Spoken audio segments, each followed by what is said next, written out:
You're living in a time loop. A twist in the fabric of space where time becomes a loop. Where time becomes a loop. Where time becomes a loop.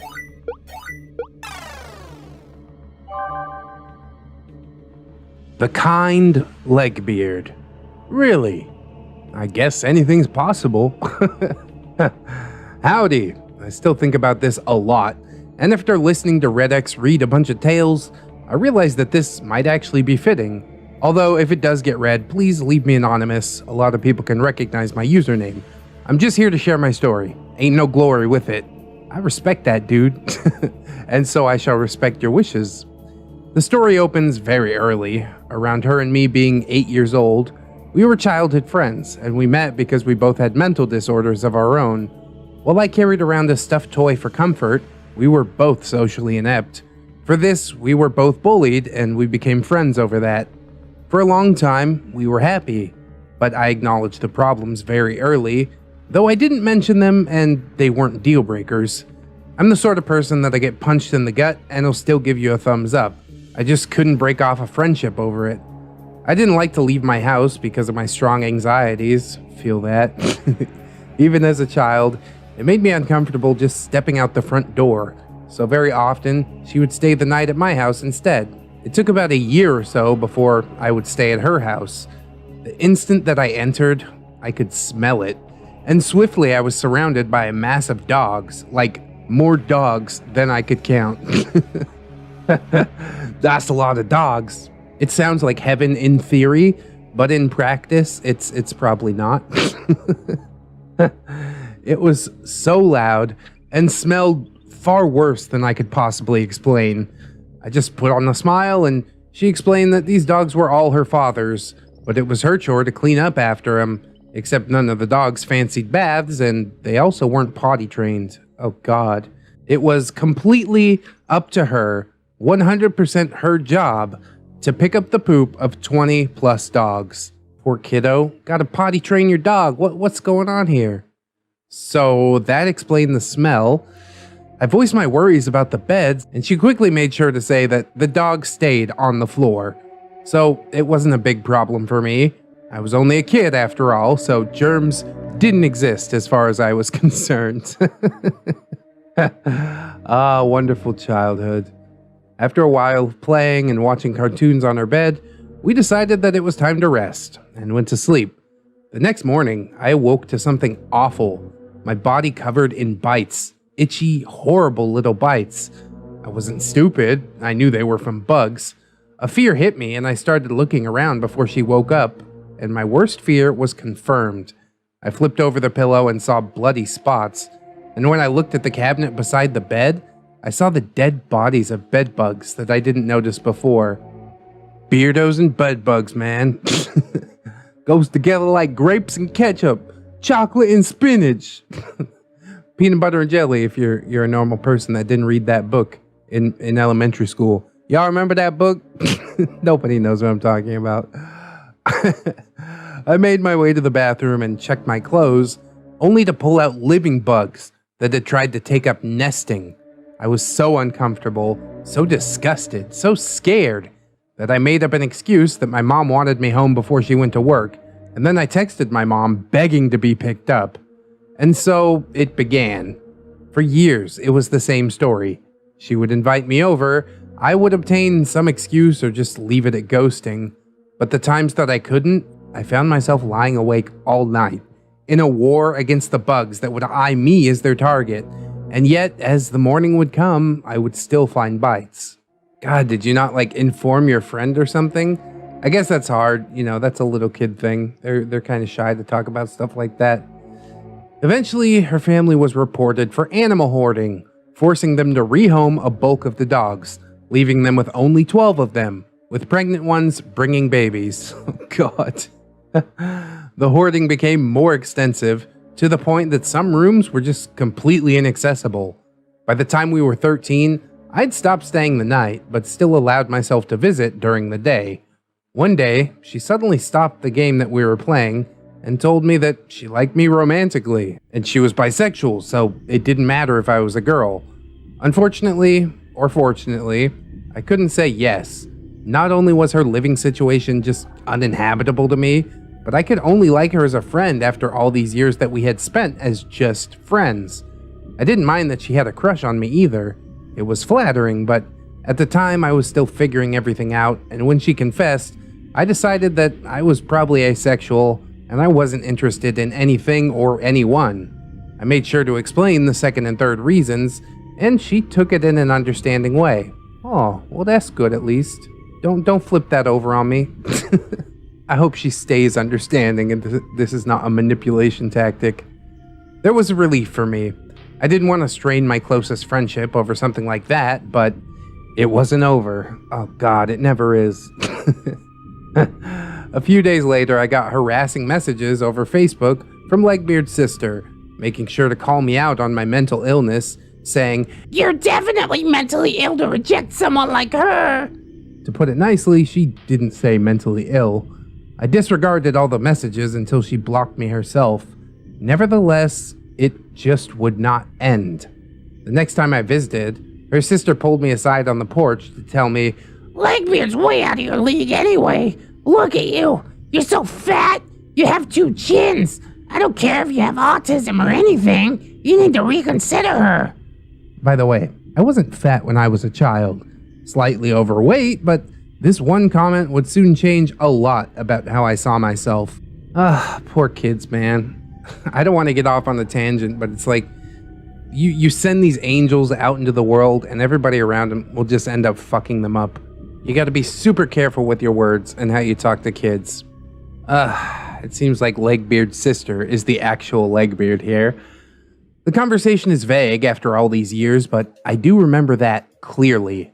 I had stood there for God knows how long in silence, just allowing her to beat me down in any way that she saw fit. After that, I stopped visiting as much, if at all. Legbeard apologized profusely for her sister, but I still refused to visit her house. I said that it was because of that, but the bedbugs played a huge part, and I was relieved that I had a solid excuse, so she would come over to my house instead. Before I go on, I should clarify that Legbeard did not look like the typical idea of a neckbeard. She was very scrawny when we were teenagers, and pretty tall actually, but because of her living situation, she smelled completely vile, and her hair was just grease central. She had to cut it after some years because it was just too mangled and dirty to care for, making it short, but still a horrible, dirty mess. God damn, dude, this is child abuse. Like, they took the dogs away, they should have taken the kids too. Really fucked up. It was often hard to even stand near her, and many times I offered her our shower or even just the swimming pool, so she'd at least get some water on her in some way, but she always refused without saying why, leaving me to struggle with being in the same room as her. The best that I could explain the scent is like wet dog scent, but kind of smooth and with a hint of garlic. It was the sort of smell that made your eyes water and your mouth dry. I wasn't sure if she didn't know about her smell or just didn't care. She probably didn't know, dude. She lives with it every day. That nose blindness is real. When we were around 14, she came over to my house for a final time before we moved out of state. I could put up with the smell. We wouldn't be seeing each other for a while after all. The first thing that I did was offer her a snack, trying to be a good yet super awkward host. It's the thought that counts. I first offered turkey sandwiches since they were easy to throw together, but she said that she was vegan now. So instead I suggested a salad since that was also easy. But again, she said no. When I asked what she wanted, she said chips. In her own words, "I only eat junk food now." that confused and muddled my 14-year-old brain, but okay, who am I to question it? If she wanted chips, I guess I'd get her some chips. So we sat in the living room, eating Doritos, while making a grand scenario of Littlest Pet Shop, our favorite toys since we were little. Are Doritos vegan? So after a quick Google foo, it has been determined that Doritos aren't vegetarian or vegan anyways. They use animal-derived rennet in the cheese flavoring, which is a complex set of enzymes produced in the stomach of ruminant mammals. Chymosin, its key component, is a protease enzyme that curdles the casein in milk, which is, I guess, what they're doing to get that delicious cheese flavoring that Doritos have and so many other flavored chips don't. That's why they the biggest, because they the best. Kind of outing myself as a neckbeard with my love for Doritos, but god damn it, it's just amazing and I love it.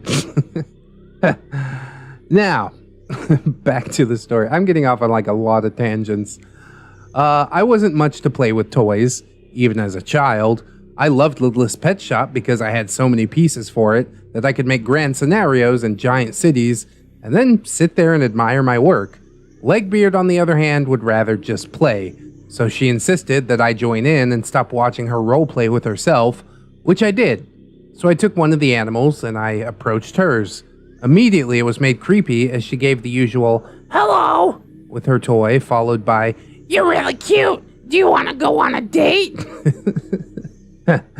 doggy date. This completely took me off guard and made me uncomfortable, so without my thinking, my animal said, no thanks, stranger danger, and walked away. Which she definitely did not like. She stopped playing and pouted, telling me To play it right because she wanted us to roleplay a date. I said I didn't want to, which escalated into a small argument before we both gave up and just watched TV instead. Ah, come on, you guys are friends. Can't you go on a date as friends or something?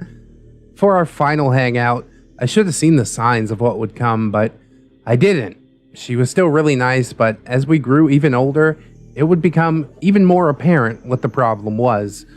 We didn't see each other again until we were around 17 and 18. I'd gone back to visit, and I wasn't super excited to see her again, but I was still looking forward to it, at least a little.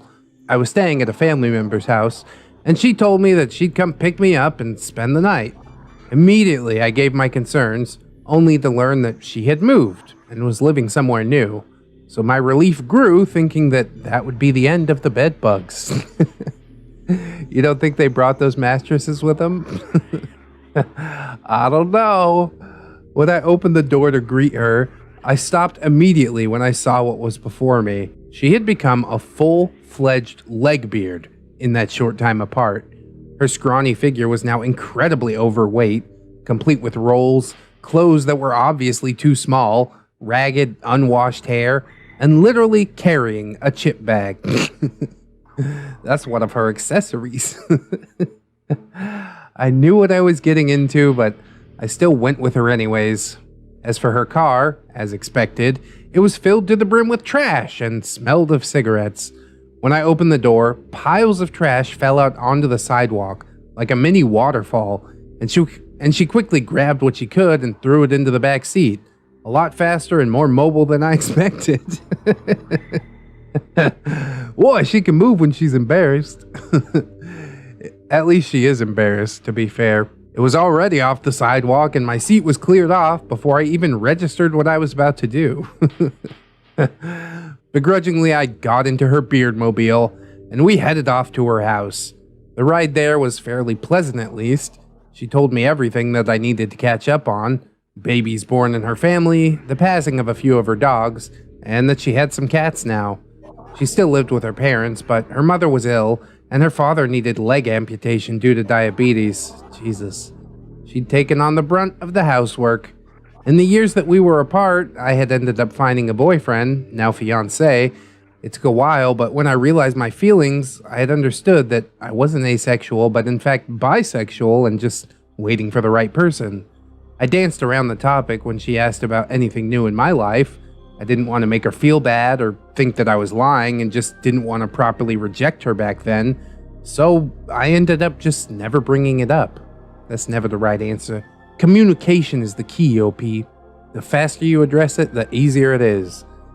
When we arrived at her new house, I was greeted again by dogs and watched by multiple cats. I didn't bother trying to count the animals because I was more focused on just looking around. The new house was much smaller, and the kitchen filled to the brim and unusable by a mountain of dirty dishes and being covered in black, rotting food. Ooh, there's the cringe. Please don't. I couldn't tell if I was nose blind or if it was really so old that it stopped having a smell, because it honestly didn't smell that bad. More so like a grandmother's house scent. Not my grandma's house. That is concerning. But when she walked in behind me, she suddenly sprayed air freshener into the living room like it was going out of style. So with my eyes now stinging, she explained that it was hot in the house and the animals started to smell bad, so she'd need to spray it rather than opening a window that they could jump out of. With a quick look, I could tell that it wasn't just the animals, but rather their feces, for which the floor was once again covered. Oh, I don't know how people live like this, man. This is madness. I mentioned that as well, trying my best to lightly hint at the troubling way that she was living, but she just waved that off too. That had become quite a common occurrence in our friendship, with me trying to bring up something bad and her just downplaying it. I'll clean it when I'm ready. They go so much every day. I'm too lazy right now. I was shocked, appalled, disgusted, anything else that you could think of, being told that she would leave the ground just covered in animal shit. At least as a child, she would pick it up instantly. Why not get a trainer to potty train them or let them outside, I suggested. A trainer's too expensive, and they could run away. They don't even like baths. They wouldn't listen. They still don't like baths? Nope. They always struggle when I give them a bath, so I just don't bother. The vicious cycle continues, dude. After she explained herself, I couldn't believe it. She never even bathed a single one of those animals throughout their entire lives. I knew it probably shouldn't have been so shocking to me, but it still managed to be, somehow. She even mentioned it when we were little, but I didn't expect that she was still thinking that way as a legal adult, that she just couldn't bathe the dogs because they didn't want one. That's part of bathing a dog. You gotta hold them until they learn they can't run away, and then they'll just kind of stand there and take it. When one of the dogs jumped on my leg, I reached down to pet him, but the fur was silky and not in a soft way. It felt like I was just petting an oil slick, and my skin crawled. Oh, poor dog. After a small chat of nothing important in particular, she invited me to her room where she asked if I liked anime. Ah, boy. I said that I did, and that was true. I was quite the weeb myself, and I had watched plenty on my own, so it seemed like a good idea. Seemed being the operative word. Now, her room was very, very small. So small that it could only fit her bed and a single TV on a single shelf. And you could only get onto the bed by climbing up the front by the feet side, so it was definitely a tight squeeze. But hey, at least we'd be so busy watching anime that I wouldn't need to focus on being pushed up against her large body. She put on a random show that I'd seen before. I think it was Black Butler, but that part didn't matter too much because she started talking as soon as she put it on. Legbeard, you're looking really thin now. Are you dieting? OP? Oh, not really. Rather surprising she noticed it. I dropped about 40 to 50 pounds since we last spoke, and I had a lot of body issues after what her sister had mentioned. Struggled with a few disorders on my own, making it difficult to eat or even acknowledge my actual weight. So it was instantly uncomfortable just thinking about how underweight I was. She smiled and poked my stomach though. Legbeard, you look good though. I wish I had your body. As you can see. She gestured to her large gut, making it impossible to ignore. Legbeard, there's been a lot of stress going on. I don't know. I didn't expect our hangout to suddenly get deep and emotional. So, being the awkward person that I was, I laughed it off and agreed with her, only to immediately pull out my phone for the good old introvert pretending to be focused to avoid anything uncomfortable 101. Finger guns. I didn't realize that she was looking over my shoulder until she asked about one of my notifications when I pulled down the tab, which was definitely written in a way that would be impossible not to take as romantic. Oopsie. Great, I thought. I couldn't lie to Legbeard.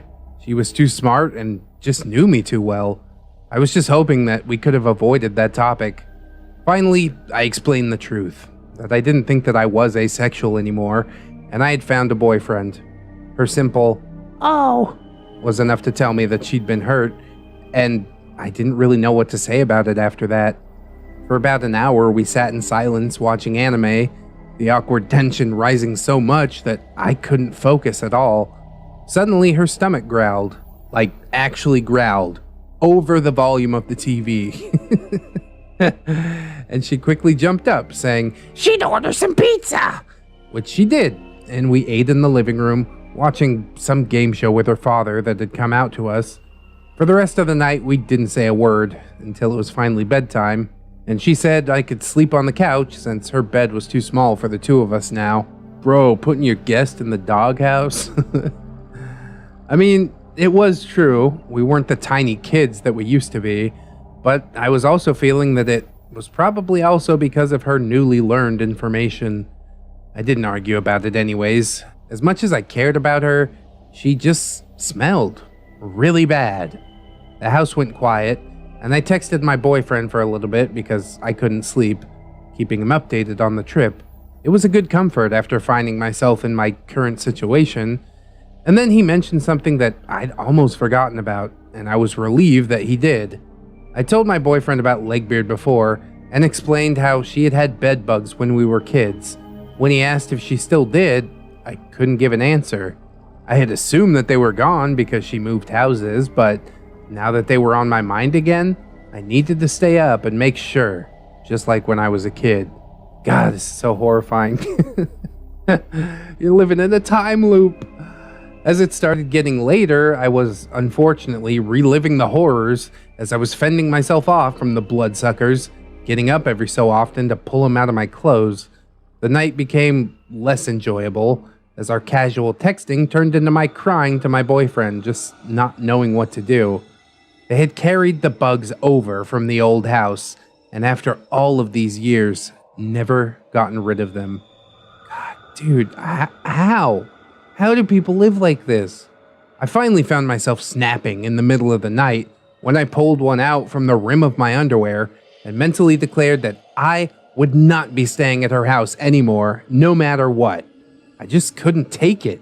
The way she didn't bathe, hoarded animals that she didn't take care of, allowed bedbugs to live rent-free, and just granted her house to become such a state. Around 5 a.m., with the sun barely peeking, standing in a room with dog poop covering the floor, flies in the air, and bedbugs crawling across the couch. Jesus. I texted him, I am never doing this again. Legbeard slept in very late, and when she still wasn't up by noon and I was pouting on the couch with her family, Legbeard's ill mother offered to drive me back to where I was staying, to which I of course agreed. The drive back was silent for the most part, until I noticed something moving in my sweater, which I had balled up on my lap, and I pulled a bedbug off of it. Her mother looked over, a bit shocked, and asked me if they'd been bothering me last night. I couldn't give a proper answer, and instead just awkward laughed about it after I had killed it. I didn't see her the rest of my visit, and it wasn't until I flew back to my state that Legbeard started texting me again, telling me about how much she missed me and wanted to see me again, that she was sorry about getting upset about my boyfriend, and that she could fly to my place next time instead. My mother's excited about the visit, but she doesn't know what I do, and I'm dreading that visit happening. I don't entirely blame her for what she became. She had some untreated mental illness, and her family was too sick to properly care for her at a young age. To this day, I still struggle with eating, and I'm still losing weight. But I'm working really hard to eat my entire plate when I get meals. As for Legbeard, it's been about 2 years since we last saw each other. She sometimes sends me selfies, showing that she's getting even bigger, or texts me that she still wants to visit. Every so often, I'll get an odd text along with them, which I've come to ignore. Some being, I still have feelings for you if you and your boyfriend ever break up. Or sending a photo of a rash in an unsavory place. God. Check this out.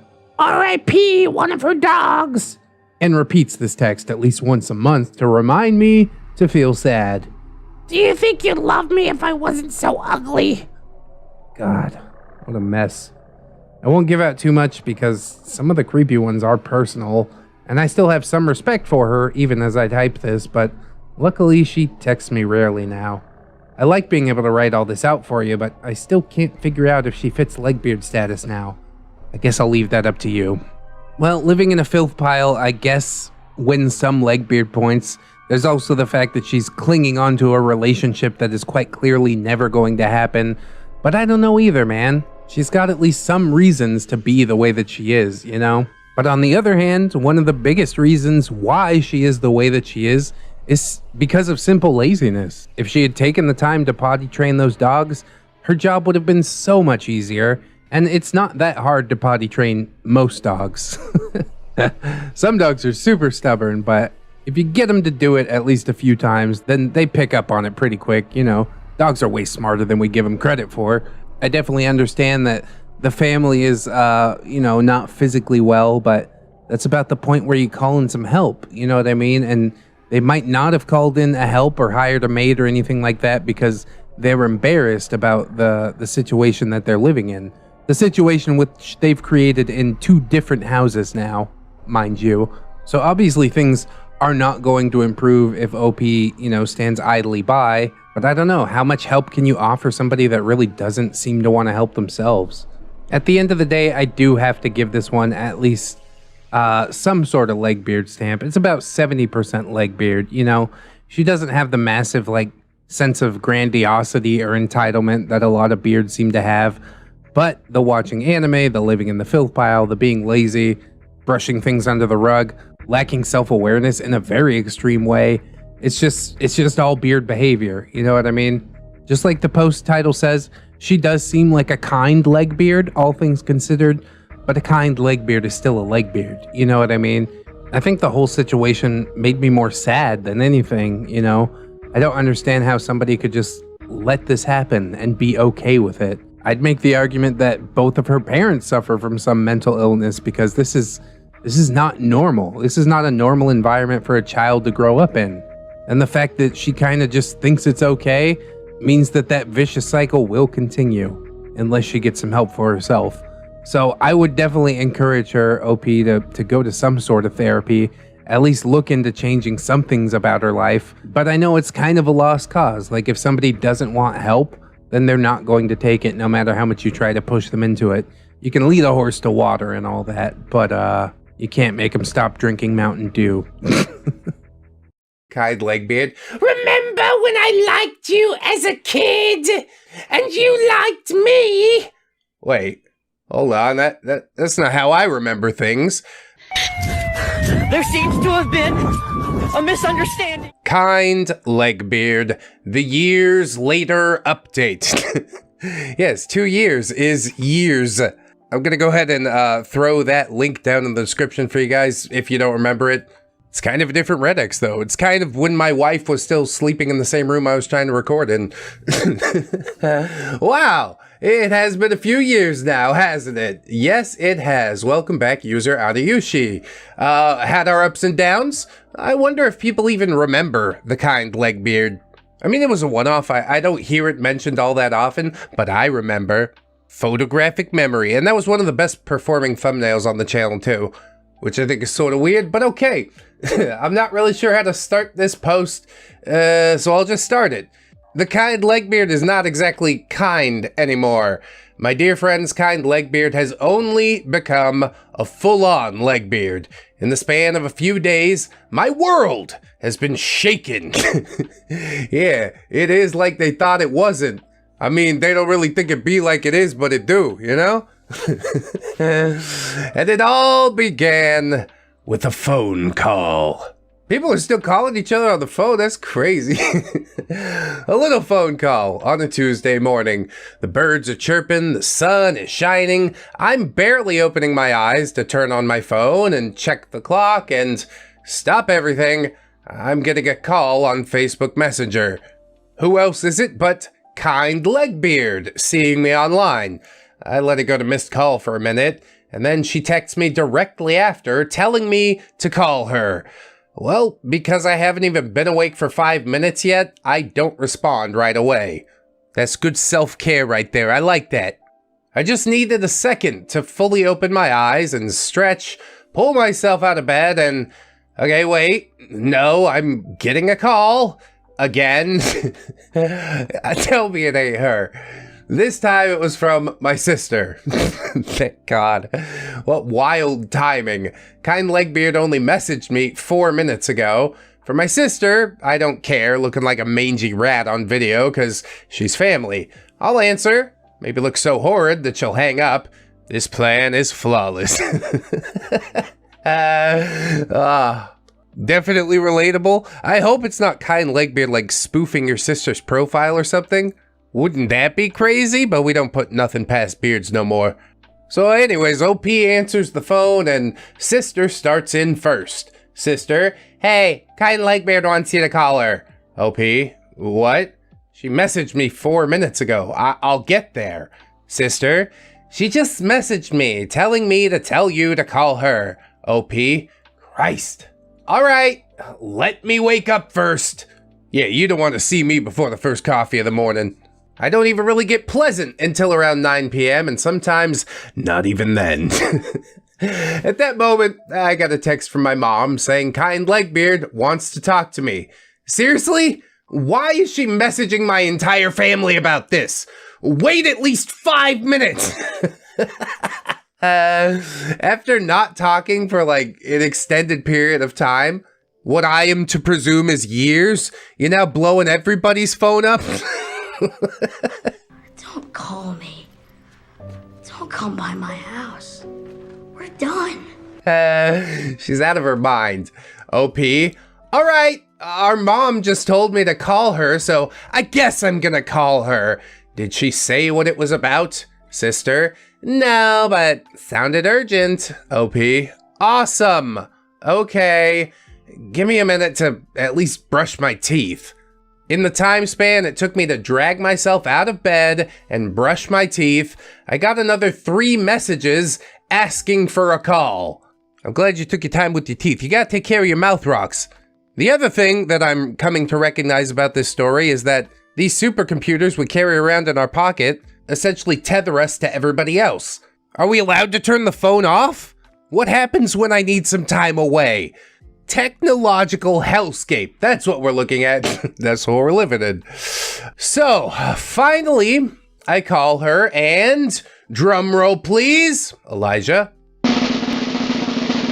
She didn't answer.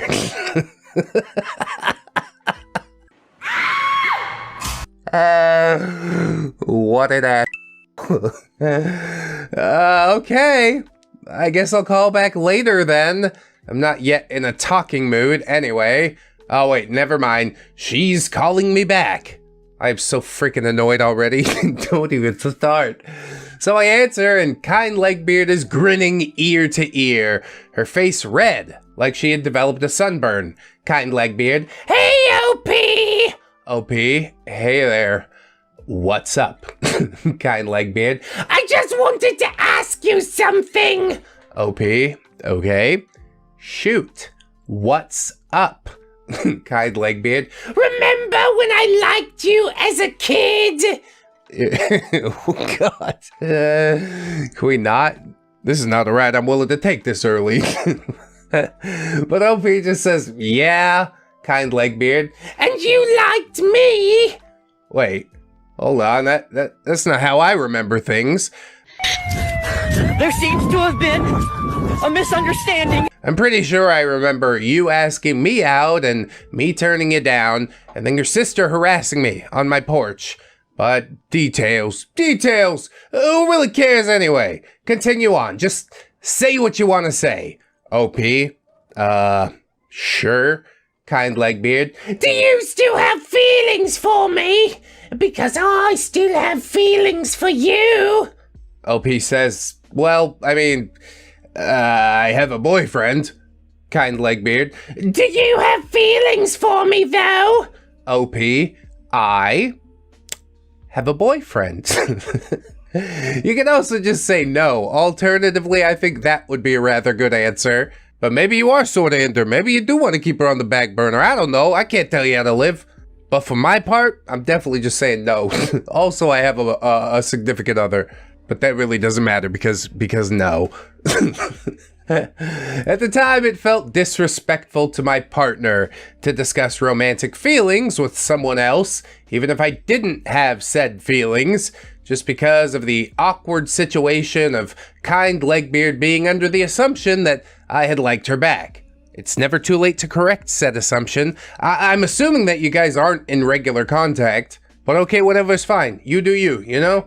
Kind Legbeard. Okay. Well, if he hurts you, he better watch his back because I'll cut his dick off.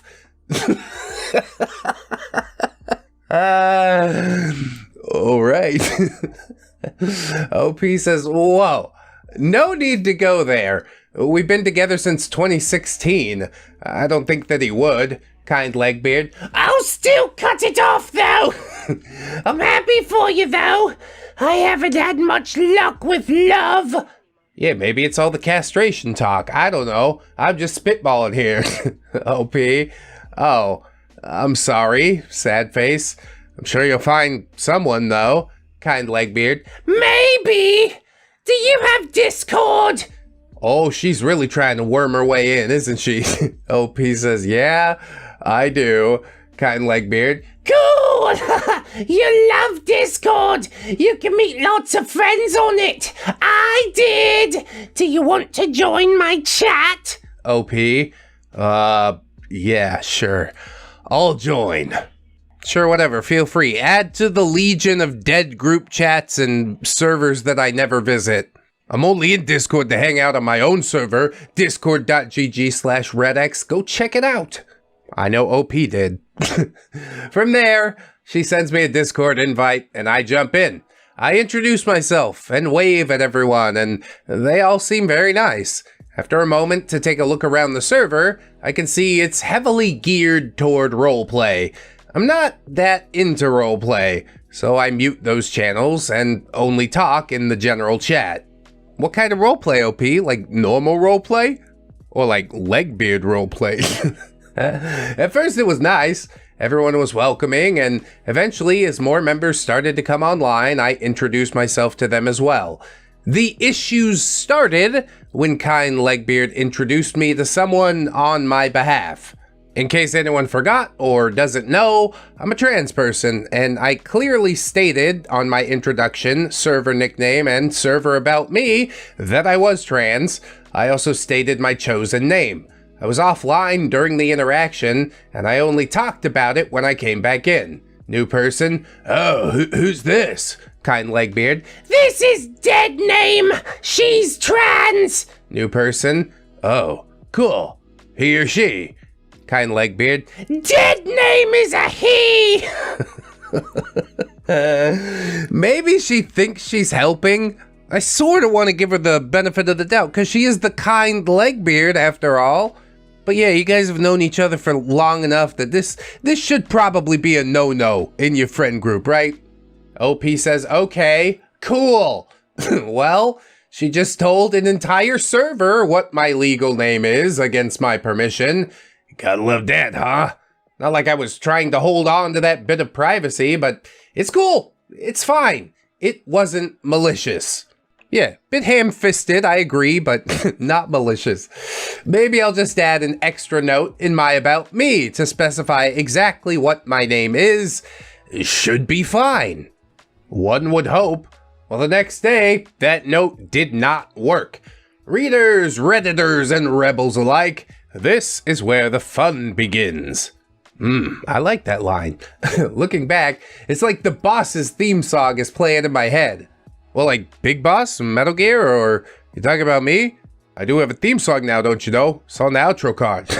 After noting the entire server was now calling me by my dead name, my discomfort was growing. I thought I would make a small note.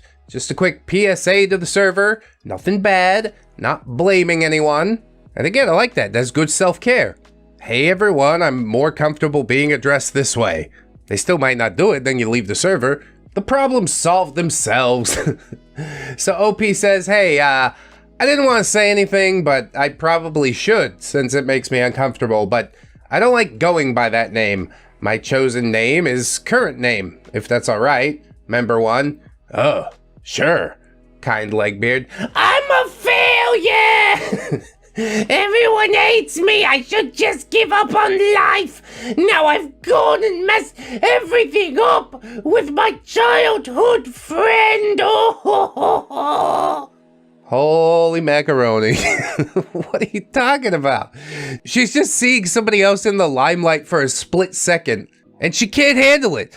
As soon as she sees it, she's got to walk into the middle of the room and start self-flagellating. OP says, God damn, okay, so this was an ordeal now. She went offline, so I didn't respond, but I talked to a few members in the voice channels to get a read on the situation. OP, I didn't, cause this, did I? Because I feel kind of bad right now. Member 2, God, no, you didn't do anything, she's just, like this. A lot. OP, like this? What's been going on? I don't remember her being like this. Member 2, oh, she's been like this for a few years. You knew her when she was a kid, right? What was she like? OP, well, not like this, that's for sure.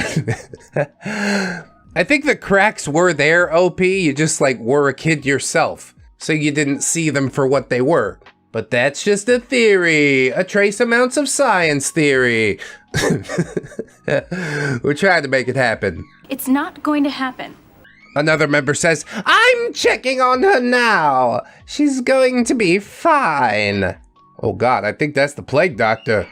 It's fine, you can trust me completely. OP says, well, what caused all of that, if not for me? Member 2, honestly, I couldn't tell you. I met her a year ago and she was like that. What is her home life like? OP, I haven't seen her in a few years, but since the last time we spoke, I wouldn't say it was great. I didn't mention the bedbugs to them because, well, that's too much TMI and an invasion of her privacy here. You're really being the bigger person here. We could have spilled the tea everywhere all over everything. That would be hilarious to me. Member 1 says, I wouldn't be surprised. She's always angry about something or someone these days. A few weeks ago, she banned a girl because she was flirting with a boy on one of the voice channels and called her a guilt-tripping biatch. Oh good, Discord server drama, exactly what I need in my life. Meh, leave server. OP says, whoa, what? Member 1, she's very hostile towards girls and very sexual with the guys. Honestly, dude, I'm surprised you didn't bail on the voice chat, bail on server. That's how you leave the voice chat, because you left the server. The sides are all there. I need to get the hell out. Member 2 says, it's true. She has a huge crush on me and had to make sure the entire server knew. It's horrible how she treats girls, though. This is gonna get gross. So from there, it was just idle chatter for a few minutes until she joined the voice chat, both muted and deafened, but typing up a storm in the muted chat. Oh my God, is your world this small? She's just waiting for everybody to pile in the VC, and she's like, I should go too. Now's my chance to make everyone console me. Why are we even playing this game? We're 20 plus at this point, right? I ain't got time, I ain't got time. Kind Legbeard says, everyone hates me, I should just give up. Everyone thinks I'm ugly, and then they lie to me and say I'm not, but I know I am. I'm scared that I messed up my friendship with OP, and nobody wants to date me. Do you all hate me? I'm starting to. Member 1 says, nobody hates you, Kind Legbeard. Kind Legbeard, for real? Member 1, yeah, for real. Nobody hates you. You're fine. Exactly. Everything's fine. Pop another Zoloft. Kind Legbeard, what about the other people? She proceeded to do asterisks of a Neko angel shyly looking at the VC. Oh God, I gotta get out of this server. Do they hate me too? Well, I don't think they hate you, but they definitely find you off-putting. Member 1 says, I'm sure they don't hate you either, kind Legbeard. I'm waiting for replies from them. Oh my God, eat a bag of sh**. No! I didn't join this server just to placate your ego. Member 1 says, they don't hate you, kind Legbeard. She says, Yeah, but I want them to tell me that they don't. Don't do it. Don't fold. So OP is just watching this in silence, but obviously starts to feel a little bit grossed out. This was clearly attention bait, was it not? And an attempt to guilt trip me, since she was clearly trying to gesture in my direction, being awkward in confrontation, and seeing that she was already talking to someone, I decided not to jump in for now. You should do the opposite, OP, jump out. Block her on Discord, block her on Facebook. Ah, blessed silence. But I understand she's a childhood friend and maybe you're trying to keep doors open. OP says I hadn't spoken to her in a few years, so I decided that it was better for the people that knew the current her the best to step in. Also, I would feel personally gross if I let myself kneel to being guilt-tripped. That's great to hear. Again, third time. So proud of you, OP. After my silence, kind Legbeard continued. Kind Legbeard, I'm hated. They all hate me. You all hate me. I want to give up on love and friends. Member 1 says, kind Legbeard, you don't mean that. Kind Legbeard, It's true. I'm ugly and hated.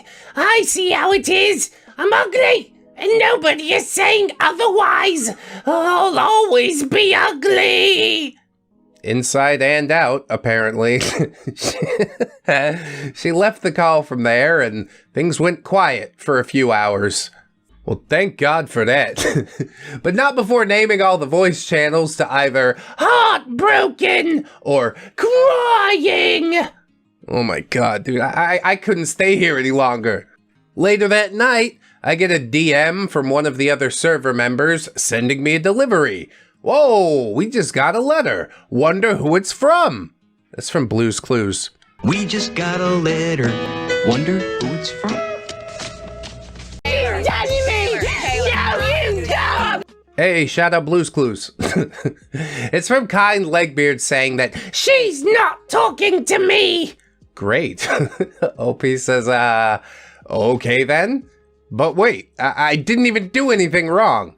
This all started because I corrected my name in the server, delivery boy. I guess. That's all she wanted to say. OP, I mean, I guess if that's what she wants. But if she's mad about the VC thing, I just don't feel comfortable responding to a guilt trip. Delivery boy. Yeah, I get that. I'm not really sure what to say right now about the whole thing. I'm sorry. Awesome. I appreciate your honesty. OP says, yeah, you're fine. I won't push it then. The next day, I had a doctor appointment that I was very excited for. Not really relevant to the story, but I haven't been able to see the doctor in a long time, and I was really looking forward to getting an issue fixed. In and out, it was fixed, so I had to tell the first people that I thought of. Those people being kind Legbeard's server, since the server was still open on my phone from the night prior. Do not share information, do not engage. But OP just says, hey, I'm back from a doctor's appointment. I feel great. Smiley face. Oh, where did my message go? Oh, it was deleted. Alrighty then.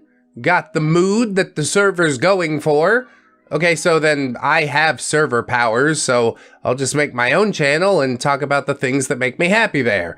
It seemed like everyone needed a bit of a morale boost, and I could send funny memes. Dude, it is not your job to fix this. Up and out. You want to wallow in your misery? Go ahead. But I can't go there with you. After I sent a few memes, I noticed more channel changes also being made and thought I'd bring it up just for the sake of a topic shift from the somber mood. OP says, whoa, lots of new channels. Kind Legbeard says, nothing. She didn't 100% ignore me. She literally typed out ignore so that I could know that she was ignoring me. Well, we appreciate that kind of transparency. I didn't feel bad. This was getting a bit dumb. Oh no, this has been dumb from the jump. If she was gonna be childish like that, then I'd just go do something that I want to do. So I went to the candy store and went home with a moon pie and a Faygo. Truly the best gift after seeing a doctor. Hell yeah, dude, my health is great. I can afford to screw it up just a little bit, right? After I got home, the day continued as normal, and the night came and went, and I got a message at the ass crack of dawn. Actually, I got 5 messages, and they were all from kind Legbeard. I wonder what she's saying. I'm so curious, but it is way early in the morning. Well, she's calling me a toxic friend because of my guilt-tripping message. That's right, dear readers. The message I sent to the delivery boy was screenshotted and sent to kind Legbeard. Honestly, I'm kind of shocked you didn't see that one coming. That's exactly what we should have presumed. The receipts are right there. I was now the worst person in the world. A fake friend and a toxic person and a crap talker because I said she was guilt-tripping. Please, please, hold your gasps of shock and horror. I would end up talking this out. No, that's what she wants. OP says, I'm not. You got mad at me after I asked the server to use my chosen name. Then got mad at me again when I didn't say anything during the VC. That is not talking trash. That's literally what happened. I'm not gonna lie to you about this, kind Legbeard. Saying that I'm guilt-tripping wasn't talking crap. OP, you said ignores when I said something in the chat, then sent a messenger to tell me that you weren't gonna talk to me. So, yeah. It kind of felt like you wanted me to feel guilty about something. Kind Legbeard just says, you're toxic, and we're not friends anymore. Okay, good. We haven't been friends for years. Outside of this one day, literally nothing has changed. But OP persists, saying toxic about what? Because I didn't say anything in the mute chat? Kind Legbeard, don't talk to me again. That is so easy to do. Yes, exactly. Cue my annoyed sigh. Kind Legbeard was just deflecting and refusing to answer anything, so I shifted to the group where I saw her talking about me. Right there in the general chat. What a class act. I sat quietly for a minute to see what she was going to say. The situation was getting out of hand, but she obviously wasn't interested in actually talking. She just wanted to be angry. The true irony of calling someone a guilt tripper and getting mad at being called the same never ceases to amaze me. She sees a small reflection of herself in you doing that, and that's enough to send her off the deep end. Kind Legbeard says, I hate Dead Name. She's so toxic. Member 2, actually it's proper name. Kind Legbeard, I don't care. She doesn't deserve that respect. She's just a toxic bitch, and I never want to see her again. Dude, it'd be so easy to walk away. It costs nothing to let her feel like she's won. And I get to retain all of my sanity, log into Discord and not dig through a giant trash pile. There's really no argument for staying, if I really put some thought to it. But OP says, really? I'm not being toxic or mean. I wasn't lying when I said any of that, and I wasn't saying any of that to be a jerk either. I was quiet in the voice call because I actually care about you, and I knew that the people that you talk to regularly are better with those situations than I am. You pushed me into a scary situation with those emotions and then pressured me to vocally respond to you. What you did after I didn't felt like guilt tripping. I don't know what you want from me here. Oh, come on, OP. You know exactly what she wants. Attention, power, control of something in her life. Kind Legbeard just says, BS! You're toxic and I want you out of here! And from there, I was removed from the chat and was just thinking, well, all right then. Anyway, it's like that meme. Oh no. Anyway, last week... I decided to message one of the people from the group to get their take, and apparently, Kind Legbeard does this a lot. It's not just me, and it's not just what I said. It could have been anyone, with any phrase. She just wanted a target, and she was prone to messaging 3 days later, begging for forgiveness. Don't you open that door, OP, I'm telling you right now. The nostalgia that this might offer is not worth it. The story isn't over yet, because she was talking about wanting to come visit me earlier, before this event, but I thought I'd type this out while the happening was fresh in my mind, and give y'all some sort of update after years of silence about this Legbeard. In the first video, ReddX said she didn't have a grand sense of entitlement. Well, I think Kind Legbeard now wants to challenge that assertion. Yeah, absolutely, she can have it. I'm leaving this server right now. She didn't get the memo that you're not entitled to people's time or attention. I find this whole thing very frustrating. My friend yelled at me, and nobody even asked if I was okay. I hate life. Yes, indeed, more attention seeking. I am shocked. Shocked. Well, not that shocked. Summer vacation with a Legbeard. Kind Legbeard update part number 1. There's 8 parts of it. It's gotten really beefy really quick. It's been a long time, but finally I saw Kind Legbeard again. For anyone that needs context, ReddX has read the first half of the story before. The quickest summary before I get into it is that we were friends as children, but she has had or has a chronic bedbug problem and also a persistent crush on me. That's most of what you need to know about her for this update, at any rate. I posted a short update a few months back that wasn't mentioned on the channel, and that update kinda leads into how we got here. I have read it on the channel since, it's linked below like I said. Essentially, we had a fight. She woke me up with a call after harassing my family to answer my phone a few minutes after opening my eyes, and she confessed her love to me once again. I told her I had a boyfriend, and Kind Legbeard invited me to her Discord. From there, a few days later, she bombarded me in a voice call with the people there to push me into the spotlight and force me into a position to tell her that I cared about her and put my feelings on my sleeve. When I didn't respond, because I was incredibly uncomfortable at her sudden entrance while crying, and everyone else on the call was saying that they cared anyways, she left and then sent a messenger to tell me that she wasn't talking to me. Oh, what a loss.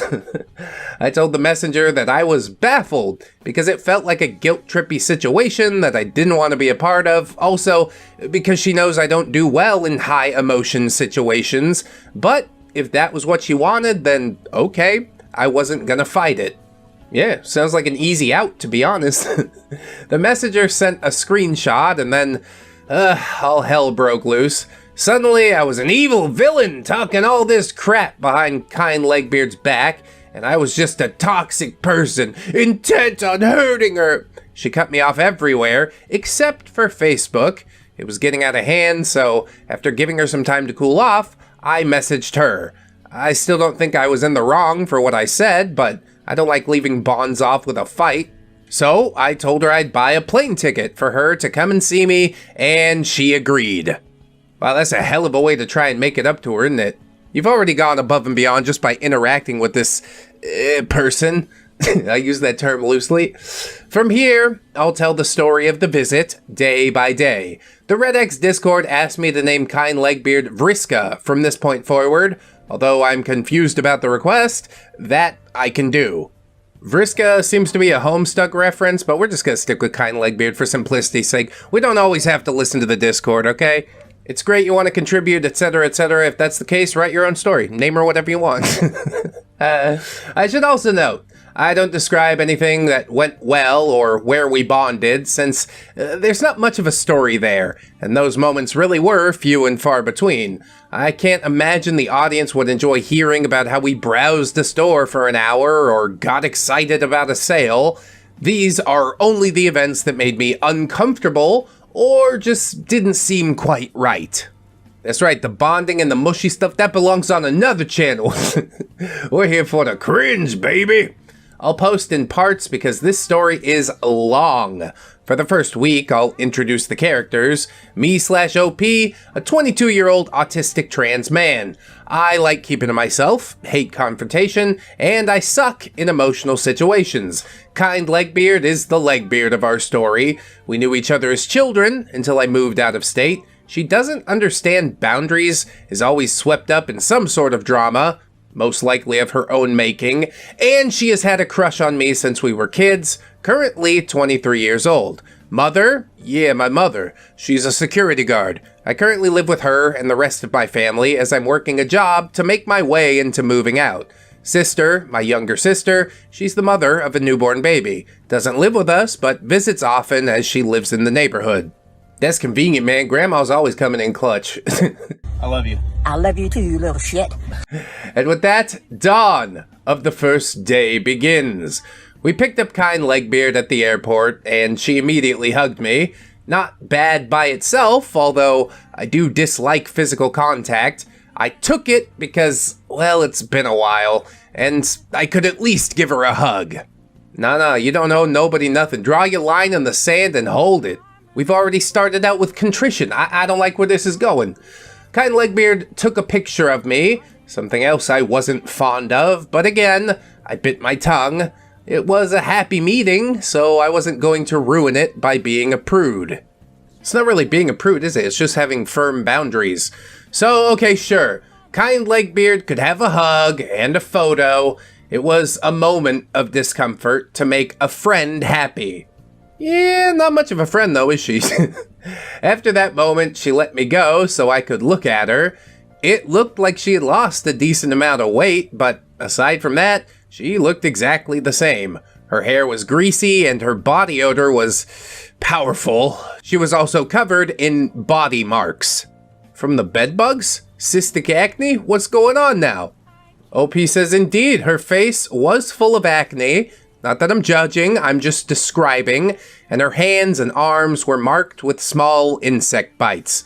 Oh, so the answer to that is yes. Yes to both of those things. I didn't say anything about it, but I couldn't help feeling very nervous about a specific bedbug problem. She didn't bring any with her, did she? Oh, she definitely did. Kind Legbeard was wearing a tube top that showed off her entire stomach and a majority of her chest, only really covering up her boobs themselves, also exposing many more various tiny marks. At this moment, I was wearing my hoodie because it was rather cold in the airport, so I couldn't help but comment on it. OP, you're not really dressed for the temperature. Aren't you cold? Kind Legbeard. Oh, trust me, I'm fine. I wear cold clothes in hot weather and hot clothes in cold weather. This is nothing. OP, well, if you say so. Did you pack some warm clothes too? Kind Legbeard. Yeah. Can we sit down first, though? I wore heels all the way here, and my feet are hurting. OP, okay, sure. She sat down and pulled off the 2 to 3 inch heels she'd been wearing, and the smell was something else. But I tried not to show that I was bothered by anything while she swapped out her heels for some Crocs. Why didn't you wear the Crocs on the plane and the heels? Never mind, what the hell? While she was fixing her attire, I made a half remark about disliking physical contact in a way that I hoped didn't sound too judgy. More of, oh, just so you know, I think I'm weird about being touched, and I'm not really sure why. She took my remark casually, not really commenting one way or another, with a simple, oh, okay. She's not connecting the dots at all, is she? It was a mostly uneventful drive back, except for one conversation where she started to talk about her love life. Not towards me, mind you. My mother was in the car with us. I stayed out of it since I'm not fond of giving details of my personal relations out, especially next to my own mother, so I just sat quietly and listened. That is slightly strange to me. You should be able to talk with your parents about these things. At 16, I understand being embarrassed. At 22, that's whatever. But again, you do you. That's just my perception. Kind Legbeard. Anyway, I'm never gonna do it. What's the point of doing it without having a kid? OP's mom, that's like the best part. No kids coming from it. Kind Legbeard. I guess, but I'm on medicine, and my doctor told me not to. All guys want is that, so I guess I'm not getting a boyfriend. I want someone who doesn't care about my body anyway. I might start dating girls. Does she have a bond with your mother in any way, or she just sat down in the car and started talking about this weird shit? Who the f*** starts a conversation like that? I just sat down. OP's mom says, you might just not be looking in the right places. There are decent men out there if that's what you want. Kind Legbeard. You have no idea. I've had like 4 boyfriends since January, and they all want me for my body. 2 of them asked for pictures of my beehole, so I'm not dating anyone anymore. If I had a kid, though, I'd probably give it up for adoption. This is just like a giant series of non sequitur. I'm glad Mom knows how to respond to this because I wouldn't. Just be like, what the hell are you talking about? Shut up. Mom says, don't give up forever. You're still young. You're only 23, right? Kind Legbeard. I guess. I have some friends I'm crushing on right now, but they're together, so I might just wait until they break up. I could sense the tension in the car, but I didn't want to be dragged into talking about my own or even someone else's love life, so I still kept quiet. After that, the topic wasn't really noteworthy, and the rest of the ride home was just a casual back and forth. Yeah, we probably should have started out with the casual conversation. What is going on? When we arrived, Kind Legbeard settled into my room. She made a comment about how my room was a bit cold, so I shut the window, as I usually had it open to give my potted flowers on my window some fresh air, and Kind Legbeard started to unpack. I watched as she pulled out her laptop, clothes, shoes, wallet, everything she had, emptied and just put into a pile on my floor. Annoying, but at least there was some tidiness to the chaos. I guess I could ignore it for now. She found her laptop and climbed into the bed that she was staying in, which was my sister's old bed, which had been repurposed into a guest bed, and which is probably also now infested with bedbugs. The bed was cleaned and made before she arrived. After she took a little bit of time to get adjusted and look around, we played some video games. It was late by now, since it was a few hours' drive to the airport in the city, so it was a rather fine way to end the day. Yeah, that's how most of my days end too. Vidya until you pass out. Oh, what a way to live.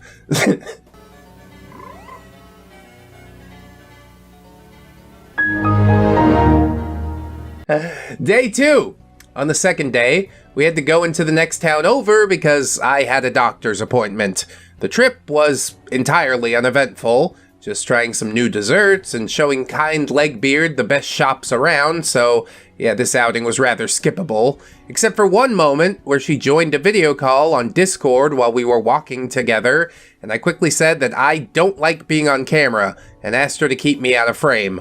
OP, I don't like being on camera. Just don't put the camera on me, please. Kind Legbeard. Oh, sure, that's fine. I totally get it. But I'm gonna make you comfortable talking with my friends soon. Wow, that's so nice of you to offer, but actually I have my own social network and don't give a shit about yours at all.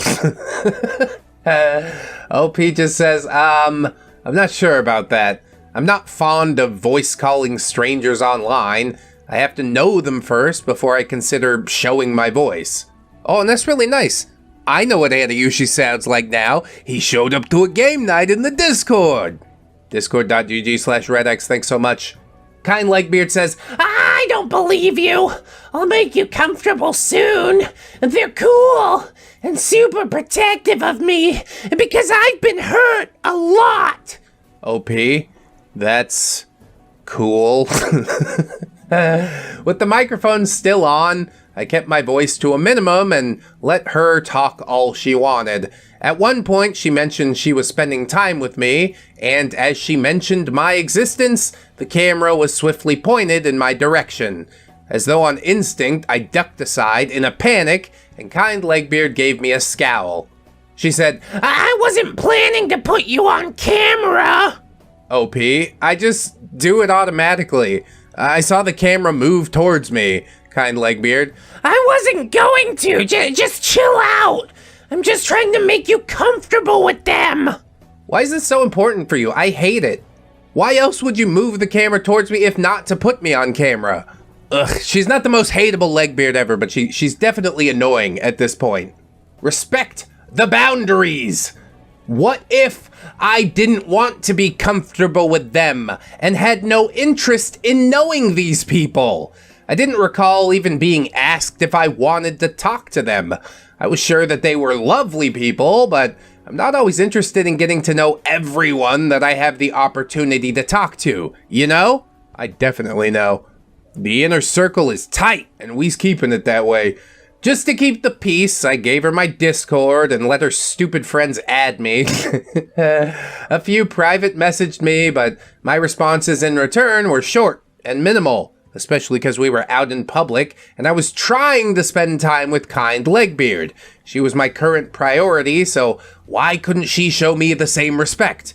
It hurt, sure, but I held my tongue regarding this. Never hold your tongue. Always speak your mind. It's healthy. It's good for you. By the end of the day, when we got home, the powerful smell of body filled my room, and I had to open that window again. I thought she hung up when we returned, but apparently she didn't, and she didn't tell anyone else. My mother is a private security guard, and she returned home from work in uniform, excited to show kind Legbeard how cool her work clothes were, because she was proud of her job. They talked about the details of her work for a good while before a sound suddenly came through the phone. My mother paused and asked if she was on a call the entire time, to which kind Legbeard flashed a wide smile and said, "Yep!" Are you stupid or something? She didn't think to tell anyone. We both had been talking to kind Legbeard. What happened to our sense of privacy? We were discussing details about our home and our jobs and our lives, and some random internet strangers were hearing everything. That is really weird. Maybe she just wants to prove that she actually has friends that exist offline. I don't know how to feel about this, but again, we're definitely overstepping some boundaries here. OP says, right away, I shut up, and I could only feel crestfallen at the thought of feeling violated in such a weird way. Although we tried to watch a movie, the fun mood was squashed when she started video calling her friends in the middle of the film as well, and she left before the credits started to roll. Bro, move her return flight up. She's not here for any reason, except to talk to people on Discord, which she could do perfectly fine from home. Kind Legbeard is f***ing weird. During dinner, kind Legbeard decided to randomly hug me while I was eating, and then put her chin on my shoulder. I didn't speak up about how uncomfortable the physical contact made me, but she seemed to get the hint when I shifted away and kept eating. Ugh, and it's been told to you before. She doesn't listen, she just waits for her turn to talk. The worst type of person. I'm not trying to sound stuck up or prude, although I'm sure it might come across that way many times during this story. The fact is that I simply have boundaries, and being apart for so many years, she's not aware of what they are, like my family is, except for physical contact, which I did mention as soon as I saw her at the airport. I like cleanliness and privacy and personal space, and along this trip, all of these will be breached at one point or another. Although, knowing kind Legbeard has a crush on me does stay in my mind every time she randomly touches me without asking. That's primarily why. My own family doesn't even do it without asking me first either. So essentially, she thought she was just gonna come to your house so you could all hang out with her Discord friends, IRL, but not do anything except video call on Discord? It's really weird. They're trying to make you at home. They're trying to be like, hey, you want to watch a movie? And she just can't keep her brain off of pocket computer for a span of like a couple of hours. It's pathetic. So far, she's not like overly hateable, not against the wall type of stuff. Maybe we put the boots to her light style, okay? That might help her get all fixed up. But let's get into the next part and see if things will devolve further. Summer vacation with a Legbeard. Kind Legbeard update part number 2. Day 3 begins. I was woken up a few times during the night. Kind Legbeard didn't know that I was a light sleeper. I forgot to tell her, actually. You see, I have a very strange sleep disorder that prevents me from going into deep sleep, and I had run out of the medicine that kept me down. So I could hear every little noise as I slept.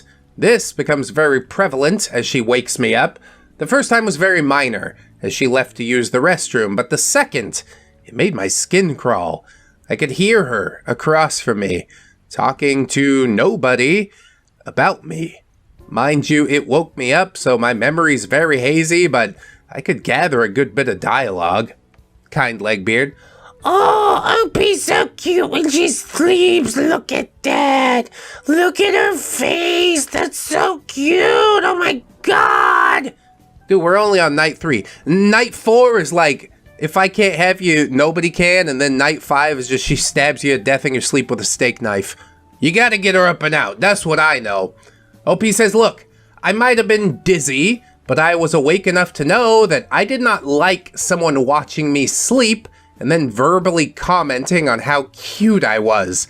My eyes flashed open for a moment to see her sitting a couple of feet in front of my bed, and I quickly shut them again before she knew I was awake. I pulled the blanket over my head and passed out again. Whatever the hell was supposed to be going on here, I'd have to deal with it later. By the time I woke up, I couldn't be bothered to say anything, as I realized she didn't even know I was awake and heard it, and well, I didn't want to make things awkward. It was only the 3rd day. We should have some fun. It's not going to be fun. No matter what you do, it's not going to be fun. Get her the hell out of here. Get the hell out! Get out! Get out! And also, don't be scared of making things awkward. You just got to learn to embrace that. Lean in real hard. I told Kind Legbeard that we should take a walk in the forest. We lived right beside the woods, and knowing she liked photography, it was a great place to take some scenic nature photos. Kind Legbeard acted excited about the idea and went to go change, but when she came back out, she was wearing high heels, tights, a tube top. At least she had a sweater, I guess. OP, we're going into the forest. I'm not sure heels and a tube top is going to be the best clothing. There's a lot of overgrowth and flying bugs. I pointed out my heavy hiking shoes and thick pants, along with a heavy sweater protecting my arms. Kind Legbeard. Oh, trust me, I've walked through worse. I'll be fine. OP, if you say so. So, there we went, off to the forest. First, stopping at the store to get some drinks, of course. Right away, Kind Legbeard started to have issues with the forest. Her heels caused her to stumble over uneven ground and knock against rocks before we made it to the trees, and a thorned branch scratched against her exposed stomach. I heard her cry out and looked back to check on her, and she was clearly having problems. Yeah, more so than usual even. Maybe she thought there was like a discotheque hidden out there way in the forest.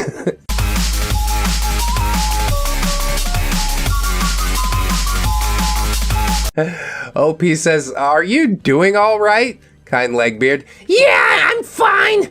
Stupid freaking trees. Yeah, who'd have thunk there would be trees in a forest, huh? OP, just be careful. You can follow the path I'm taking. There's a stream that we can't pass that goes around the entrance, so it's impossible to get lost, but you can still get hurt if you try to rush in. Kind Legbeard. Are you sure we can't get lost? OP, yeah, I come here all the time for my nature photography. Do you maybe want to go back and change? Kind Legbeard. No, I'm fine. Trust me.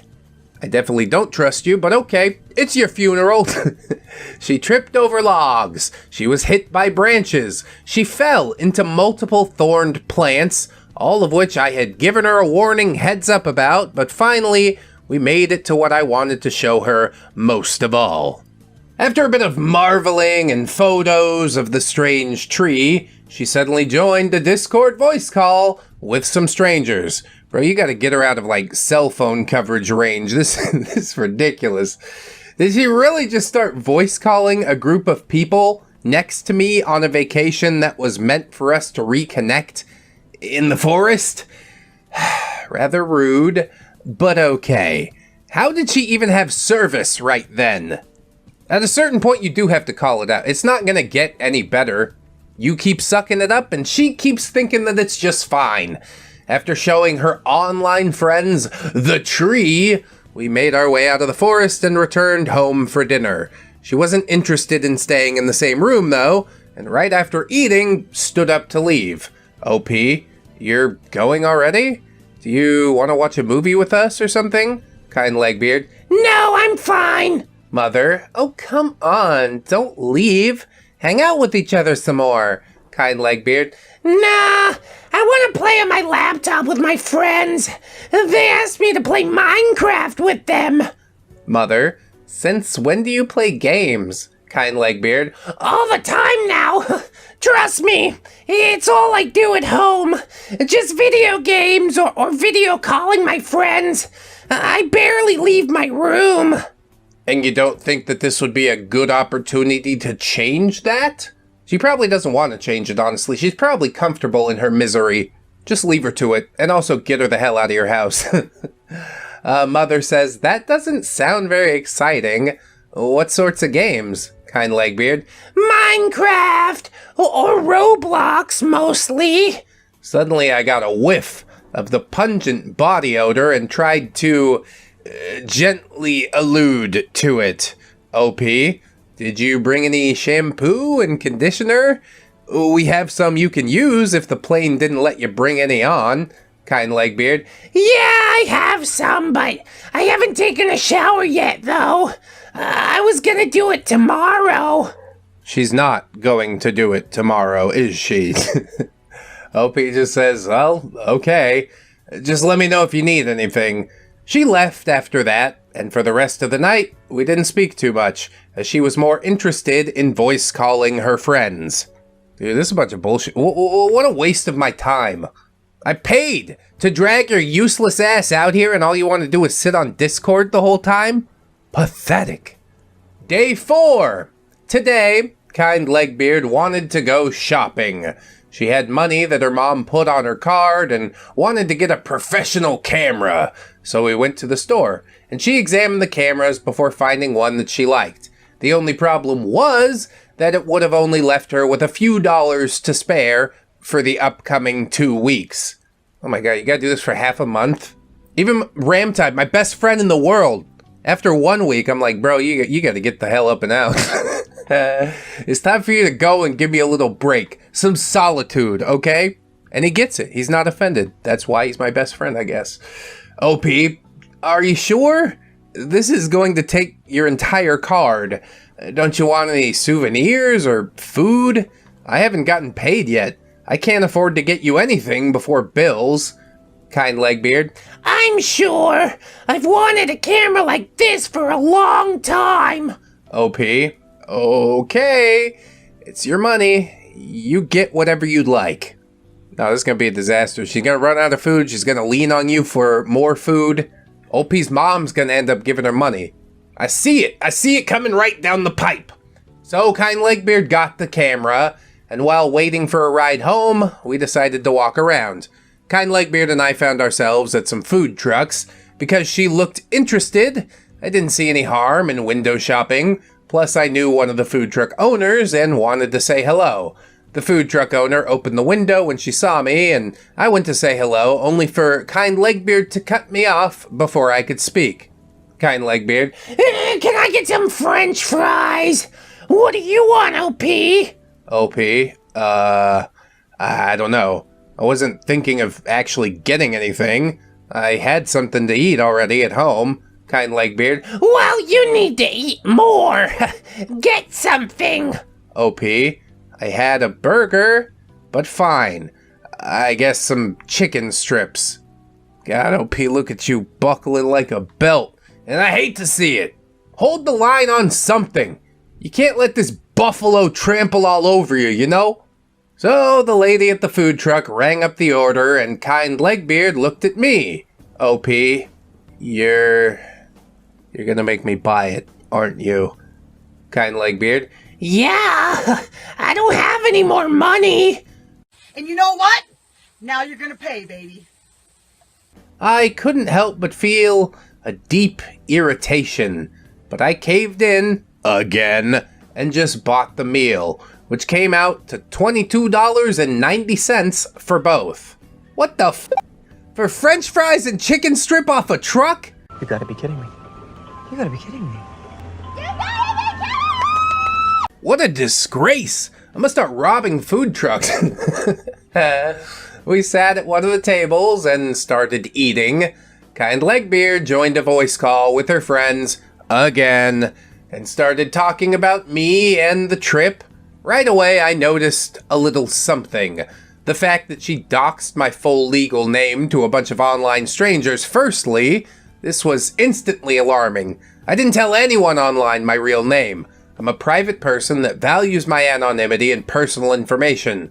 Despite not knowing any of the people and not being comfortable talking, I felt that I had to quickly jump in and correct this mistake.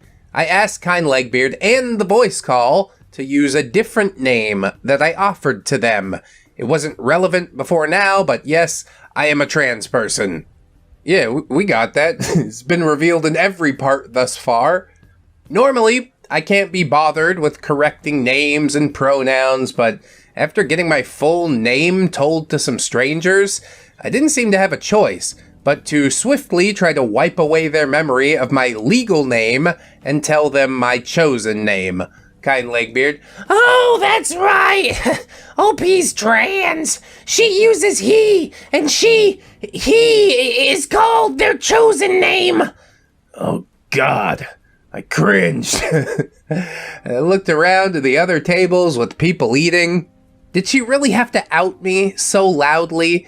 Didn't she know how dangerous that was?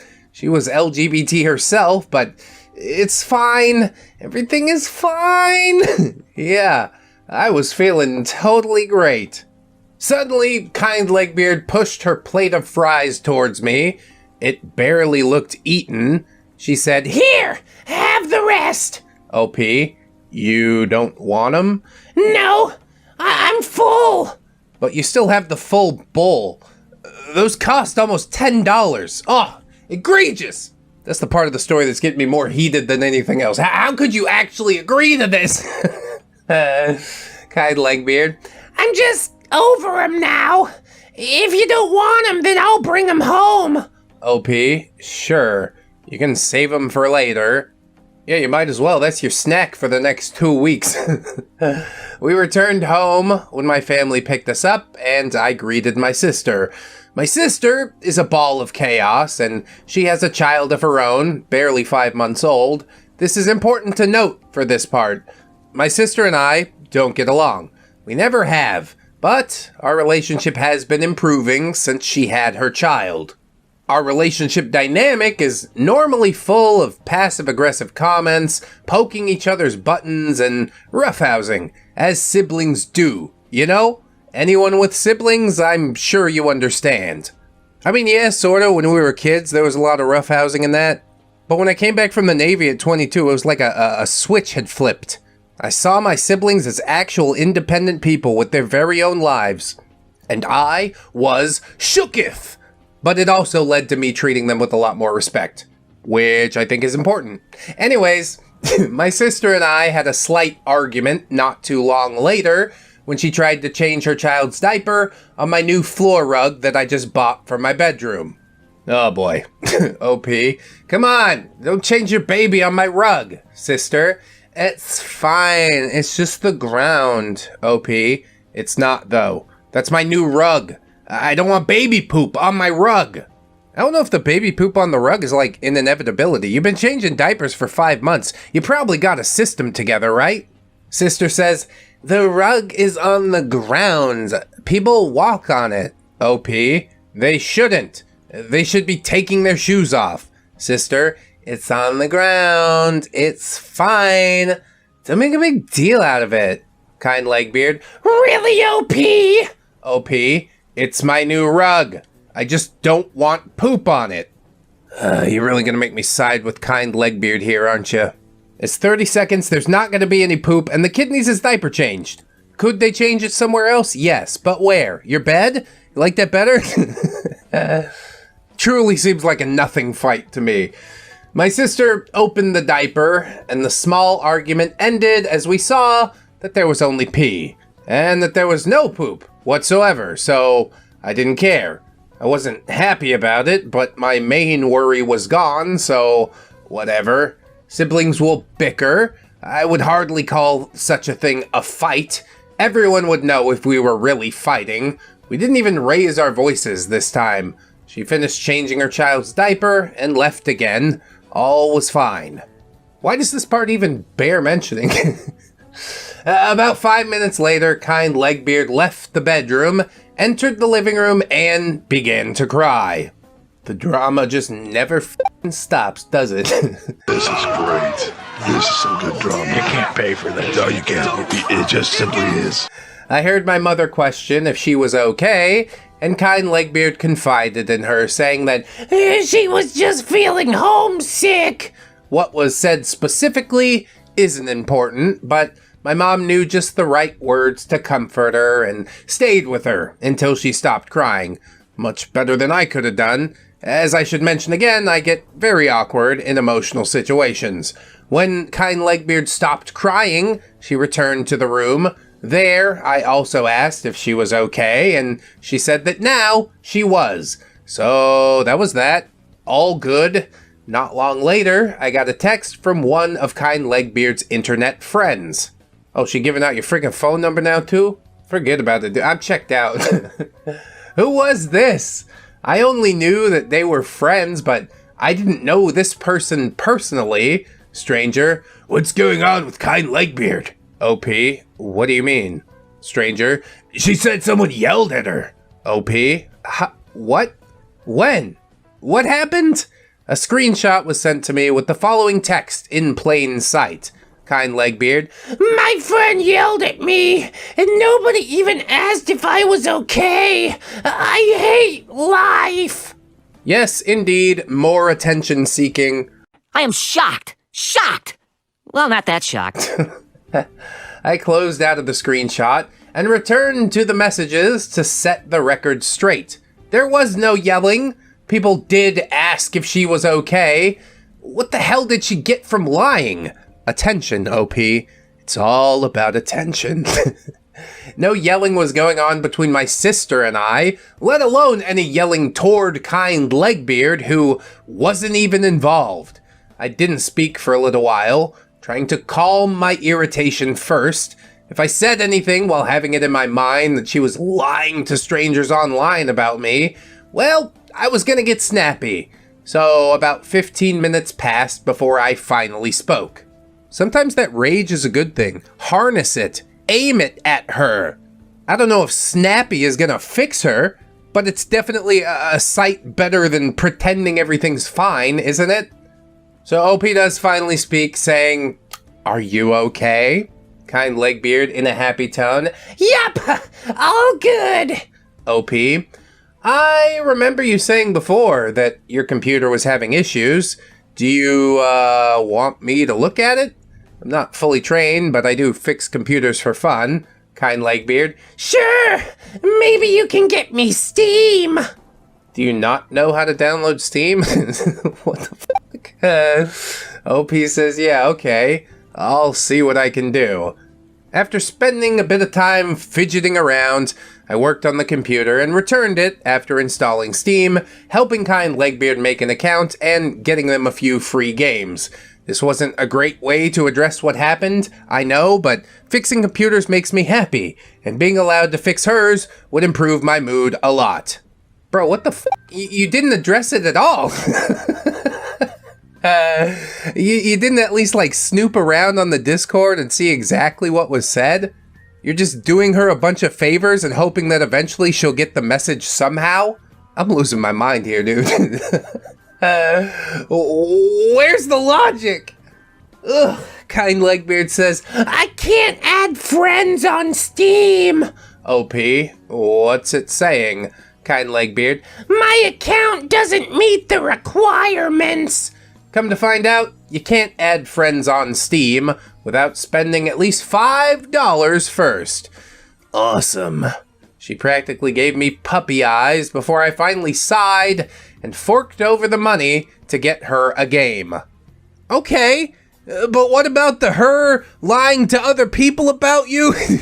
At a certain point, you're just tying your own noose, OP. Does this explode near the end, or do you just bottle it all up and put it in a Reddit post? You need to bite her nose off!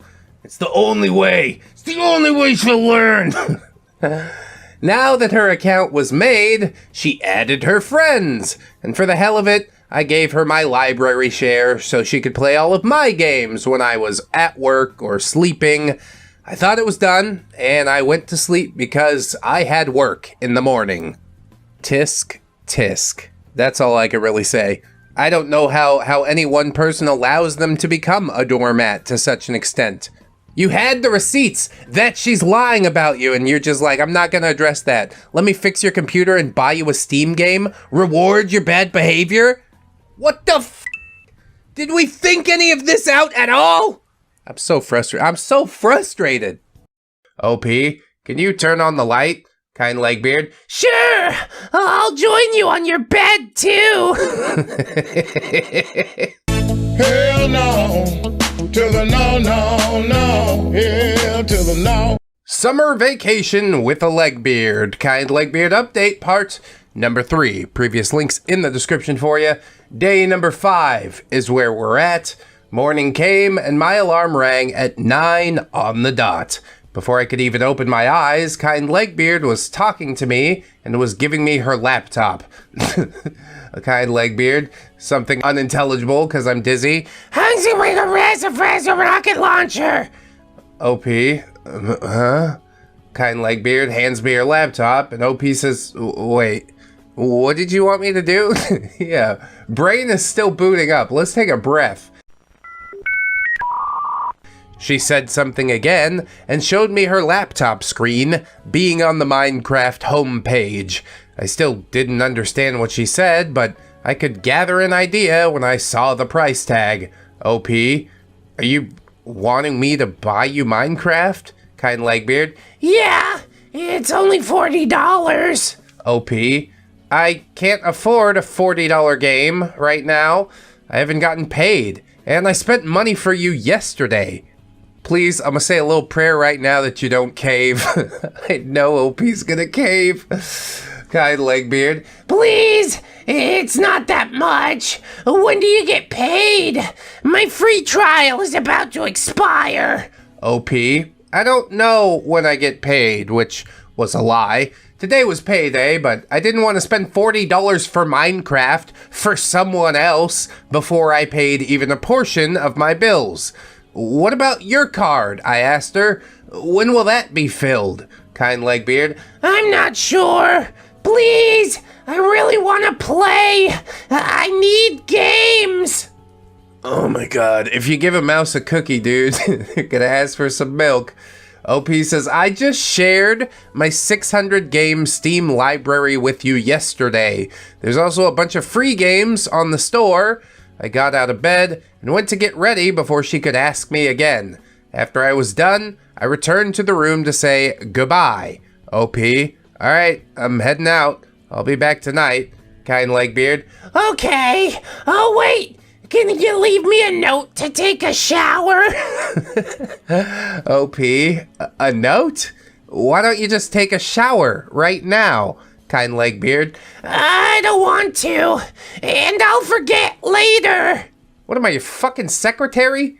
You want me to scrub your stinky vag too? Get out of here! Girl, you need to wash your pussy. Go home! Nobody wants you! You don't even seem to want to be here! Ugh, all the frustration is just flooding right back. OP says, fine. I'll leave you a note in the bathroom so you can see it when you need to use it later. Well, I wrote the note. I went to work. I came home. A normal day, all in all. Yeah, except the part where you come home to a complete weirdo. When I came home, I didn't see her on the guest bed where she liked to hang out when we weren't doing anything. I looked around the house, noticing the note that I made in the bathroom trash. I entered the room again and finally noticed her sitting on my bed, still unshowered.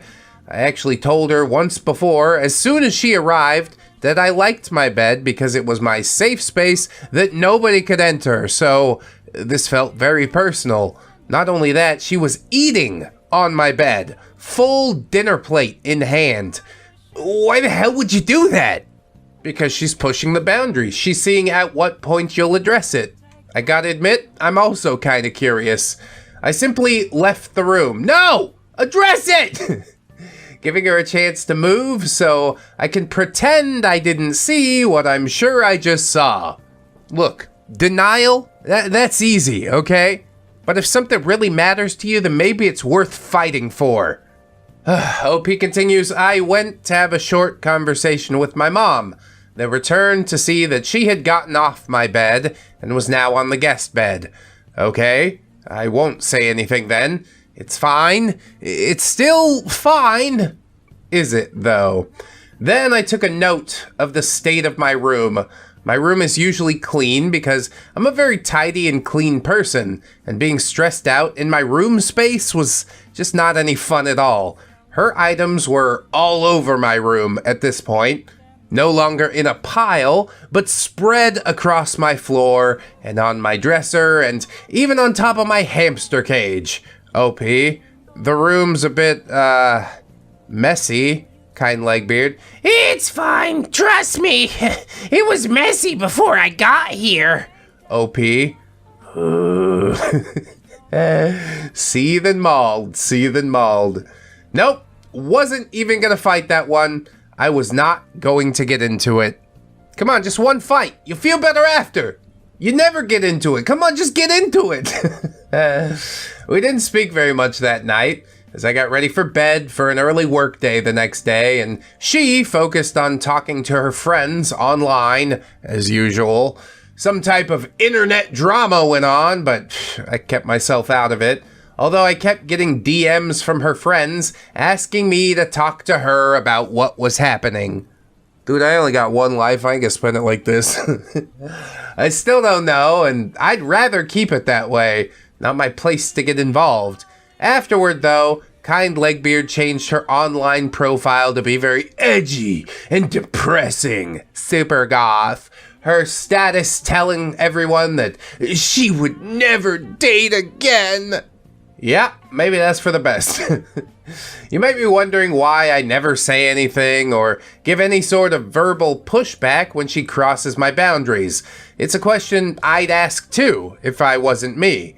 It's infuriating for anyone reading this, no doubt, so allow me to give some context. Yeah, that's the bulk of the comments I saw in the last video.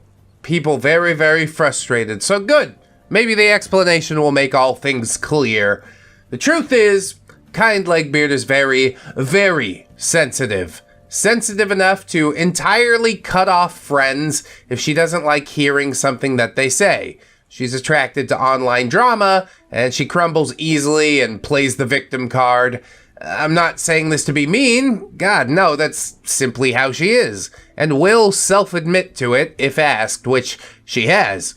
When I told her that her friends were messaging me, she directly said, in her own words, I'm so sensitive.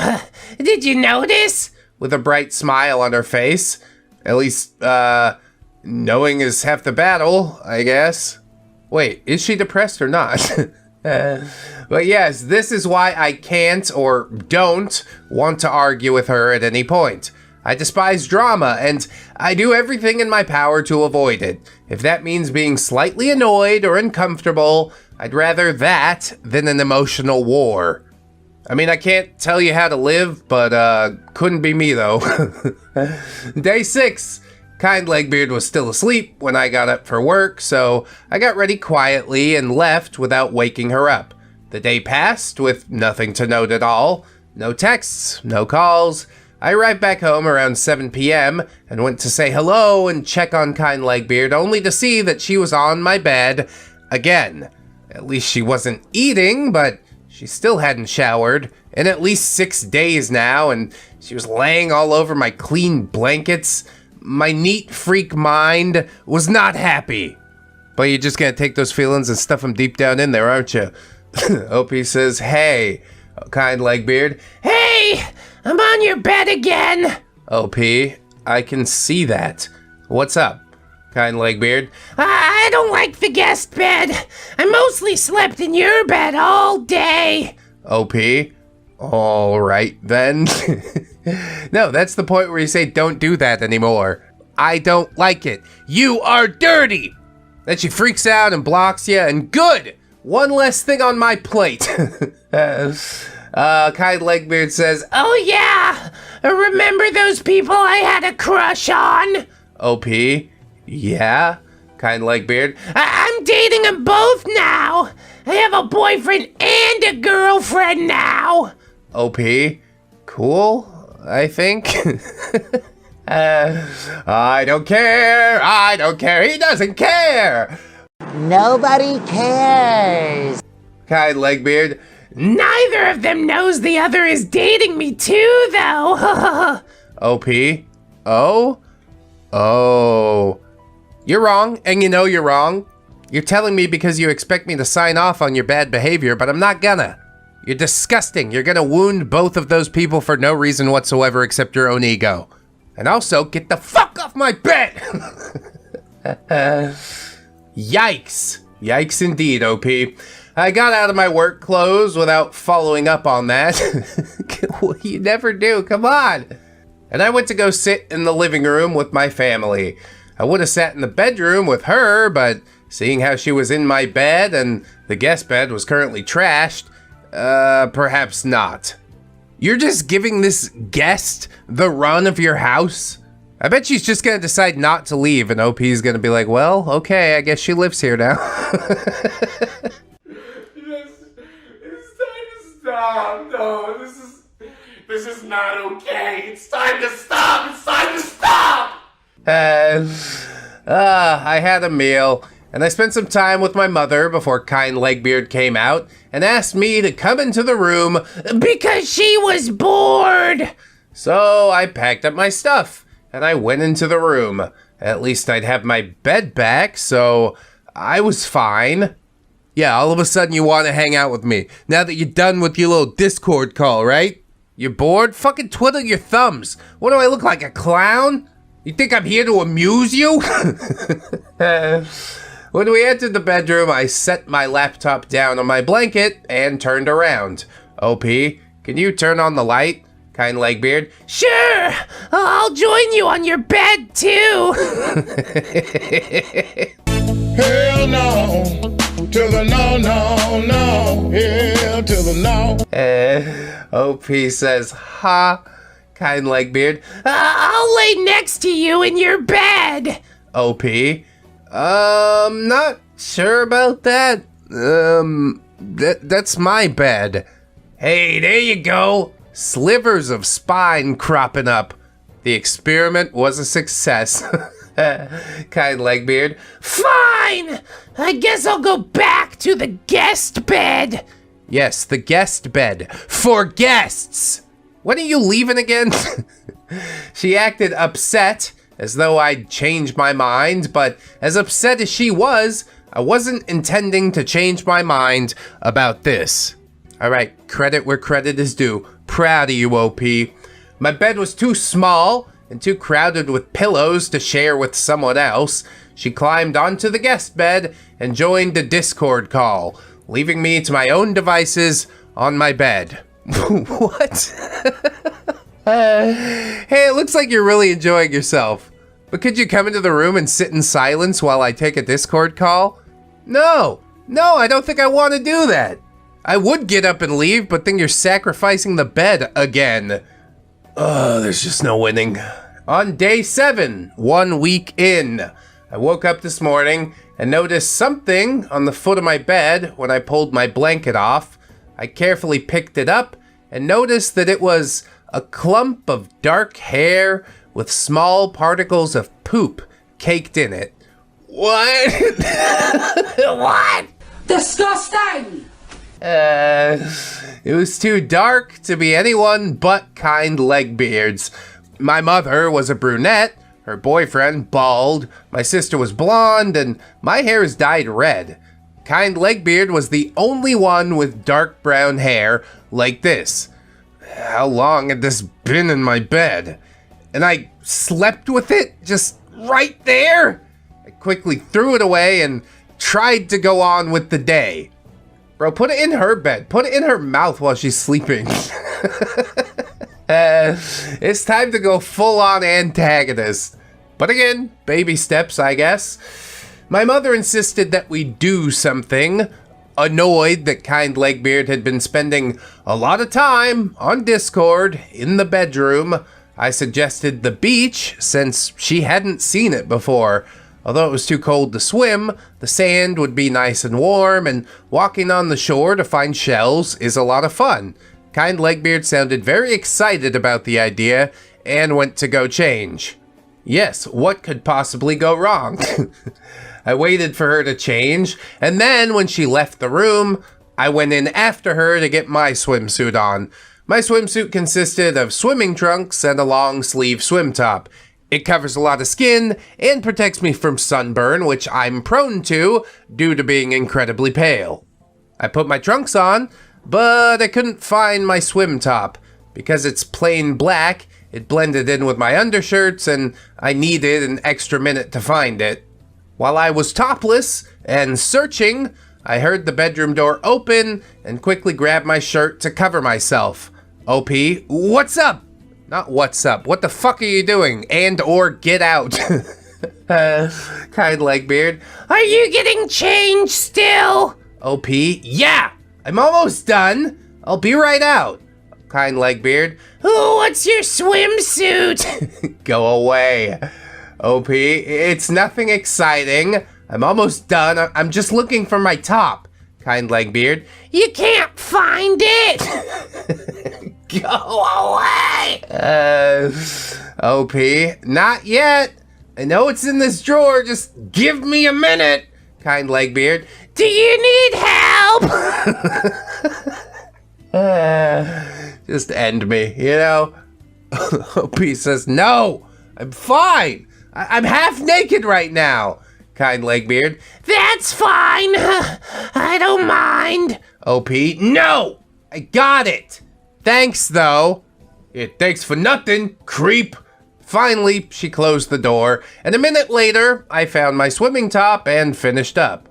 When I walked out, Kind Legbeard looked at me and almost looked disappointed. Kind Legbeard. You don't even want to wear a tank top? Oh, she's really hoping to catch a glimpse, huh?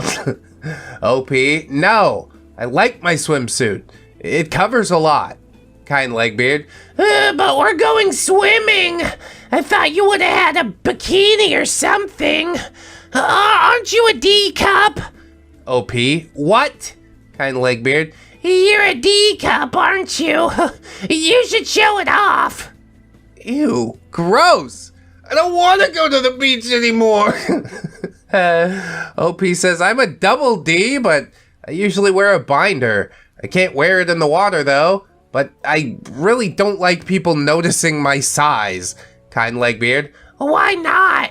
Guys like big boobs.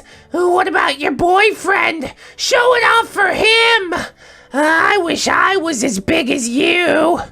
Then go panhandle for some $40 Minecraft blocky double Ds. OP says, what on earth are you even supposed to say to that? I was flabbergasted. You should just say no and spin on your heel and walk out. The only thing I could think to do was awkwardly laugh it off and start to gather our beach supplies. You're still really determined to do this, aren't you, OP? As I finished up the bag of towels, sunscreen, sunglasses, and small snacks and water bottles, Kind Legbeard came up beside me and suddenly hugged me. Her arms tightened around my chest, uncomfortably so, and she held on too long for my comfort until I finally began to get stressed out and squirmed away to get her to let go. As she was hugging me, Kind Legbeard giggled and said, Squishy! This is a disorder of some kind. I tried not to say anything about it, but it didn't feel like a normal hug. It wasn't, dude. You basically just got assaulted. When she let go of me, she also went to hug my sister, where her arms went around my sister's shoulders instead, completely ignoring her chest, despite us being the same height and the hug being generally similar. Kind Legbeard's just gross. We should call her Gross Legbeard. She's nowhere near kind anymore. OP says, I half considered putting my binder back on and just dealing with the discomfort of getting it wet. I was stuck between a rock and a hard place. Truly. More like a rock and a squishy place. I'm sorry. The last one to get ready was my mother, and while waiting for her to finish getting dressed, I sat on the couch. Kind Legbeard began to pace around the house with impatience before finally stopping in front of me. Before I realized it, her phone camera shuddered. Voyeuristic freak. OP, did you just take a picture of me? Legbeard. Yeah, you look cute. OP, I wish you would have asked first. I don't like pictures, especially when I'm not in my binding. Kind Legbeard. Oh, it's not a big deal. You look pretty. I'm only gonna keep it for myself and my mom. OP, please don't send it to anyone else. Keep it for yourself if you really want to, but I'm not in my transition gear. Kind Legbeard. I still don't get it. Your boobs are huge and you got a cute face. You should be grateful to be a woman. If I had boobs like you, I'd show off to everyone. Trust me. You know Kind Legbeard would, too. Keep all her ugliness on the inside. But it does seem to work. There's some beautiful women out there that have been getting away with being foul inside for decades. OP just says, yeah, that's not really how any of that works. I didn't choose my identity. If it were up to me, I would have already been born a boy. No boobs at all. Kind Legbeard. Whatever. You don't get what I'm saying. You're trying to tell her to make hay while the sun is shining. This is the body that you got, so might as well make the best of it. But if you're legitimately not comfortable in it, then I do suppose you're at liberty to make the changes you feel you need to make. But just be really sure, because a lot of that stuff's irreversible. Okay. The topic fell quiet until my mother returned, ready to go to the beach, and we loaded into the truck. There are multiple beaches in the area, so our first intent was to check each of them out and decide which one we liked the best. The first one was only a few minutes away and was famous for an old shipwreck on the shore. Dude, that sounds awesome. Kudos to you if you know which one it is. I'm not going to dox my location. Okay, but you did narrow it down quite a bit there. The entrance was full of cars, blocking the way for our truck to get through, so my mother decided to take a side entrance. I quickly looked at Kind Legbeard in the back seat and told her to buckle up. The side entrance was very bumpy. I've taken it a few times and I knew what we were in for. Kind Legbeard, with the confidence of the world, waved off my warning. Kind Legbeard. It's fine. It's just sand. I've had worse. Trust me. Well, okay. If she said so. I love that. Sometimes you gotta learn lessons the hard way. My mother flipped the truck into four-wheel drive and started to climb. Right away, it was like a roller coaster, and Kind Legbeard screamed. Ah! Being mid-climb, my mother couldn't just stop, not with people behind us now either, so the climb was full of screaming, and Kind Legbeard holding on for dear life. When we reached the peak, the truck stopped for a moment as she returned it to two-wheel drive, and I looked back once more. OP, it's very bumpy, even going down. You should buckle up or you might hit your head. Kind Legbeard. We're gonna drive on flat sand and get out soon anyway. There's no point. Oh, there is a point. I think you'll find that out soon. OP says, well, okay then. The truck started again. Bumps hit, more screams, and I heard a loud thump behind me as what else happened but her head slamming against the window. That's fine, her skull is empty. There's nothing to damage inside of there, okay? Kind Legbeard. Oh, God damn it! OP, are you okay? That sounded loud. Kind Legbeard. Stop driving! Mother, I can't. We'll get stuck if we stop right now. Wait till we're on a flat surface. Did you get hurt? Kind Legbeard. I'm fine. It just hurt. Yeah, maybe next time buckle the seatbelt, huh?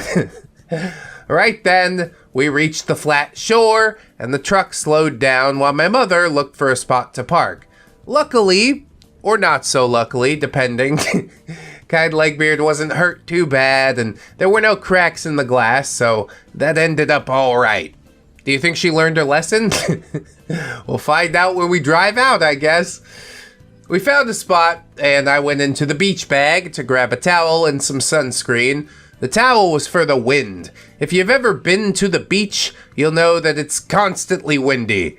Not in the Philippines. Which beach are we talking about? The beach that makes you old? I want to go to the beach that makes you old, but it'll make me old. Look at me, man. I'm old as hell. And it's because I went to the beach that makes you old.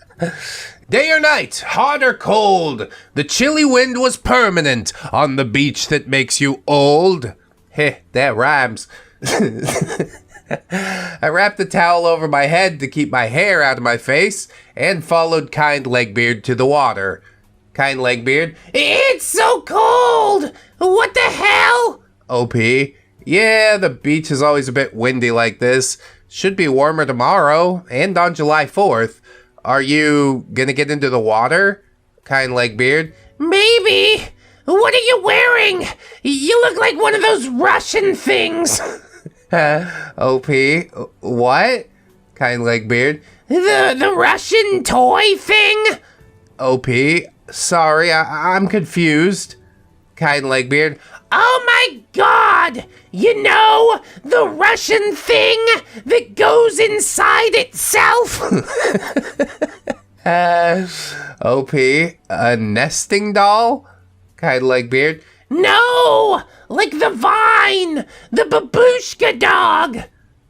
It's my little Russian lady. Please get me some beats. Oh yes, I remember Vine. Best thing to happen on the internet. Now it's dead. OP says, huh, I guess I do a little. Kind Legbeard. I should get a towel too. Later though, I want to see the water. Kind Legbeard ran ahead and went up to the water first. After barely touching her toes in, Kind Legbeard screamed and ran back, complaining that the water was cold and she wanted to go home. Really? I hadn't even touched the water yet, and we hadn't walked to the shipwreck or sat in the sands. We had literally done nothing. Yeah, that seems to be a consistent theme for her life. That's what she's comfortable with. Do nothing. I followed her back to the truck anyway, a little saddened, and we left the beach through the climb once more to make our way to the next beach. Bro, it's all the same water. It's connected to like the same ocean, you know? I'm glad you aren't actually going home, just switching beaches, but I don't know that it's gonna make a difference. The next beach was right next to an old military fort, which my mother stopped at for Kind Legbeard to see it for a short minute. Mother, isn't it cool? We'll put aside a day to explore it later. Kind Legbeard. It's creepy. Mother, creepy? It's not like it's haunted or anything. Nobody died there. Kind Legbeard. Oh, trust me. Everything creeps me out. I never go outside. Mother, you're missing out on life. Damn, that's some truth. I think it's pretty cool. There's old artillery and dining hall where all the soldiers ate. OP. They even have cannons. Kind Legbeard. Food? I didn't bring my wallet, though. Are you stupid as what? Mother, no, not that sort of dining hall. There's nothing there now. It's just a tourist attraction. Kind Legbeard.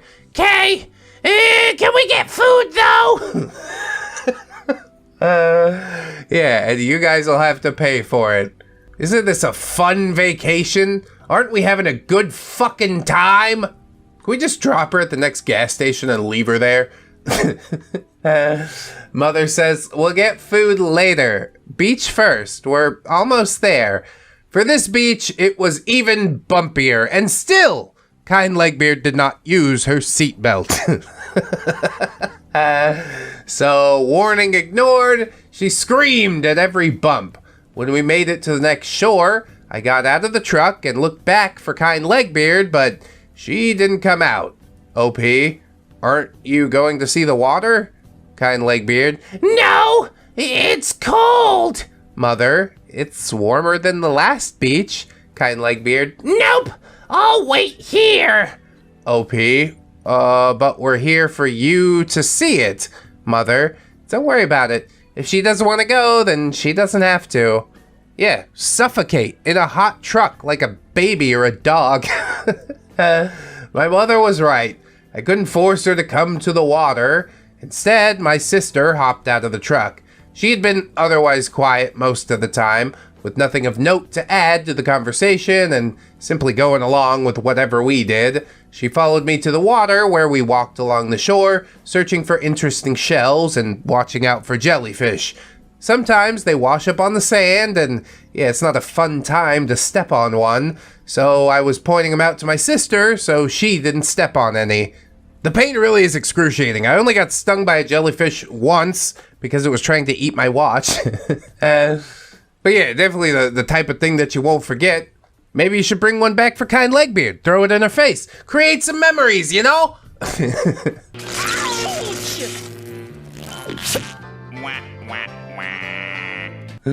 After a while, the amount of jellyfish was just too much, and my sister got nervous about going into the water completely.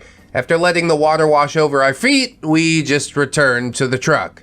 Damn, dude, really ain't nothing going on today, huh?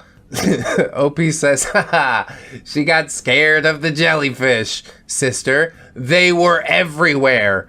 Kind Legbeard. Jellyfish? Mother, no, not like box jellyfish. They look more like little snot bubbles. Kind Legbeard. I never want to see jellyfish. That sounds so scary. Is it scarier than the thought that you're missing out on your life? Mother says they're really not scary. This is like our everyday. We get outside every chance we get. Kind Legbeard. Not me. I'm not the outdoors kind of girl. I'm like the video games and voice calling and streaming kind of girl. I haven't left my house in years before this. Weird flex, but okay. Mother, that doesn't sound like living. That just sounds like staying alive. There's so much to see out there. Kind Legbeard. Maybe, but I'm not interested. I'm just waiting for my ex-boyfriend to text me back right now. Well, old ex-boyfriend, and now brother. Sister, that sounds like some step-bro, Alabama type of kind Legbeard. Ew! It's not like that. We stopped dating before he was adopted. He still likes me, though. None of this is this is all like an online roleplay LARP, and I'm not going to engage with it any further, okay? Leave me out of it. For the rest of the trip, not much else was noteworthy. We drove around and explored, but as soon as service returned to our phones, kind Legbeard stopped paying attention to the sights and spent the drive on her phone. Like, part of me is glad you don't really have to interact with her, but the other part of me is like, the whole reason she's here is to interact with you. I'm mystified. When we returned home, my first stop was washing the sand from my feet. I scrubbed myself clean, and then I went to get kind Legbeard. OP, the tub's open now if you want to wash your feet. Kind Legbeard. No, I'm good. I already cleaned my feet. OP, huh? Kind Legbeard. I wiped them on the ground outside. They're clean. OP, if you say so. It's open if you need it. No, that's the point where you're like, this is not an option. That's not clean enough. She's gonna get that sand in your bed. Oh, you'll only have yourself to blame at that point. Kind Legbeard says, No, I don't like showers or bathtubs. I don't need it. Okay. OP says, I think I could tell it had been a week without a shower now. I left the room to pop open a small cake I got for the family a few days back because why not? And I gave everyone a plate. When I got Kind Legbeard a piece, I returned to my bedroom to see her laying in my bed, her feet digging into my blankets. God, it's like I got future sight or something, you know? I wanted to cringe, maybe even pull all my blankets off at this rate, especially after this morning. And now, sand? Still, I forced a smile and asked if she wanted a plate, although she declined, so I left again and gave the plate to someone else. And you're just gonna let her grind her dirty feet into your blanket? Oh, God! Throw the cake at her! Like, do something, you know? There was a little bit of pushback in the story, but like, I need more from you, you know? You go out on that field, you give 110%. This is war, son! Maybe we will win in the end, I don't know. Not too long later, Kind Legbeard left the room complaining that she was hungry and she was gonna make some ramen. We didn't mind that, but when she got the noodles and pot, she yelled for help because she didn't know how to work our stove. Fair, honestly.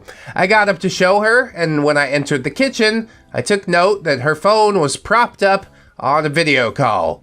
I kept my words short, showed her the buttons, and quickly left again, limiting my time on the video as much as possible.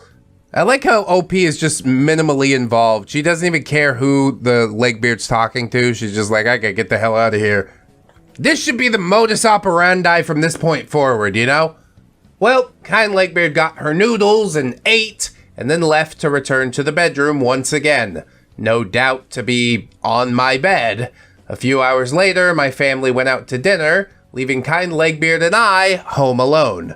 My mother knows that I like using the living room TV when they go out, so I was happy to be home, and Kind Legbeard came out to join me as I streamcasted videos for her. Yay, bonding over media where we don't have to interact together. During the videos, what else would happen but Kind Legbeard joining a voice call. I lowered the TV volume out of respect, but whatever, she wasn't interested anyway. Alright, tell her to go away so you can watch what you want then.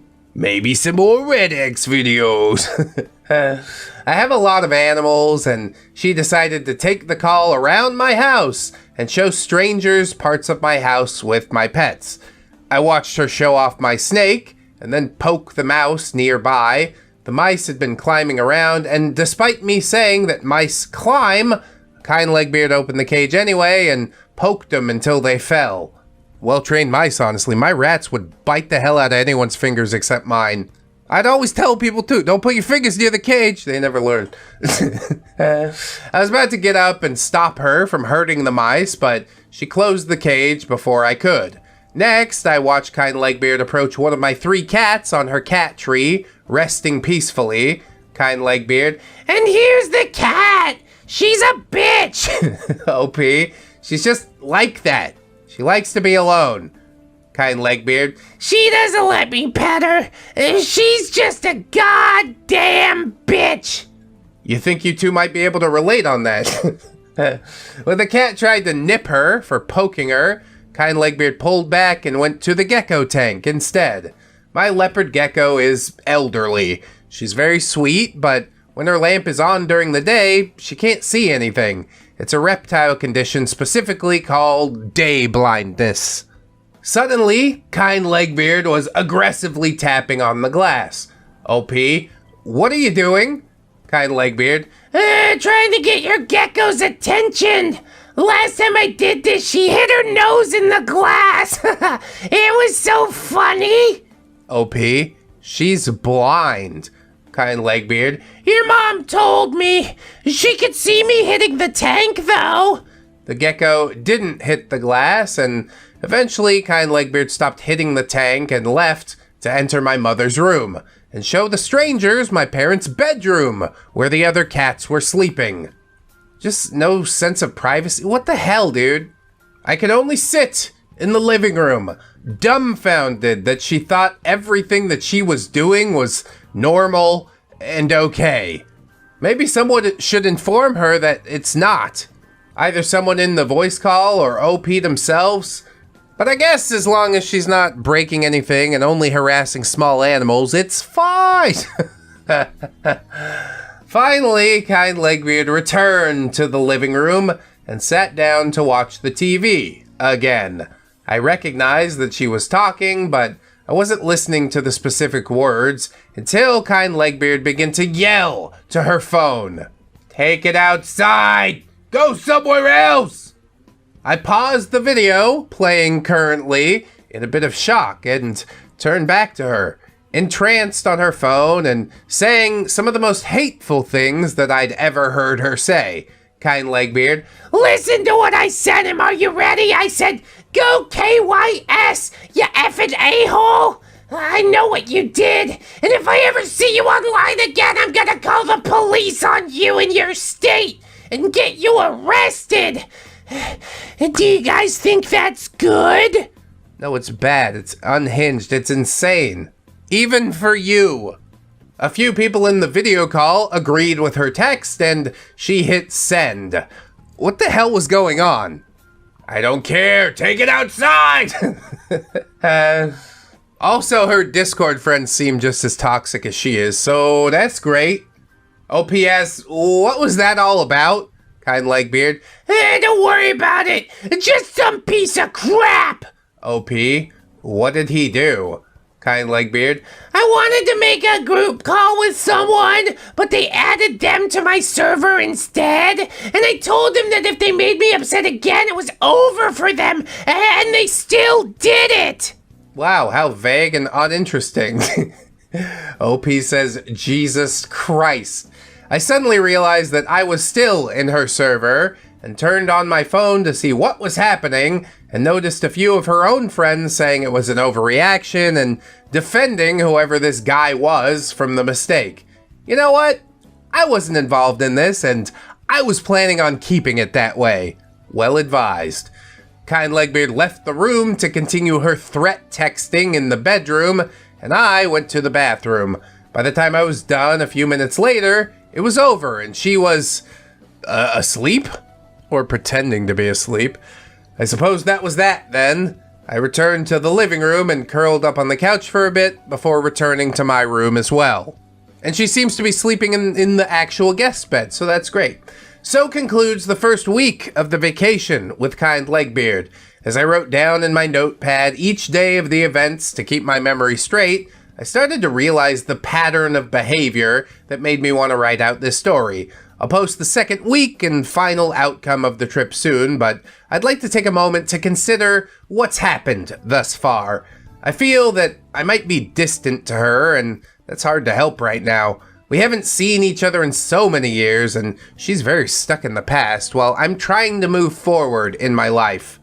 Honestly, she hasn't really changed a bit since we were kids, so it's kind of hard to connect with her as an adult now. Kind Legbeard has been refusing my attempts to bond with her, and instead spends our time together being on calls with other people. All of that combined, I'm sure anyone else would feel distant as well. I'm sure some will think that I'm a jerk or an a-hole for my responses to Kind Legbeard during the first week. I certainly feel that way a few times in hindsight, but there's been quite a lot that sounded like she was trying to push me into a corner too. Perhaps I'll have a final decision when the second week is over, but for now, good luck out there, soldiers. We're gonna need more than luck, Sarge. Call in the heavy artillery. She definitely does seem to be in a state of suspended adolescence, still pulling like this stupid high school BS. Oh, you offended me in my server and now you're totally banned and I hate you forever. And then next week they'll be totally friends or dating or whatever the hell again. The totally serious online relationships that I'm sure she's completely invested in. OP did stand up for himself. Kind Legbeard did end up sleeping in the guest bed, so I guess we'll call it a victory for now. There's still a lot of things wrong with this human being, but as long as eventually this ends and she gets out of your house, I guess it's fine. or as fine as it's going to get, as the case may be. I hope you enjoyed the episode. It wasn't as frustrating as the last one, which I'm grateful for. So I opened the server and checked the messages that she sent since we left the house. I scrolled and I scrolled, but I found nothing. Just a spam of Harley Quinn memes and a roleplay. God. I knew I could get you to like me. You got me. Now into the vat.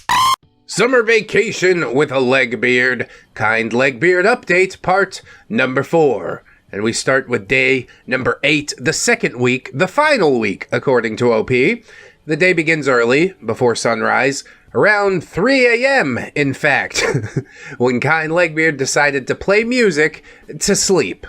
Literally the worst way to go to sleep. Silence and darkness, that's what I need. Normally this wouldn't be a problem if it stayed at a reasonably low volume, but it didn't. Her phone was at maximum volume and could be heard echoing across the house. Just no situational awareness at all. The lights are on, but nobody's home. Beforehand, I'd been in the living room, and while I heard the music, I didn't realize how loud it truly was until I went into the bedroom to sleep. Oh, I thought she woke you up at 3 a.m. If you're already awake, I guess it's not as invasive, ? Kind Legbeard, already sleeping, would not make this task easy. I saw her phone close to the edge of the wall, where I would have to reach over her to get it. It was too far to reach, even if I wasn't reaching over another human being. Plan B was I'd become the monster under the bed. Just wake her up anyways, throw her phone against the wall, who cares? 55 minutes. Your call is important to us. Thank you for your patience. Maybe you'll spend the rest of this week in reality, with all us other human beings, no? Worry not, dear readers. I wasn't creepy enough to play monster under the bed. It was a bunk bed.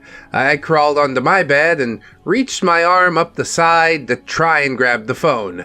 After a lot of struggling, I managed to get a finger on her phone and drag it down, but the volume wouldn't turn down when I hit the button. Telling you, toss against the wall. It's the only way. I was trying to avoid turning her screen on and invading her privacy just to turn the volume down, but I didn't have a choice. If it wasn't turning down, then I need to go into the settings or pause the music. I'm just saying, hucking it against the wall is still an option.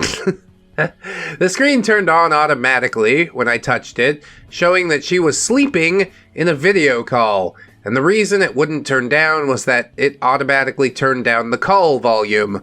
Her camera was on and everything, and of course I wasn't sure how to feel about that.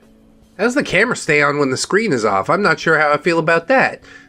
I turned down the volume and slid her phone back into position. Now that the music wasn't reverberating, I could get to sleep. Right? Right? Somebody say right. I bet you wish I could.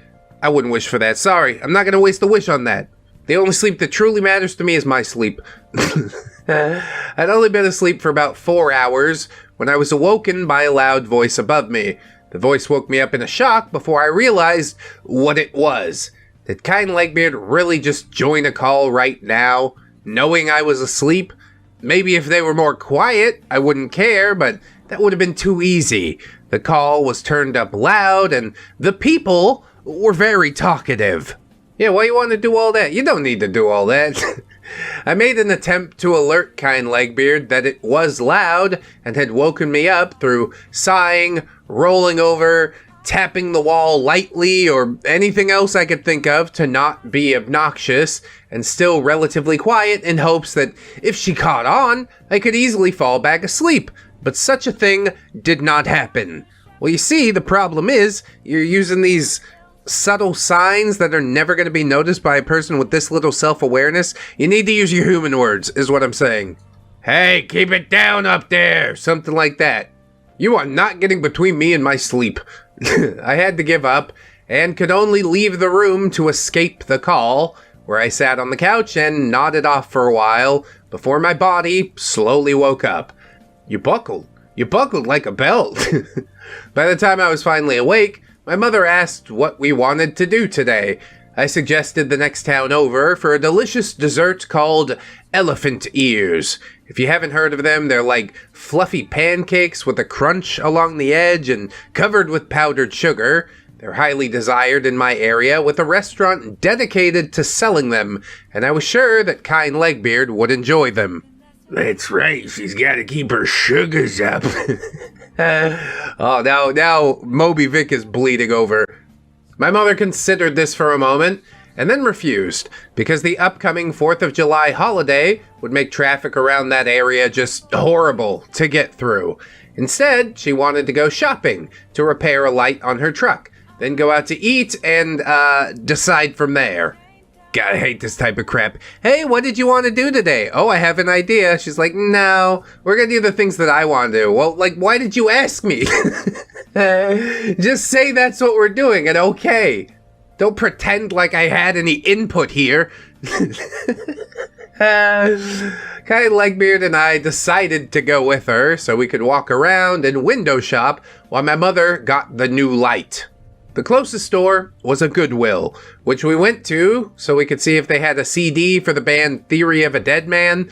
I didn't intend to stay long and was almost positive that they wouldn't have something so specific, but I held on to hope.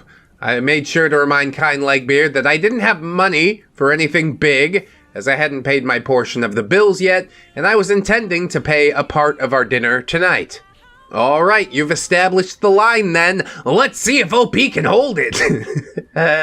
While I was browsing, kind Legbeard wandered off, and I quickly ran to catch up to her browsing the toy section. Kind Legbeard, I want to look over here. OP, are you looking for anything specific? Kind Legbeard, no, I don't think so. The porcelain dolls creep me out. OP, I think they're pretty neat. They're antiques, I think. I'd get them if I had room at home. I love collecting antiques. Kind Legbeard, no way! They're gross! You never know where they've been! Well, I'm sure they say the same about you there, kind Legbeard. Don't feel too bad about it.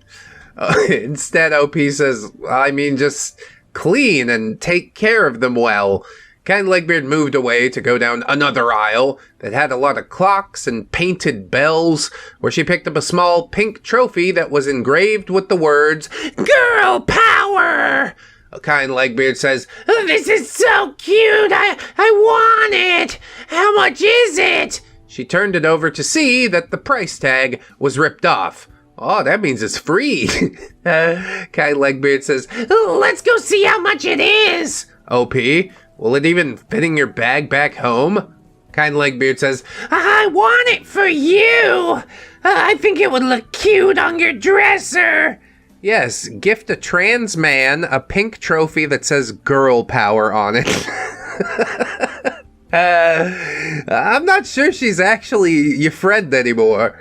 She seems to keep violating this boundary, and I don't know how much one person can really take. OP just says, yeah, not really my sort of thing. Kind Legbeard. Oh, come on! You have to like girly things sometimes! OP, I do.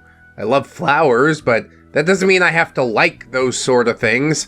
I'm not a girl, and I'm not interested in a girl power trophy. Kind Legbeard. Fine, I'll take it. It'll fit in my bag. Can we see if they have computer mice? OP, you footing the bill for all this again? We need to pump the brakes on all this yesterday, a week ago.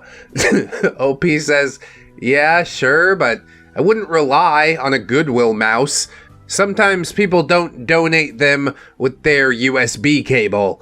She ignored my remark and checked the mice, quickly grabbing the first one she saw that had its USB. Kind Legbeard. Perfect! Okay, I want a soda too, and then we can check out. Really just piling it on, aren't you?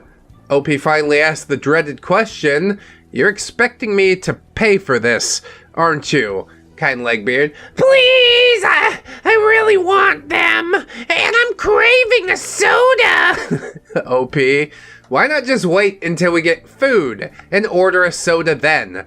I'm paying for your meal anyway. Kind Legbeard. I really want one now. I'll just get another one when we eat. Don't worry about it. Yeah, easy to say don't worry about it when you're spending somebody else's fucking money. Isn't that right, federal government? I mean, Kind Legbeard. Damn it. OP says, okay, all right. Are you sure you want that trophy, though? Why okay? Why all right? The line was established. You just folded. She didn't even have to twist your arm about it. You're just like, okay. You talked me into it with one sentence. Guy Legbeard says, yeah, I don't know how much the trophy is, though.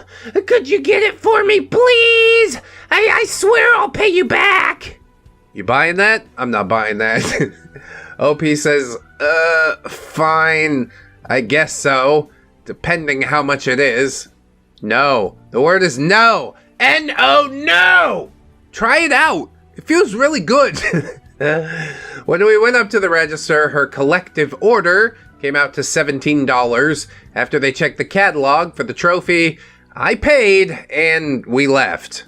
Just endlessly rewarding bad behavior. You hate to see it, honestly. After a short walk around, my mother returned home to pick up something else to eat with us, and we went off to the liquor store for her to get some fine wine before we ate. Oh yes, only the finest wines. This time, we were near a pet store and a dollar store. Can't take Kind Legbeard anyway. Lock her in the car with the windows up. Let her suffocate in the heat like a dog and or baby.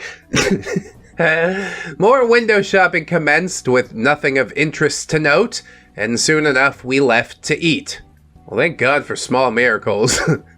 When we arrived, we ordered, and Kind Legbeard insisted on getting that soda that she mentioned. Because the soda was an extra charge, I shortly questioned about the one I just bought for her, in case it was something she didn't need, and Kind Legbeard dismissed it, saying that, she dropped that off at the house.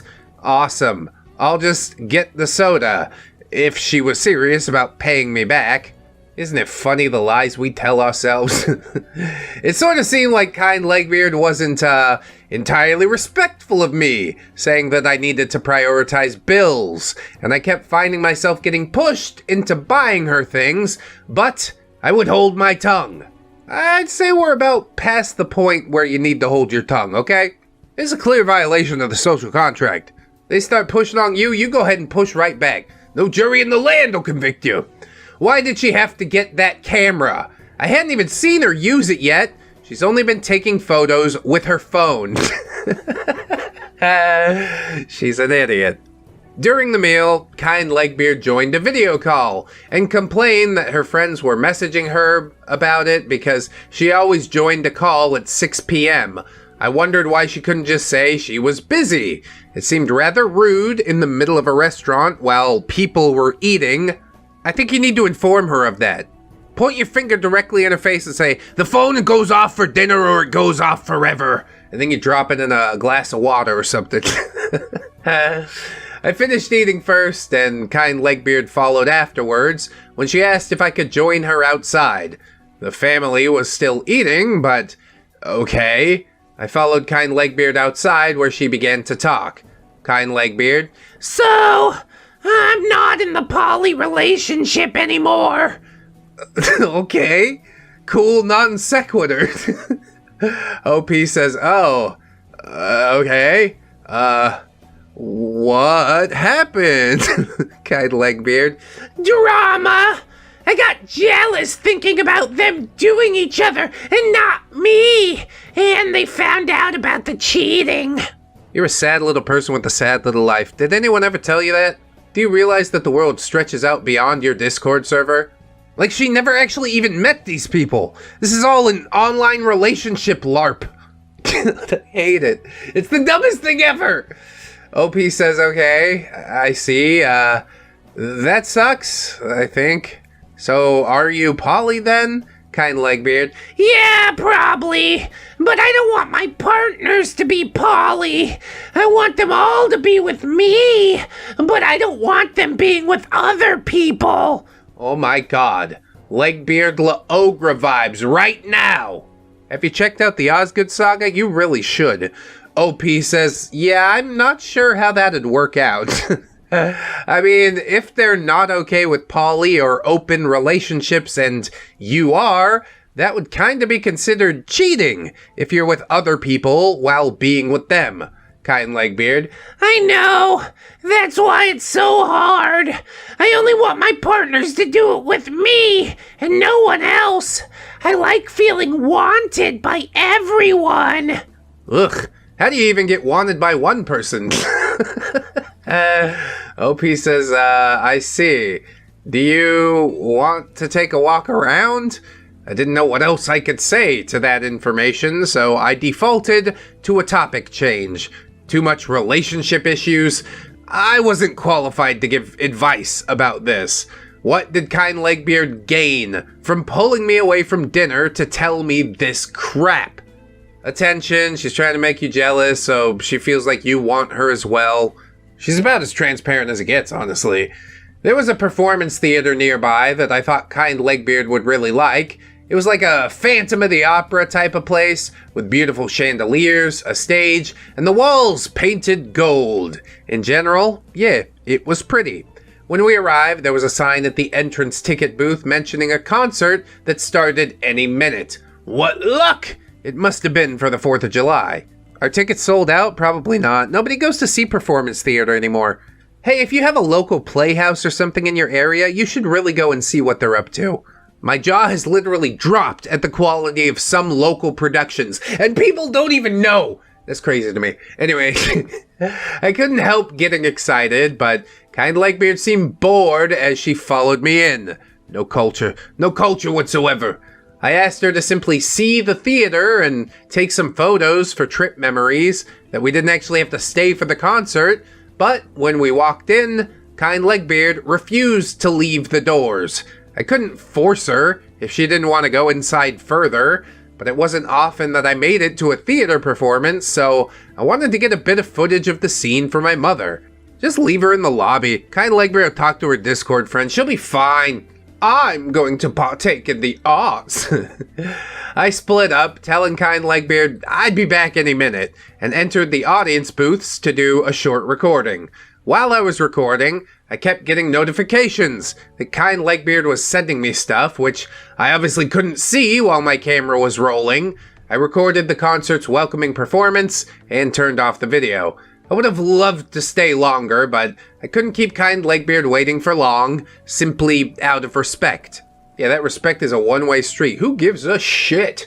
Eventually, you will get bored and come join me, or go back to the restaurant, or get abducted and murdered.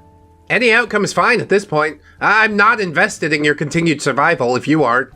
It had only been about 3 minutes, which had passed during my recording.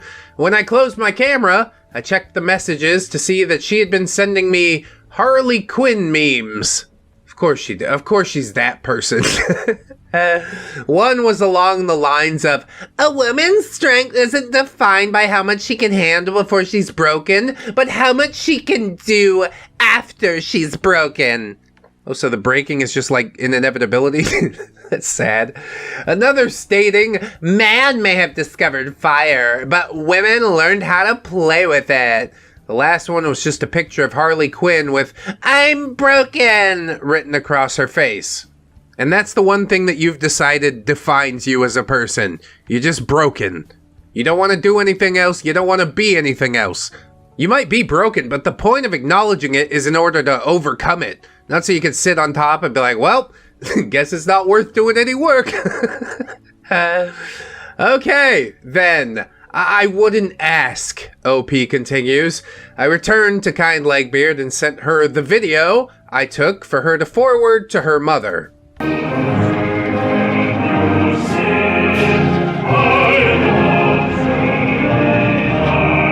God bless America! Do you think Kind Legbeard is a true patriot? Probably not, but I'll tell you that video gives me a big rubbery one. We left and continued down the sidewalk. Kind Legbeard. I want to go back to the restaurant. OP? Huh? Why? Kind Legbeard. I hate walking. I never walk at home unless I have to. What? He's got like a rascal scooter or something. I'm not even conscious of the times that I walk. You're just supposed to do what needs to get done. OP says, okay, I suppose we can if you really want. There's more to see though, kind Legbeard. I'm not really interested. I don't know the area, and it's creepy. Trust me. Yes, anything in the real world is creepy. It's the nature of reality, okay? We can't all live in a metaverse hellscape. At least not yet. Till they catch me and throw me in the pod to eat some bugs. OP says, creepy? This is a super safe area. I wouldn't let you get hurt or lost. I know this area well, kind Legbeard. No, it's still creepy. And I hate walking. You said that. OP, fine. I'll text my mother that we're on our way back. Rather pissed, I sent the text, and she responded fairly quickly, telling us to stay there and that she'd come and get us in a few minutes. She wanted us to move to a more well-known area to be easier to spot while she was driving, so I told kind Legbeard the message and looked around to decide the best spot to wait. Pick the spot that she doesn't have to walk to. Maybe something with a downhill incline, you know? We could roll her right over there. No complaints, no nothing. Around us was a courthouse, the film museum, and the first mayor's house, which was now a tourist trap. All three were relatively good options to wait at. I eventually decided on the film museum since it was a more open area, and it would make for a neat photo for kind Legbeard to take. Oh yes, I'm sure she'll treasure the memory forever. We made our way to the museum, and kind Legbeard pulled out her phone to take a photo of it. There was something special about the film museum, and that was the fact that it used to be a jail. If you can imagine a Wild West County jail with bars on the cells and the windows, and a sheriff sleeping with a big old key ring hanging on his belt, then yeah, you got a pretty good idea of the layout of the museum. It was directly built on the jail, even still having bars on the doors and windows. The museum was closed, or I would have loved to go inside. Just because it's closed doesn't mean you can't go inside. This right here, this is what I like to call the master key. Other people call it a brick. Kind Legbeard says, this place is so creepy, and it smells. OP, well, it is an old jail. Isn't it cool though? Kind Legbeard. I think so, but it's scary. OP, the old mayor's house is right across the street. Could you imagine living in a place like that? Kind Legbeard. No way! I don't do stairs. It's cute on the outside, though. Yeah, you can't get the rascal scooter up the stairs. It's a tough life. It's super hard to be mobile. Get it! OP says, I've been inside. It's true, the stairs aren't up to code, but the view is amazing. I'd love to live in a giant house like that. Well, too bad. You gotta become a politician, extort some people, take a few bribes, then you could have a house like that, after you've sold your soul. Guy Legbeard says, not me.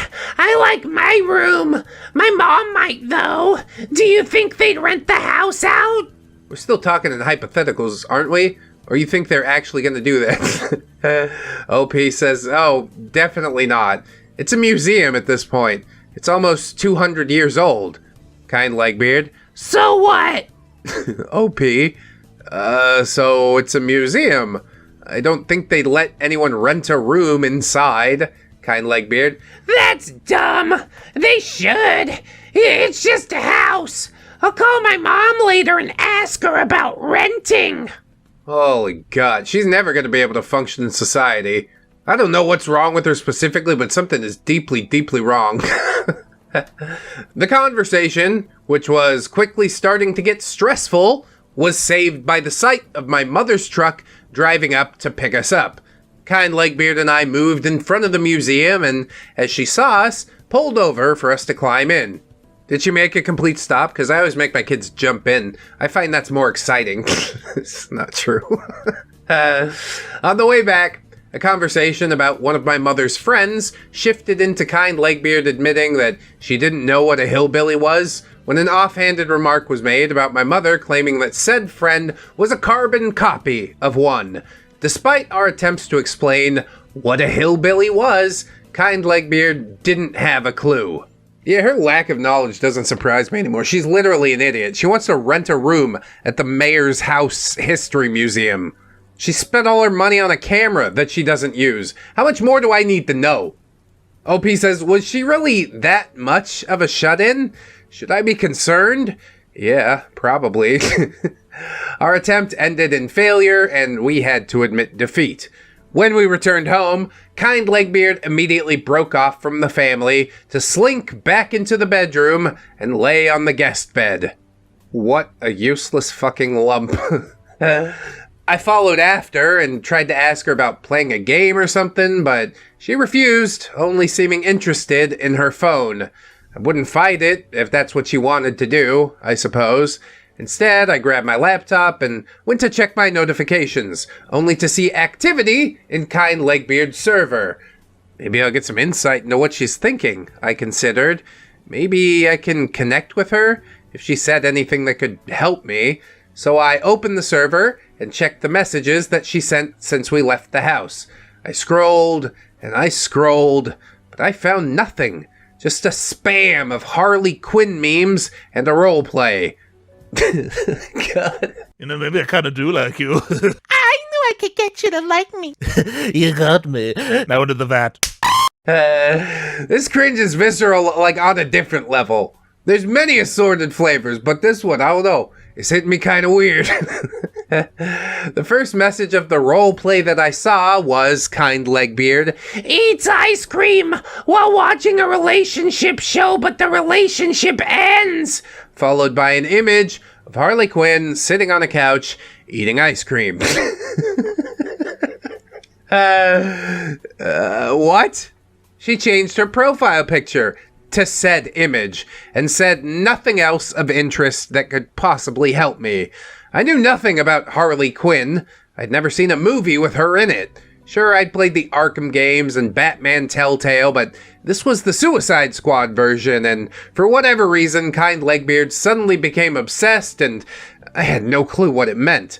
Was this the same as being a Joker incel? Yeah, I mean, basically, that is the immediate comparison I made in my mind. You nailed it, yes.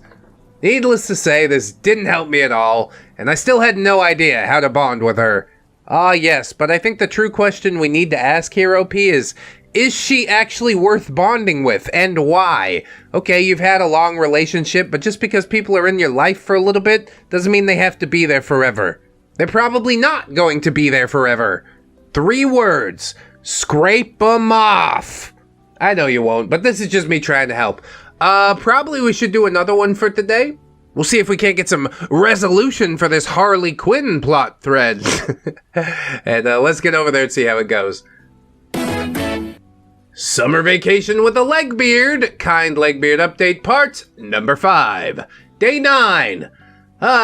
July 4th. The day of fireworks, hot dogs, and your Uncle Jerry drinking to pass out. I love my Uncle Jerry. He just needs to drink a lot of margaritas because of the salt. Helps keep his blood pressure up.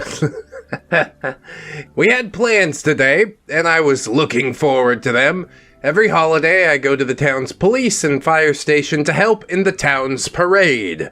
This parade consists of a barbecue, followed by fire trucks driving through town and throwing out candy. First, we would arrive at the station and be given tasks on what to help with at the barbecue, so we arrived a bit early to help set up. I'm sure kind Legbeard's going to be a huge help. You'll be so glad that you brought her. While on standby for our tasks, one of the firemen approached and poked me as a joke. Fireman, remember me? OP, I'm not sure. Fireman, I was there at the store. OP, oh yeah, I totally remember now. What? I went to look at kind Legbeard watching our scene to give her some context. OP says I fainted at the store last year and he was a first responder for me. Kind Legbeard. Oh, lucky! I want my life to be saved by a fireman! Well, start by burning your house down. It's a pretty quick and easy way. OP, I wouldn't call it a lucky situation to have a health emergency. It's not as glamorous as the movies make it look. Kind Legbeard. Still, you're super lucky. It seems like you do a lot while I'm at home playing video games. Why don't you do that anymore? I feel alone in it. Because we're fucking adults now? What are you talking about? OP says I'm just too busy now. I can't play games as much now that I'm an adult. I do it in my free time though. Kind Legbeard. You should do it more! For real! I'm still mad you got saved by a fireman, too! Nobody's ever called 911 for me! Your brain is just bouncing all over the place. Can we stay in one line of conversation, please? OP says, did you need someone to call 911? Kind Legbeard. I don't know. Maybe. I would have liked someone... I think I would have liked someone to do it at least, because firemen are hot.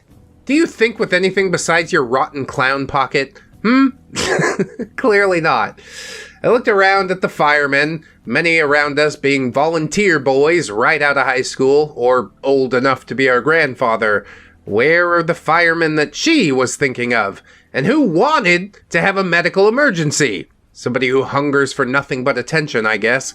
As we started to set up the booth we were assigned, which was the chip booth, I began to organize the chips between different piles and lay them out by brand. This way it would be easier to know what we're low on if we can see a specific brand getting low. It seemed like a good idea, but Kind Legbeard didn't appear too fond of it. Well, guess what? Your opinion doesn't matter. You have no power here. Kind Legbeard. What are you doing? OP. Setting up the chips. We should make them look nice. Kind Legbeard. Why? They're gonna get taken away. OP. It's all about presentation. You know, like Megamind says. Presentation! Kind Legbeard. Who? OP. Have you not seen that movie? Kind Legbeard. No, I've never heard of it. OP. Well, there goes my joke. Anyway, a lot of people are gonna come by, so yeah, the chips should look good. Kind Legbeard. That's annoying.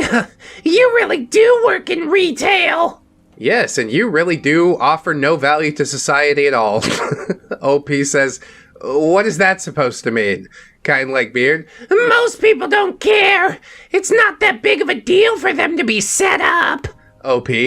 Maybe in most cases, but that's our assignment anyways. We're volunteering. Kind Legbeard. I know that, but it still doesn't matter. I never organize and I see everything fine. Are you sure about that? Take a look in the mirror and tell me that you're not a disaster. I decided to ignore her complaints at this point and continue to organize while Kind Legbeard threw chip bags on the table carelessly. Despite her resistance, we were able to set the table up right on time as the line began, and the barbecue started. Chips went rapidly, and one of the firemen's wives came to assist. While we struggled to shift through new boxes to find what we were looking for, she had the idea to sort the chips between the boxes as well. That's right, this thing running like a well-oiled machine. You ask Kind Legbeard for chips, she's gonna be like, duh! I don't know where they are. So yes, the wife and I began to do that while Kind Legbeard sat down to talk to the patrons. Oh, no, please don't do that. You're gonna ruin this whole fucking thing. The entire town was out, at least a few thousand people.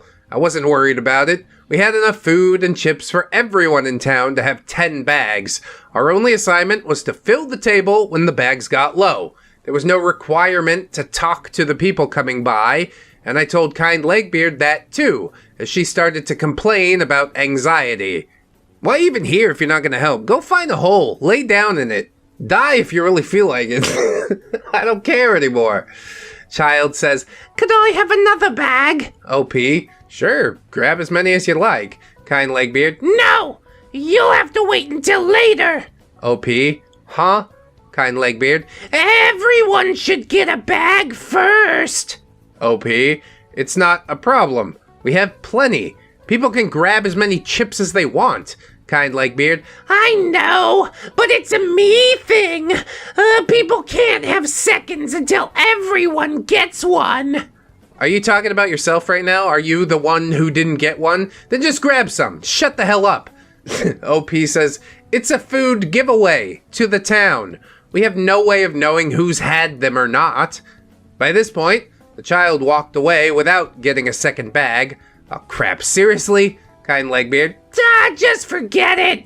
I don't want people to have seconds yet. OP, they can have seconds though. There's no rule that they can't. You don't need to order people around. We have literally thousands of bags of chips. Our job is just to stock them. Kind Legbeard. Oh my god, it's not a big deal. Apparently it is. Apparently we've made it one. I like OP pushing back, but it's gonna take a lot more than this to get him to blow his top. As we see in the next sentence, OP says, it was clear I was getting nowhere, so it might have been time to just give up. I made one more passing comment asking her to not tell people what they could take and got back to work. Despite my request, she continued to give demands to people coming through the line, but began to branch out to other things. How many waters they could have, giving her opinion about people's food choices, and trying to give chips to people from her own preferences. At this point, OP, you're smearing your own name among the townsfolk. If they find out that that's your friend, the weird girl, it's not gonna turn out well. That's all I'm saying. Scrape them off. As the row of Cheetos got low, I asked Kind Legbeard to stock them up. As she was sitting in front of the box that had them inside, she said, okay, and didn't move. I asked again, this time not getting a reply. With a sigh, I got on my knees and reached around her under the table to grab some bags, with Kind Legbeard showing no sign of even moving her legs so I could grab all the ones that I needed. Just pinch her or something really hard. Be like, oh, you see that big bug? Must have got away. A little while later, the police station made an appearance as, of course, the police and fire department were in a connected building. Why is that, of course? I've never seen that before. I'll give you one guess who I like between the police and the fire department, though. The group stayed together in line, got their food, and started to mingle with the people. The lieutenant was stopped by a few small children who got excited at his uniform, and he gave them a high five. I noticed her watching the scene intently, and then turning her attention to the other officers as they began to help cook the barbecue. When I questioned her about it, she complained about the police being in the parade. Oh no. And she insisted that she didn't want to get in trouble. But when I asked why she would get in trouble, she gave no response. Did Kind Legbeard do something that I needed to know about? Oh yes, start out with a quick check of her hard drive. I'm sure that's where we'll find the goods. Soon enough, I had to excuse myself to the bathroom just to take a breather. Running the chip stand was becoming more stressful than I had anticipated with Kind Legbeard. Probably because of Kind Legbeard. I was only gone for a few minutes before I returned to see that she had just vanished from the stand. Only the fireman's wife was there, trying to handle everything all by herself. Where the hell did she go? With all the people, it took a moment to find her, and I finally did, a good distance from the chips, talking to one of the volunteer firemen. He looked rather young, tall, but definitely younger than Kind Legbeard. Dude, these are the strongest type of ogre vibes. This is developing horribly. That fireman is way too much of a Chad to take this bait, though. She was smiling, trying to flirt with the guy, as he was clearly uncomfortable and trying to move away. I couldn't hear what they were saying, but as I approached, he noticed me there and took the opportunity to slip away. OP, what are you doing? Kind Legbeard. I don't know. I thought he was cute. Yeah, well, he probably didn't think the same. OP says, we gotta go back to the booth. That's too much work for just that one woman to do all by herself. Kind Legbeard. But I'm bored. I don't care about chips. Can we just go? OP, we cannot. We have a table to work on right now. We're almost done. Kind Legbeard followed me back to the table, but started to ignore any help requests and disregarded the chips. She might as well have not been there at all. That's why I told her, go lay down in a hole. This will actually be easier without you. Having you here is resulting in negative production. Finally, 3 hours later, the barbecue was over, and the fire chief asked me to pack up the chips again. Okay, no problem. I looked over to Kind Legbeard, but she had vanished once again, leaving me to clean our station alone with the fireman's wife. I guess the most surprising thing here is that OP actually expects Kind Legbeard to help in any fashion whatsoever. Kind Legbeard didn't return until the booth was cleaned, and the fireman's wife had taken the boxes of extras into the back room. From there, we were assigned which fire truck to get into, and prepared to enter the streets. Oh, that's how they pay you off for the volunteer work. Ride on a fire truck? So this is kind of worth it, maybe. We were assigned a truck with the fire chief, his daughter, and one of the other volunteers. As we were waiting to enter, Kind Legbeard got acquainted with the others by, well, Kind Legbeard. Oh, this is exciting! Fire chief. First time being in a fire truck? Kind Legbeard. Yeah, I never leave my room at home. Weird flex, but okay. Fire chief. Oh, you have to get out more. It's a bright and sunny day today. Kind Legbeard. Oh, I know. I haven't left my room since my dad died. Fire chief.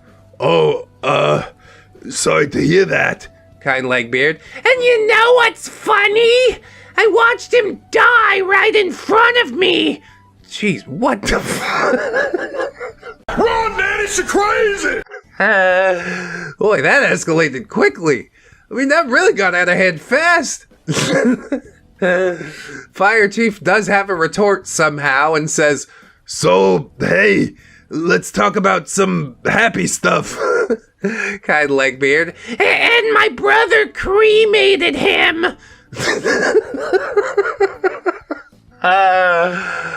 Oh my god. You are a very off-putting person. You know that, right? OP says, I was horrified, to say the least. Was that the sort of thing you tell people you don't know right before a celebration parade? I wanted to crawl into a hole and just pretend that that never happened. You might forget. That fire chief will never forget. It was terrible, of course, and I was glad that she was comfortable talking about it, but with strangers? Before a big parade? Not really the time or the place. It's just that spectacular lack of self-awareness rearing its ugly head again. The fire chief just stopped replying. And I began to look around at the other floats getting ready. One of them right beside us was a large Viking boat with all the flags of the Scandinavian countries painted on Viking shields. The girls inside the boat were wearing ribbons, such as Miss Sweden and Miss Denmark. It was hard to restrain my excitement. I was a huge nerd for Scandinavian things, so I took a few pictures. Hell yeah, everybody loves a good old Viking LARP. Before long, the parade began, and it went off without a hitch. It lasted about an hour before the truck turned, and we were back at the fire station. Everyone had a great time, and Kind Legbeard looked happy, although she refused to say whether she enjoyed it or not. We decided to walk back home, and along the way, I happened to notice Miss Denmark on the sidewalk as well. OP? Oh, hey, check her out. Did you see the Scandinavian float? Kind Legbeard? Nope! OP? I'll send you the photos. It was so cool. Kind Legbeard? Nah, I'm not into Vikings. They're all big, dumb brutes. Yeah? But that's what's so cool about them, though. OP says, what? That's just how the media portrays them sometimes, but they're not. They were voyagers. Kind Legbeard. No, they were big dumb brutes. They were all big dumb brutes. I don't like fucking big dumb brutes. The fact that you use the same phrasing over and over is really strange to me. OP just says, I see. Yeah, I was rather down about her shutting down something that I enjoyed, but I wouldn't fight it. That was just her preference. Yeah, that's probably not a battle worth fighting. I'll give you that one. The walk was silent for a few minutes before she continued. Kind Legbeard. Oh, a guy was hitting on me earlier. Sure. OP says, oh yeah? Kind Legbeard. Yeah, he texted me that he thought I was cute. OP, so what happened? Kind Legbeard. Nothing. I blocked his ass. All guys are just cheaters. OP says nothing. Kind Legbeard says nothing. This is good old awkward silence. Drink it in. OP says, so... Kind Legbeard. So yeah! Screw men! If any ever come near me, I'll have a baseball bat ready!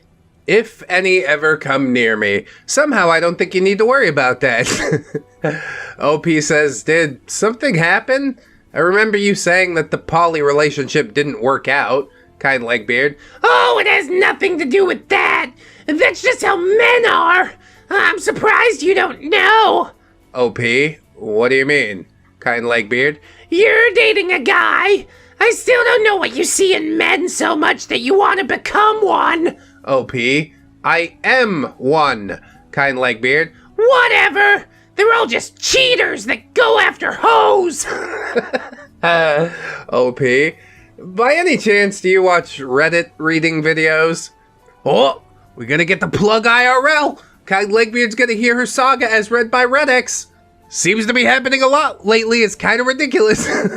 Kind Legbeard says, I don't watch those, why? OP says, so, you don't know what an incel or a nice girl is? Kind Legbeard. No! What is it? OP. Okay, don't worry about it. Oh, come on! Someone this terminally online and they don't know this phrasing? Maybe it is relatively niche. It's hard for me to tell. I live it every day. If she didn't know, I wasn't going to be the one to tell her about the mentality that she was in. I made it to the house, where for the next hour, Kind Legbeard paced between the bedrooms, complaining about men anytime our paths crossed. Now she's just LARPing about fake relationships IRL. My sister came over with her young child, with the intent to come with us to the fireworks showing later in the night. She decided to sit on the couch and feed her child as we wait to leave, while I begin to tidy up the room. At one point, my sister needed something. Sister says, can you get me her blanket? I can't get up right now. OP, sure, one moment. Kind Legbeard. I can't believe you had a child first! Sister, what do you mean? Kind Legbeard. OP's the oldest, but you had a kid first! Sister, well, OP never wanted kids, so it's not that surprising. Kind Legbeard. Oh yeah! I guess it makes sense, since she decided to be trans! OP, I didn't decide to be trans. I didn't want kids even before I came out. Plus, trans people can have kids. Kind Legbeard. Maybe, but guys can't, and you're a boy now. OP, it doesn't work like that. Trans guys can still have kids of their own. Kind Legbeard. Okay, so why didn't you? OP, I just don't like kids. That's all. I mean, kids are pretty cool. They're some of the greatest joys and also some of the most hair-pulling experiences. All the ups and downs. You sacrifice a part of yourself for another human being, and I think that's beautiful. Nothing helps you to grow up faster. Worked for me. Da-da-da. Kind Legbeard says, what about your boyfriend? Doesn't he want kids? Are you gonna be a girl when you get married? OP, no, I don't think I will. And he doesn't want kids either. Sister, aren't you engaged? OP was about to say yes when Kind Legbeard interrupts saying, obviously not! Sister, oh, 'cause I thought that they were. OP, what makes you so sure? Kind Legbeard. Wait, are you? I thought you weren't because you didn't like men. OP, huh? Also kinda huh. We are getting way off into the weeds. I guess it's just yet another demonstration of kind Legbeard being really, really dumb for real. She says, because you're trans, you like girls. Why even be trans if you're gonna just like boys? OP, I'm demisexual with a preference for men. I never said I didn't like men. My gender identity has nothing to do with the people that I'm into. I mean, I think I am too old for this. I don't pretend to grasp a lot of it. I just sort of smile and nod and go, hey, that seems to work for you. That's great. Moving on. Kind Legbeard wants to elaborate, though, and says, I'm confused. You're not a lesbian? OP, no, I'm not a lesbian. Kind Legbeard. But why are you with a guy if you don't want kids? If it were me, I'd just throw away birth control and be with a girl, so it's not even a risk. Trust me, Kind Legbeard, it's not gonna be a risk either way. OP says, oh, you don't know, do you? Well, I'm sterilized. I can't have children anymore. Kind Legbeard. Ew! What? OP. Yeah, I had the surgery. They removed my reproductive organs. Kind Legbeard. That's so gross. I could never. Why would you do something like that? Now, I admit, I did find a hint of amusement about Kind Legbeard being grossed out by my sterilization. It was funny to me, so I wanted to keep it going. I mentally took it as a sliver of revenge after the vacation so far. Seems a really long way to go for just a sliver of revenge, but you know what? I'll allow it. OP says, oh yeah, they cut through my abdomen, snipped, and just pulled everything out from below. I couldn't walk for a few days. Kind Legbeard. Oh my god! No! It hurts my uterus just to think about! It is pretty hardcore. Nothing that I'd want to get into, but again, if this is how you feel happiest in your life, whatever. This decision is done and done. OP says it didn't hurt at all. After they cut it out, they stitched my insides closed. Kind Legbeard covered her private areas with a hand as she squirmed with immense discomfort. I chuckled, but I ended it there. I had had my bit of fun, but I wouldn't get any more TMI than all that. My mother arrived home next, and like Angel's song, told Kind Legbeard to go take a shower before we left. Kind Legbeard hesitated, but knew better than to argue with my mom, and begrudgingly went to the bathroom. This is the first time in like a week and a day, is it? She was really trying for the world record. By the time she came back out, her originally greasy and clumpy hair was smooth and clean, and it looked rather nice. Still slightly damp, but I'd forgotten the last time that I had even seen her without dirty hair. Her skin looked clean as well. The grease shine that Kind Legbeard's skin had was gone, and many of the markings around her body had vanished, or were so light that you wouldn't really notice them if you weren't looking for them. I mean, that definitely means she didn't scrub hard enough, but you know what? We're gonna take this as a small victory. Again, pick your battles. It was hard to believe that one shower could make such a difference, honestly. I think I appreciated showers even more than before. We owe a great life debt to showers, this much is true. The last person to come home was my stepdad, the firefighter in question. He had to clean and prepare the fire trucks, so it would take him a little bit longer. While we waited for him to finish so we could leave, I decided to feed my snake.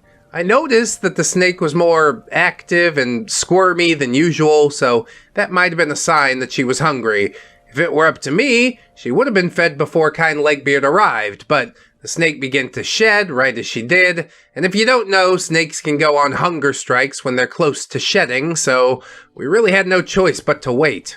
Are these live mice, or do you do the dead frozen mice? Because I heard the live mice can be, like, pretty brutal. It's sort of dangerous for little noodle pets. Was it finally time for Snakey to eat, I wondered? I prepared the feeding box with 2 mice on hand. I gave the first one, and right away, the snake grabbed it. And we closed the lid to give her some privacy. Mother, try not to be too loud or hit the box, cause if you stress her out, she'll spit the food out. Kind Legbeard. Ew, got it! I don't want to go near it anyway.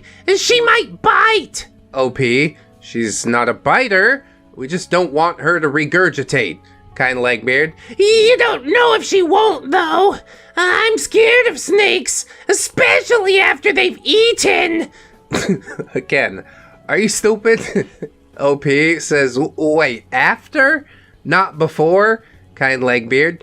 No, because they might want more to eat. How the hell did you make it this far in life? I wasn't sure if a not hungry and docile animal would bite, but sure, believe that if you want. After a bit, I opened the lid to check and saw that the snake had swallowed, so I offered up the second mouse. She noticed it, but seemed rather bored and turned away. Perhaps it was a matter of simply digesting, so I sat down next to the feeding box to hold the mouse until she wanted it. Kind Legbeard. This is so creepy. Aren't you worried about her biting? OP, not at all. I trust my snake. Just be smart around the feeding box. Don't put your hands inside it if she's looking directly at you or something. But she's never bitten anyone. Even when we slip up and do it, she knows the difference between food and hands. I mean, you ain't gonna catch me out here trusting a snake, but I'm glad you guys have a good relationship. To be clear, I wasn't holding the mouse with my bare hands. Tools were involved, but she was the sort of snake that you could reach inside the box and pick her up barehanded to place her back inside her habitat. Sometimes we simply accidentally picked her up right as she turned and looked at us. Just at that moment, the snake reached up and started to worm her way up the side of the lid. As Kind Legbeard saw the snake poke her nose up, she screamed and reeled back, scaring the snake into dropping back down into the box. Kind Legbeard. It's so creepy! Stay away from me! I don't want the little shit to bite me! Trust me, you taste foul, freshly showered or not. It simply wouldn't matter if I tried to defend my snake against biting because Kind Legbeard didn't believe me or something, so I didn't even bother trying anymore. She opened her camera and took a picture of my snake, also catching me in the frame, holding the mouse. The image was sent to Discord, where I later had a chance to see it and saw the following conversation. Kind Legbeard. She's not eating! She's taking a long time to digest! Stranger. Yeah, snakes are prone to doing that. Kind Legbeard. I wish she'd hurry the hell up! Well, look, we're not on your time right now. This is snake time. After a bit, we had to give up, as it was clear that she wasn't going to eat the second mouse, so we put her back in her habitat and put the mouse and the feeding box away. Eventually, the event and trucks were cleaned up and our family made our way to the beach for the final event, fireworks. What a day that is, you know, I sort of missed the 4th of July. Doesn't happen in the Philippines, obviously. We arrived at the beach and started setting up with some family friends and work colleagues. A bonfire was already going, so I helped set up chairs and built my spot to prepare for the show. Before the fireworks started, my sister wanted to go in the water, and I agreed. I was interested in swimming as well, but only after she went in and told me how cold it was. Sibling sacrifice. Yeah, and she's the younger sibling, so she'll definitely do it. Just benefits of being the eldest, I guess. I asked Kind Legbeard if she wanted to come down to the water with us, and she declined. If she didn't want to, well, that was fine. I wasn't going to force her to go swimming. My sister and I approached the shore, and my sister ran ahead first. As the water washed over my feet, my skin instantly went numb. It wasn't just cold, it was freezing. Absolutely not. I was not going in. Oh, come on, you'll get used to it once the hypothermia sets in. My sister was already knee-deep, though, and claiming that it wasn't cold at all. And to prove it, she said she would dunk her entire body. Now that I wanted to see. Actually, I felt that Kind Legbeard should watch the outcome of that, too. Now, don't bother with that. Enjoy it as a sibling moment. Don't let Kind Legbeard ruin this for you.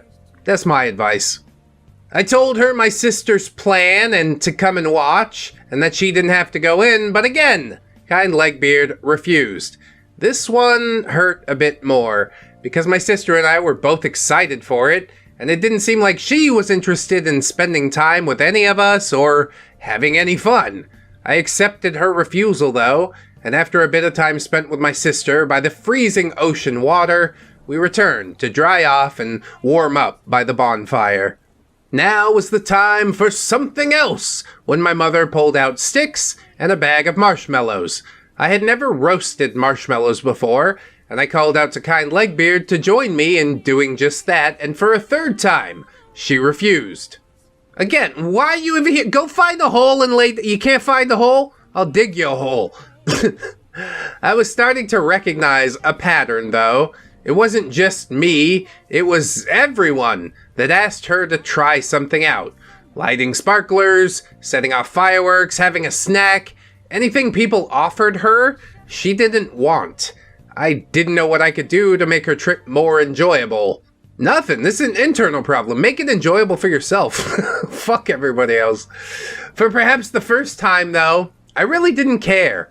I wanted so much to have a good time with her, but I wasn't going to let her attitude bring down my holiday celebration. See, there you go. We're learning some hard lessons.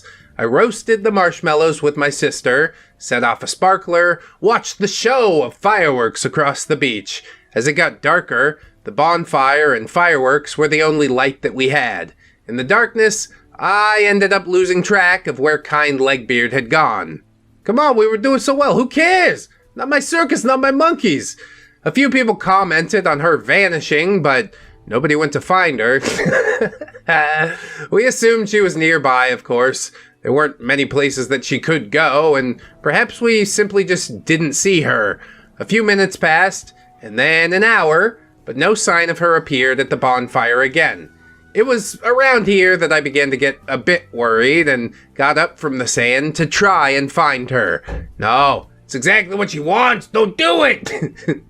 I turned the flashlight on my phone and navigated through the small party. Finally, I found her by the line of cars and trucks, talking with a stranger. She was laughing and getting overly touchy with them. Uh-oh. I couldn't make out many details in the dark without shining my flashlight in their faces, so I decided to call out instead. OP, what are you doing here? Don't you want to come over by the bonfire? Kind Legbeard. I just met Jeff. They're so cool. OP, yeah, that's pretty cool. Are you having a good time at least? Kind Legbeard. Maybe. The fireworks are alright, but I've been talking with Jeff.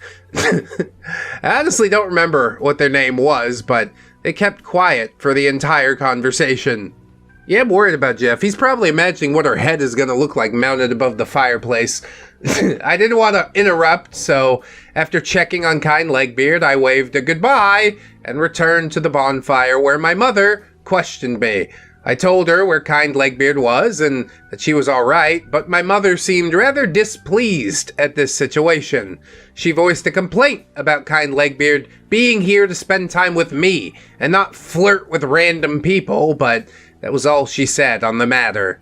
At least Mom's willing to stand up for what's right, at least in theory. She's willing to say something about it. Doing something about it, yeah, that's a different story. Personally, I didn't care if she did or not. All power to her, but I would have liked it if kind Legbeard also made time for me at some point. At any point. She's not going to. I hate to tell you, I think this whole series is going to end with a whimper. But at least some hard lessons might be learned yet.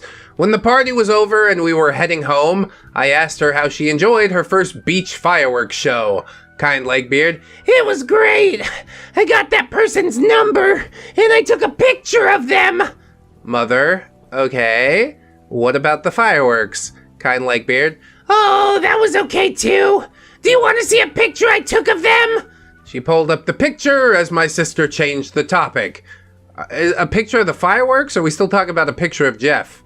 Either way, no, I don't really care. I saw it in real life. Sister with the topic change says, hey, do you happen to know when you plan to move out?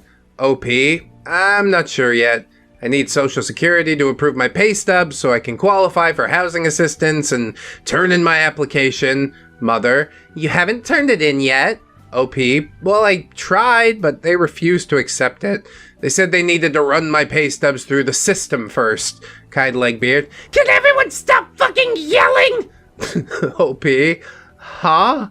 Kind Legbeard. I'm tired, and you guys are all yelling. Can you stop?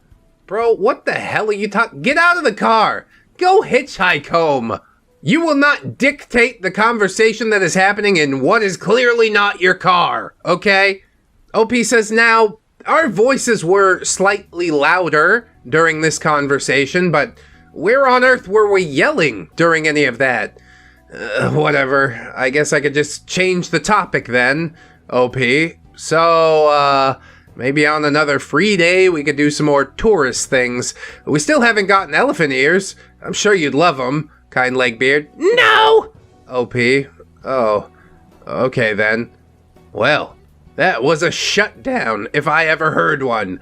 I didn't know what to say to that and just kept quiet for the rest of the ride home. When we returned, everyone fell asleep rather quickly, and our 4th of July came to a close. It almost sounds like a nice time, except you had someone there that ruined it for you. You paid for the ticket, footing the bill for everything, and she can't even make the effort. She's despicable. I don't know why we're still being nice to this person at all.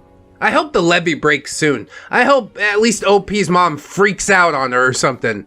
I know I would have. We passed that point long ago. Kind Legbeard. Oh yeah! I love Twilight, and I've seen all the movies. Edward is so hot. The really pale dude with big hair and constipated look.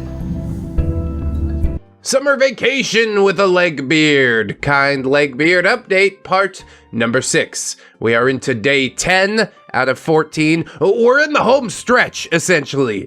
Soon she'll go home and we'll never have to interact with her again. I hope. The day began much later, as we slept in well past noon. I worked today, but thank goodness for closing days. The holidays wiped me out pretty hard. I opened my eyes around 1 p.m. and made my way to the living room. Today was also the first day of my new college semester, so I could take some time before work to read through the new class syllabus. Look at you, got all this stuff going on. You'll love to see it, honestly. What's Kind Legbeard got going on? Ah, Discord call later? Huh. That's it? That's basically it. The first week was easy. Just some reading and introduction posts, which I completed quickly, and then moved on to kill some time and play a cheap video game. Oh, you into those indie titles, huh? Me too! I put my headphones in so the volume wouldn't be disturbing anyone else, and I zoned out for about 2 hours. I watched the clock the entire time, and as the time got closer to when I had to leave for work, I took off my headphones and started getting ready. Then I heard a phone call from the bedroom, complete with crying and screaming. Those really were noise-canceling headphones. What the hell was happening here? I tried not to eavesdrop, but it was hard to avoid hearing every word with that kind of volume behind it. She wants you to ask. She wants to vent to you. I think the best thing here is a strategy of non-engagement. My clothes were in the room. Oh, well, that solves that. And it was a bit awkward to walk in during such a phone call, so I decided to wait it out. How long could it be? Kind Legbeard did deserve some privacy during a heated phone call, at least. Yeah, I'm not really sure that's true. This is my bedroom, and I need my clothes, and if you're going to scream at somebody, go do it outside. Wander off into the forest and do it. But the clock continued to tick, and eventually, I couldn't wait anymore. I had to start getting ready for work. There you go. Nuts up. The OP at the beginning of this saga would have been like, I guess I could take a sick day, but look at you. You're sick of the bullshit. You're charging in there. Proud of you. I cleared my throat and slowly entered the room. Right away, Kind Legbeard's head perked up, and the call ended. Oh, that was easy. OP, are you okay? I heard some of that from the living room. Kind Legbeard. Yep, I'm good. OP, are you sure? What's going on? Kind Legbeard. Oh, just some bitch talking crap about me and trying to steal my boyfriend. Oh good, more relationship drama. It's the only thing she's got going on in her life, and it is painful to sit through. Especially because you know it's all fake. It's just a Discord boyfriend, I'm pretty sure. You've never met this person. You don't know him.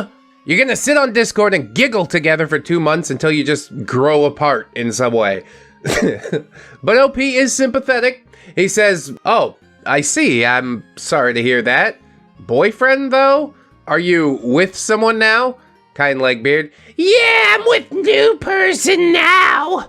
We got back together, but I'm still mad at him after the last time we dated. Roundy round we go. OP, what did he do? As if it's actually going to be an interesting answer. Definitely stupid, not interesting. Guy Legbeard says, he went to a Comic-Con and he took a picture with a girl dressed like a freaking stripper. Do you want to see? I don't deal with goddamn cheaters. Apparently you do. I don't even know if it counts as cheating. It's Comic-Con.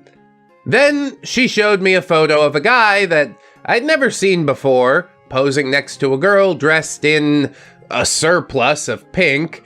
I didn't know who the character was, so while I was writing this, I did some sleuthing on Google and came back with which character it was. Apparently, the character was a girl named Yui from the anime Angel Beats. There you go, look at that pink hair, woohoo! With my lack of information during this conversation, however, I was rather limited in my replies, even if I could tell that this was clearly just cosplay. OP says, I see. How do you know he was cheating, though? Kind Legbeard. Just look at her! She's basically a stripper! The guy's obviously cheating and thinking she's hotter than me when she dresses like that! Women. It's like your own insecurities bubbling up to the surface, and that everybody has to wear frumpy sweaters so Kind Legbeard can be the hottest woman on the planet. She still won't be, though, because the ugliness is deep down inside. And also, once you get the ugly sweater off and them sweater puppies come out, what am I doing? OP says, I'm not saying I don't believe you, but it might just be a character. He's not even touching her or anything. Kind Legbeard. Doesn't matter. My man's only allowed to look at me. If he takes a picture with a girl, that counts as cheating. Your insecurity is so wild. Good luck. That's what I'll say. Internally, OP says, yeah, at a Comic-Con? Just let it go. She saved that boy from a bullet well dodged, you know? In normal day-to-day, perhaps that could be true, but a Comic-Con was designed for showing off costumes and taking photos. Yeah, and selling people weird, cheap anime crap. Kind Legbeard. So yeah, we're only back together because I banned him from talking to sluts. Yeah, that's the way to do it. Can't trust your partner? Why not try to control their whole life? That should fix everything. OP says, oh wait, but what about the person that you met at the bonfire? Weren't you into them? Kind Legbeard. No, I still like them, but we're not together. Maybe later, though. Yeah, keep a couple on the back burner, you know. Too much relationship drama for me, says OP. Having 3 partners in the past 10 years was already too much stress in my life. I don't know how she did it, because this is her reason to exist. She doesn't have anything going on outside of this. I might actually be sad for her if she wasn't a despicable human being. I had to cut the conversation short so I could get ready, as by this point, I only had about 10 minutes to get ready, and I was lucky to rush out the door on time. On my way home from work, I picked up a few things for dinner, because Kind Legbeard texted me about wanting spaghetti, and now that I got paid and gave up my portion for the bills, I had no problem getting her a little something with any money that I had left over. I mean, spaghetti I could give a pass, probably. Feeding a guest in your home seems to me like a necessity, much more than something like Minecraft. Despite me buying something, though, dinner had already been made, as I worked closing and nobody wanted to wait until after 9 p.m. to eat dinner. God, 9 p.m., that sucks, man. You give me a 9 to 5 job or nothing. Or a 10 p.m. to 6 a.m. job, mental health permitting, until it starts to deteriorate horribly. Not that the liberty of YouTube as a job is much better for my mental health, but I digress. I just put the ingredients for the spaghetti away for later and took a plate of tonight's dinner. I ate and made my way to my room to see kind Legbeard on my bed. Again. What you need to do is put, like, mouse traps under the sheets. I stopped bothering to get irked by such things anymore. My bed was my safe space that nobody was allowed on, but it was already tarnished and dirty, so it really couldn't get any worse. Yeah, that's usually a thing people say right before it gets worse. Kick her off. She knows where she's supposed to be. She only does it because you let her get away with it. I would simply change all my sheets and blankets when she left and reclaim my comfort space, which no longer felt like my comfort space as of this moment. And yeah, it's her fault for pushing the envelope, but it's your fault for not pushing back. She was on a video call, so I gave her some privacy and kept quiet as I checked on one of the animals in my bedroom, which was my hamster. Is she ever not on a video call? Just pretend she doesn't exist. The rest of the world does. As I was checking the hamster's water levels and cleaning off the wheel, my hamster got curious at the noise I was making and poked up out of the bedding to see what was going on. OP? Oh, hey little girl. Kind Legbeard. Oh my god, is your hamster out? OP? Yeah, she came out to say hello. Kind Legbeard. She's so cute. Can I hold her? Oh my god, it's gonna be Moby Vic all over again, isn't it?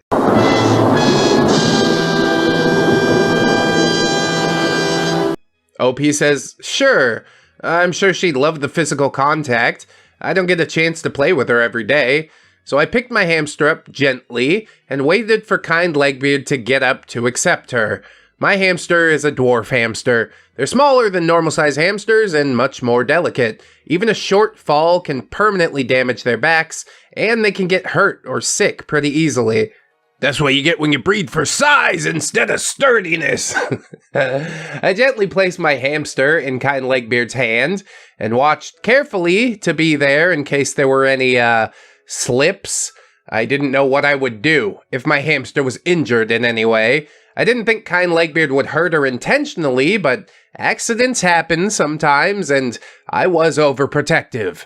Probably a good idea. Kind Legbeard not capable of taking care of herself, therefore scarcely unable to take care of another life.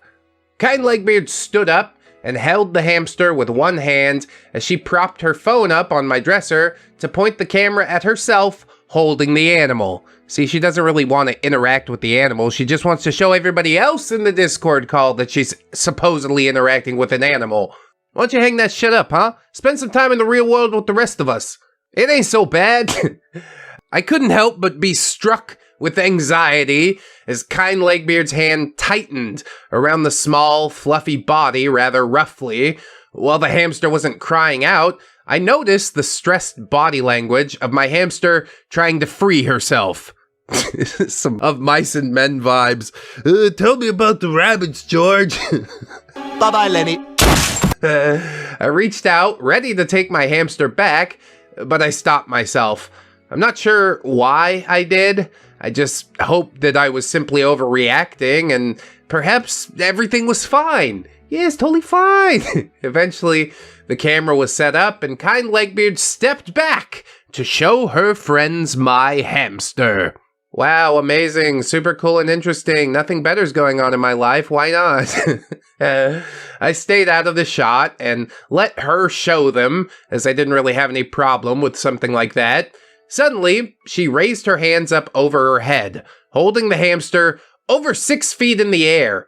And I watched as one of my hamster's tiny feet slipped on one of her fingers. The hamster did catch herself before she fell, but I suddenly stopped being okay with this situation. Why the hell would you even do that? What is going through your brain? Is anything going through your brain? Is anybody home? Hello? OP, please be careful. Hamsters are really delicate. Even one small fall could break their backs. Kind Legbeard lowered the hamster back down, looking a bit annoyed at my interruption. It's about when you grab the back of her hair and slam her face into the dresser. I told you, no! Kind Legbeard says, Look, she's fine. Don't worry about it. I'm not gonna drop her. You don't have to be at my ass about it. You know what? Give me the hamster back. We're done playing games here, all right? You almost dropped her. I'm uncomfortable. The hamster's been uncomfortable. It's over. Why don't you go watch some fucking hamster videos on YouTube where you can't mortally injure them, okay? Instead of letting my hamster roam around her hands now, she returned to wrapping a hand around the hamster's body and holding on to her as she began to squirm. Dude, this is so not okay. This is the universe. Putting a life that you care for in danger to see if you will step up, OP. It's been 10 days. We're over the bullshit. It's no longer funny. Please don't let no bad happen. With her free hands, Kind Legbeard put one of her fingers into the hamster's face. Kind Legbeard, I don't think so. You're not getting away. You can try to bite me, but I'm not letting go, you little shit. Jesus, everything you are is horrible, you know that? I noticed that it was a habit of Kind Legbeard to call my animals shits. No matter what they did, it was just sort of a nickname that she gave to them. Are we gonna pump the brakes on this yet, or... I'm very uncomfortable. Was this just an insult or an adjective for her? I can't really say. I was not fond of her calling my furry friends little shits, but I doubted that they would really care for themselves, at least. That's cope, dude. Words have power, man. I would not allow this to go on any further. Why are we allowing this to go on any further? On the other hand, the sudden aggressiveness with my hamster encouraged me to step in once more. Without saying much at all, I offered my hand out for the hamster to climb into if Kind Legbeard let go, and luckily she released her without much of a scene and allowed the hamster to return to me. Whew, collective sigh of relief from everybody, I'm sure. And good for you, OP, for getting in there when you needed to get in there. Maybe a little late, but we're not gonna split hairs on that. I gave her some small pets for the grabbing trouble and returned my hamster to her tank. She didn't wait long to bury and vanish herself into her bedding. Who could blame her, honestly? Probably a terrifying experience. She's like, I'm never getting out of bed again! My hamster is a very sweet and curious fella. She's never bitten, not even once, not even a nibble, and yet, Kind Legbeard said, That was so cool! Did you see it try to bite me? I almost argued until I noticed that she was looking at the video call. The call, very cool! Kind Legbeard, I want a hamster too. It kept trying to bite my finger, but I guess it knows better. It's freaking lucky. That little shit better not bite me. This is the high point of your day, is it? Probably the high point of your month. You do nothing, so you make up stories that show you doing slightly more than nothing. Wow, amazing, fascinating. I'm bailing out of this call. I got one life to live. I ain't spending it here. Did she mean when she was shoving a finger in my hamster's face and she still didn't bite? What was the point of getting mad over something that didn't even happen? Just the weirdest flex in the world, OP. I can't explain this. I simply let her talk, as even the people in the call with her sounded fairly bored of the hamster topic. Who wouldn't be? I'm a DC, guys. I gotta go scratch my nuts. That's far more interesting. I'm not sure what it was with Kind Legbeard thinking that all of my animals bit. The irony was that only one of them really did, which was one of my 3 cats, and Kind Legbeard refused to believe that she would bite until it actually happened, which led to her cussing and making hissing sounds at this cat that I had clearly warned her was a biter multiple occasions before it actually came to fruition. Yeah, come on, get on Discord, show everybody the bite. It's so super cool. Surely they'll be interested. That's right, Kind Legbeard hissed at my cat, which sounded more like she was snorting back, preparing to use a spittoon.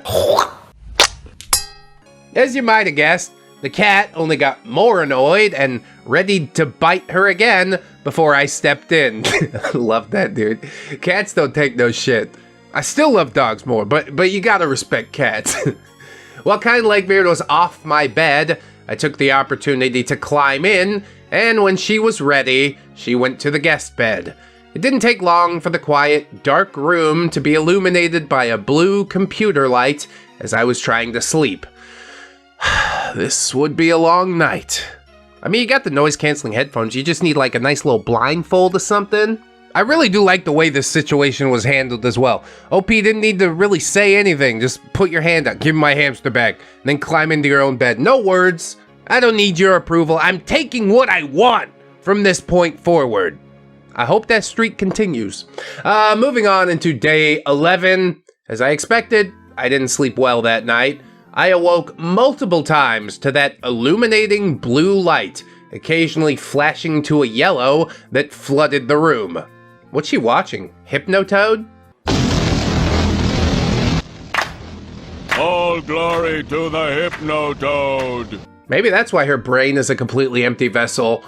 I rolled over to face the wall so I could sleep better, but I really lost count of the times that I was woken up.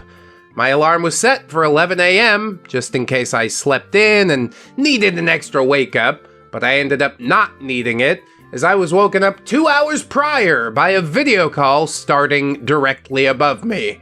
It's the worst thing in existence. We're living in hell right now. An endless Discord call.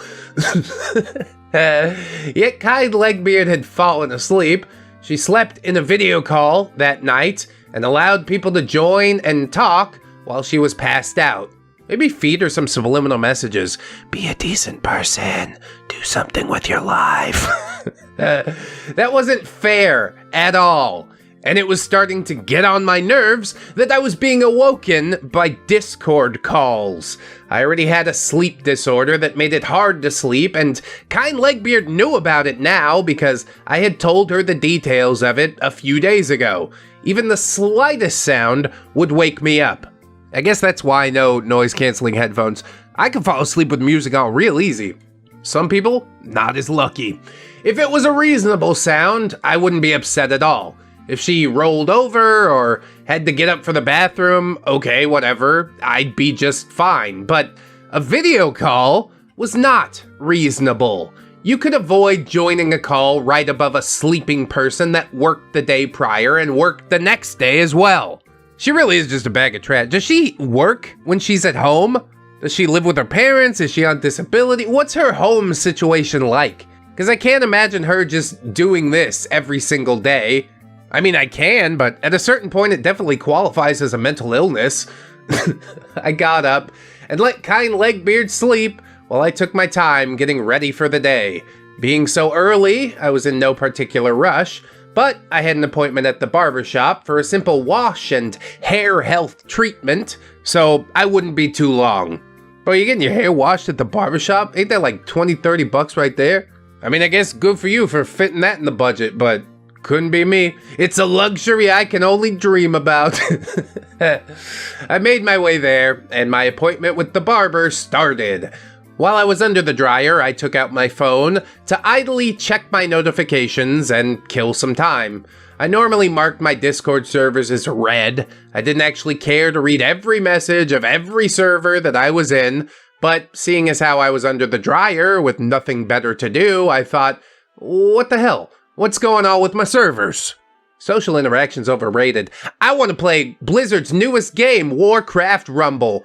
Not sponsored, but I did make a ReddX Industries guild there, if you do play it. I worked my way down the list. The gaming servers were gaming, the art servers were drawing, the fandom servers started a blood sacrifice. All was pretty normal. No mention of the ReddX Discord server in there. I mean, I guess that's fine. You don't have to check in. Everything's okay over here, you know? Or I guess as normal as it gets. Normal for us, okay?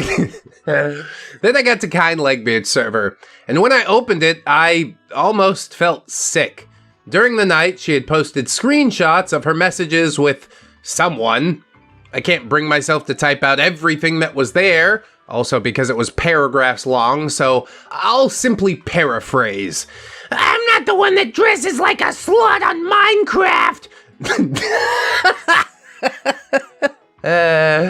Oh, is that a thing now? What do you guys think of my Minecraft skin? Is it too slutty? I hope not. I don't want people to think less of me in Minecraft. You should delete all your social media accounts and never log into Minecraft again, you whore! And you know what? I'm glad I told your boyfriend to off himself. Grow up and stop putting up those provocative profile pictures. No one likes you, and the only reason you have friends is because they feel sorry for you. So go crawl away, you worthless piece of crap. You're better off quitting everything. You want to mess with me? I'm a motherfucking psycho. I don't deal with bitches, sweetie. I mean, clearly you're quite unhinged.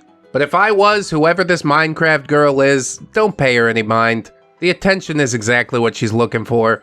People that try to drag you down to their level are already below you. So don't sweat it. That was horrible to read. Also might have cost me YouTube monetization. I guess we'll see. Super chats are welcome. Super thanks on the video. And a double super thanks if you actually do it. Why would kind Legbeard say this to another person? How could anyone treat anyone like this? Have you not realized by now that she's evil? The person she was talking to didn't reply. Big brain. And kind Legbeard followed the screenshots with, I don't mess with toxic people. But you can't escape yourself, can you? From the looks of it, there really was only one toxic person in those screenshots. I took a deep breath and closed the server and then closed Discord entirely. I mean, you can't really escape it by closing Discord. You're gonna go back home and sleep in the same room with this fucking maniac. I mean, you only got, 3 days left, but it only takes one night to get stabbed to death. LP says, maybe if I pretended I didn't see it, it would be okay. Don't get involved, OP. Keep your sanity. I mean, not getting involved is wise, but you definitely need to be more aware after this point. When my appointment with the barber was done, I returned home. Before I went to work, I promised my neighbor I'd help her take her recycling to the recycling center. She was an older, disabled woman who occasionally asked me for help because she only had one hand. Yeah, how you unscrew the tops from that many bottles with just one hand, huh? She also invited kind Legbeard to come along, and kind Legbeard agreed, hearing that she was willing to pay us. So we gathered up her recycling and brought it to her car. While I was sorting the bottles quietly, I overheard a rather interesting conversation. Kind Legbeard, I'm so tired. Neighbor, did you stay up late? Kind Legbeard, yeah, I didn't sleep until sunrise. Neighbor, oh, you're a night owl, huh? I am too. Kind Legbeard, yeah, I'm probably a vampire. I love the taste of blood, and I want to bite people. Oh, okay. Well, I'm exiting this conversation post-haste. Neighbor says, bite people, huh? Kind Legbeard. Yeah, and I love blood. I'm definitely a vampire. Even my favorite band is Blood on the Dance Floor. Have you heard of them? Yeah, only because Jesse Slaughter got molested by one of the dudes. It's not a great reputation to have. To answer your question, yes, I've heard of them, and I wish that I hadn't. But Neighbor says, I don't think I have. You must be a Twilight type of girl, then. Kind Legbeard. Oh, yeah! I love Twilight. I've seen all the movies. Edward is so hot. The really pale dude with big hair and constipated look. Oh, well, if you're Team Edward, I'm definitely Team other guy. I can't remember his name. Neighbor, I bet he is. I enjoy watching vampire movies too. Kind Legbeard. Awesome! I love Vampire Diaries too. Neighbor, what about you, OP? Do you like vampires? OP, no, More of a zombie fan. Walking Dead, Last of Us, Resident Evil, those types. I've never even seen Twilight. I haven't seen Twilight either. I thought maybe I'd read the books on the channel for a laugh at some point. Little 50 Shades of Grey, something like that. As far as which monster creatures I like the best, Mariah Carey.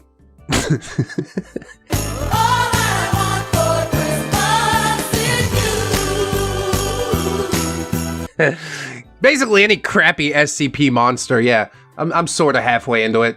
Mostly ironically, whatever. Kind Legbeard says, Ew! Seriously?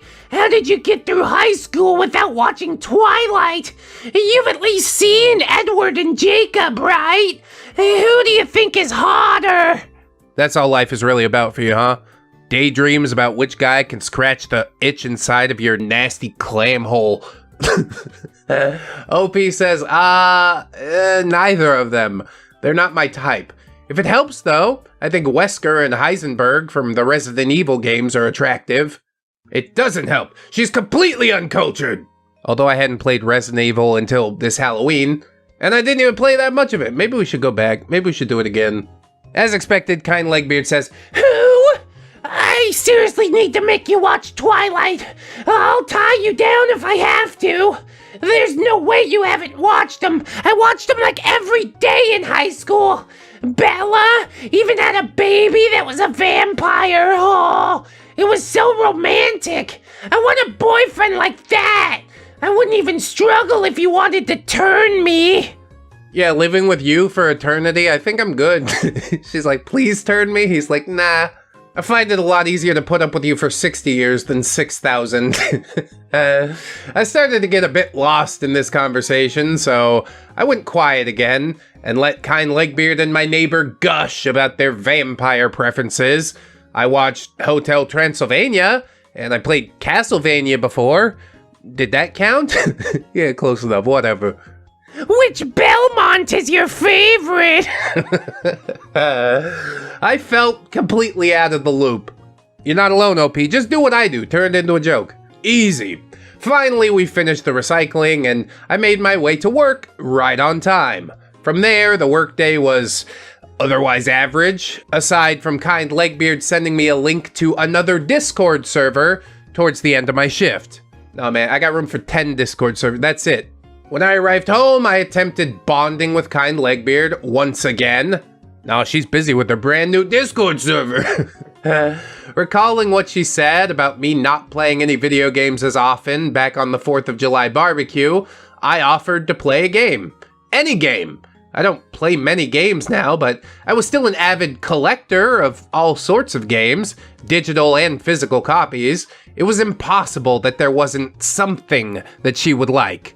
The saddest part of adulthood, honestly. I got such an awesome collection and no time to play it. My kids, though, yeah, they lucky as hell. I even told Kind Legbeard on multiple occasions that she could play my PlayStation 5 while I was at work, or plug in any of my older consoles, such as the Xbox. In fact, the Wii was currently plugged in, and that was supposedly her favorite console, right? But when I excitedly tried to offer any of them, she wasn't interested. None of the consoles, none of the games, nothing. She wouldn't even look up from her phone. Phone is only console now. Are you playing Warcraft Rumble yet?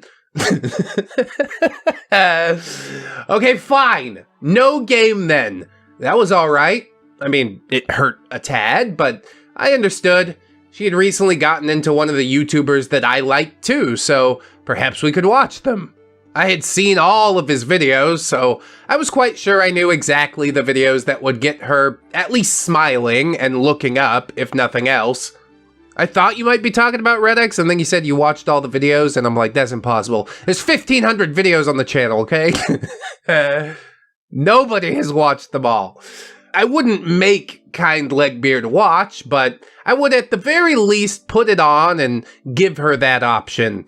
So I turned on the console and navigated to the video, and at first, Kind Legbeard was into it and laughing along. I thought perhaps we were finally spending some time together, one-on-one, a little bit of bonding. But when I turned back after something funny happened, she wasn't looking anymore. Yeah, her phone buzzed. It's over now. Hope you enjoyed the 30 seconds. This is like the most roundabout way to try and bond, and it really does make me sad for OP that he's like trying to open the door. Come on, let's interact a little bit, and just getting stonewalled every step of the way. Not much longer to go yet, at least, I guess. OP says, okay then, I guess I'll just watch it by myself, I suppose. I was at a loss on what to do for her to be engaged in spending time with me. It's impossible, stop thinking about it. This whole thing has been dead in the water since it started. She mentioned that she wanted me to play games more often and then refused when I offered to play a game with her. She liked a YouTuber that I also did, but didn't watch the videos when I put them on. So what else could I do? I mean, I'd say take her to the park, but you've tried taking her places before. I think the only thing left to do is just accept the fact that you guys don't connect anymore. If she wasn't into these videos, what if I went through to put on other types of videos to figure out the content that she was into a little bit better? I don't think any video is going to be a magic bullet. I think she's in her Discord roleplay world and she's not going to come out. You have to go in, but you have to sacrifice your sanity in order to do so, and I just don't think it's worth it. But God bless OP for trying. He says, the first channel I went to was a girl that ruined music lyrics and sang the incorrect versions, and I found them rather funny. Oh, hell yeah, dude, like bad lip reading? Pretty lit. But as I went through her upload list, Kind Legbeard was entirely uninterested and said no to every single video. Got it. You're not into music content then. I went back to the main page and clicked a short meme video. Perhaps she was into shorter comedy content. When that video was over, I received a response of, well, that was dumb, and it sucked. Ouch. She didn't have to be so harsh on my choice of video. And don't take it personally, she ain't got no taste. I returned to select something else, but a building stress was rising in my stomach, and simply out of panic, I couldn't bring myself to select a new option. Yeah, which you will definitely be judged for. Don't even bother. Ask her to go away while you do something that you truly enjoy doing, which is clearly not spending time with her. OP gets that internal dialogue saying, what if she hated it? What if she blamed me for putting on something terrible? I was sensitive to audience reception to my playlist choices, and it hurt to be shot down after trying to show someone else what I liked. See, the secret is to just like the things that you like. And if somebody else doesn't like it, so what? This is what I want to watch right now. Participate or don't. I know you're probably not going to no matter what, so you do your thing, I'll do my thing, and we'll count down the last few days until you get the fuck out of here, okay? That's the best way to go through life. Don't pay no never mind to what somebody else thinks. It's your world, it's your life, live it how you want. So, instead of me picking another video, I asked Kind Legbeard directly what she was into, and maybe if she wanted to put it on, but again, I received an uninterested, nah! Was I doing something wrong? Was I being a bad friend right now? She's been the bad friend this whole time! Don't you start loading up her baggage on your shoulders. When I looked to Kind Legbeard, her eyes hadn't left her phone. She was typing away with focus. This is the worst thing ever. Does that phone ever run out of battery? OP says, maybe it wasn't me after all. Maybe she was just busy with something. If that was the case, then it didn't really matter what I played, did it? Exactly. Pick the thing you like. Let it roll. Instead, OP decides not to play anything and give her the silence she needed to focus. Bro, I'm gonna tell you right now, she's focused on some complete bullshit. Just do what you want, okay? Do not let her affect you any further. A couple of hours passed. Hours, dude. You're just sitting on the bed staring at the wall? How? I opened my mouth once again, curious to know how she was doing, and if she wanted to watch anything else before the PlayStation 5 went into sleep mode. This is so depressing. I just feel bad. Kind Legbeard said that she was going to sleep. So I turned the TV off. Today's attempt to bond was yet another bust. Yeah, what's that, 11 days in a row? You are really holding on to hope here, ain't you? I found myself confiding in my boyfriend about the best way to make a connection with her, but he made the suggestion to stop trying. Wise words right there. He told me that I was the main person putting in effort, and it was rude for her to be on her phone so much while supposedly being here to spend time with me. There it is. Are we finally seeing reason now? To summarize, my boyfriend suggested to stop trying, and if our friendship really mattered, she would start making an attempt as well. But also said, with how terrible she'd been so far, it wasn't really worth it to try and pursue that friendship. Look at boyfriend out here, big brain plays. This is the final test, and I think Kind Legbeard's gonna fail horribly. OP continues, in fact, boyfriend suggested that I stop talking with her when she left. I would need to let myself ponder over his insight before I decided on that, but his words were weighing on me, and it sounded kinda nice already. He was probably right. Before I slept too, I ran a load of laundry with just Kind Legbeard's clothes because they were making my room smell pretty ripe. I'll be honest, I'm surprised that she changed her clothes at all. She's only bathed once, and that was on day 9 or something. She's not going to be bathing again, is what I know. I'm glad the hamster thing turned out alright, but yeah, just the trying to connect and being like, hey, do you want to enjoy a video that I also enjoy? And she's like, I'm just typing to people. Well, how about you put the fucking phone down and interact with people that are actually in the room? That's the guy that I am at my house.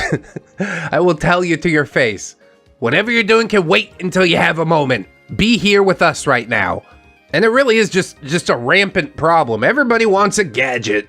We're all so terrified of sitting there alone with our own thoughts. But apparently OP was able to do it for a couple of hours while just waiting for Kind Legbeard. That's ludicrous to me. But maybe we finally met the breaking point. I got into my bed, and I started to close my eyes, and there it was again. That smell of BO clinging to my blankets, and an oily texture on my pillow. Oh, God. He can't be here anymore. I've had it. That's it, I'm out of here. Summer vacation with a Legbeard. Kind Legbeard update part number 7. Day 12. Only a couple days left. Hey, count it down. This day was mostly uneventful. I got up and made it to work while Kind Legbeard was still asleep. Today was my normal schedule, so I would be off in time for the spaghetti dinner she had been wanting. Yeah, wanting and doing nothing to provide for herself, but okay. Just continue to give her what she wants. I guess that's working out for you. Kind Legbeard was gone by the time I got home, as she had gone over to the neighbor's house again. Good, you take her for the last couple nights. I decided to take the opportunity to fold her clothes neatly in her suitcase. That's a very subtle, like, get the hell out of here type of thing. Since doing her laundry, Kind Legbeard asked me to bring them to the bedroom, and then she left them in a giant pile on the floor. Dude, this is just a mess. You're essentially somebody's maid at this point. This ain't no type of friendship I ever seen. I started folding them and placing them back in the suitcase carefully to ensure that they would all fit. I'd rather she do it, but I knew by now that even if I asked, she just wouldn't. Like a child, I needed to do it myself to make sure that it got done. Like a child, not my child. I'll sit there and help him get it done, but hell no, I ain't cleaning up your toys by myself. Continuing on, OP says, when I had done her load of laundry, it had been dark, and pulling them out, I didn't pay much attention. Folding them, though, it was difficult to ignore. Every piece of underwear had brown skid marks on them. Oh, God, why are you doing this? What the hell? Yeah, you're supposed to scrub those out. Well, you didn't scrub those out, OP? Come on! What the hell am I paying you for? I'm not paying you. Actually, you're paying me, essentially. Feed me, house me, and get treated like a servant. It really is like a knife in your guts. All of the clothing was inside out as well, making it impossible to avoid seeing them as I flipped them right side out once more. Dude, I don't know, dude. I'm not going that in depth. Even if I did take the initiative to do that, I'm gonna fold them inside out. Fold them all skid mark side out and leave a little chocolate kiss on top of each one. It'll let her know that you know, and also, she'll probably tip you for your good service. OP says I wince and I gagged, but I quickly got through it and folded the laundry to get them off my floor and dirtied again. Couldn't be me. I'll shove all that laundry in your suitcase, throw it on your bed, or the bed you're supposed to be using. What am I saying? That friendship wouldn't even have made it that far. I'd be like, I hate you as a human being. Please stay away from me. And then that's it. You never interact again. Don't come by my house. We're done. It wasn't like I wanted to go through her laundry. Far from it.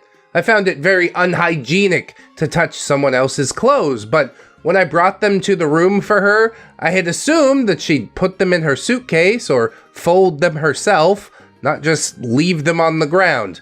Hey, mi casa su casa, right? Come on, everybody! When I was done, I closed her suitcase nicely and went to wash my hands. There, done. No problem, mostly.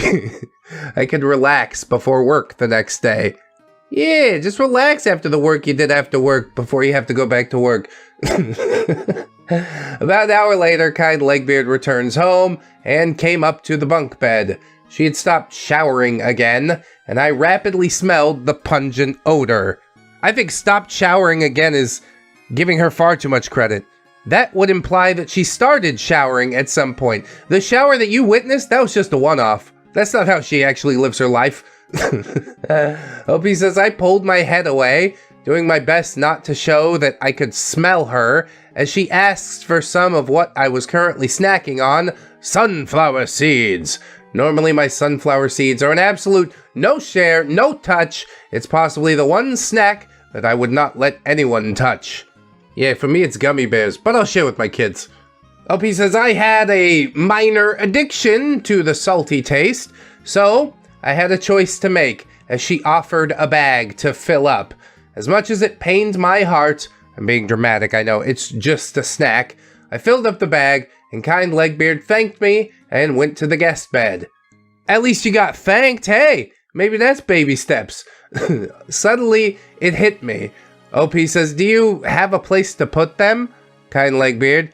In the bag? OP. I mean, when you break them open, do you need a bottle or kind Legbeard? Nah! OP. Where will you put them? Kind Legbeard. Nowhere. OP. What? Kind Legbeard. Yeah, I just swallow them whole. OP. What?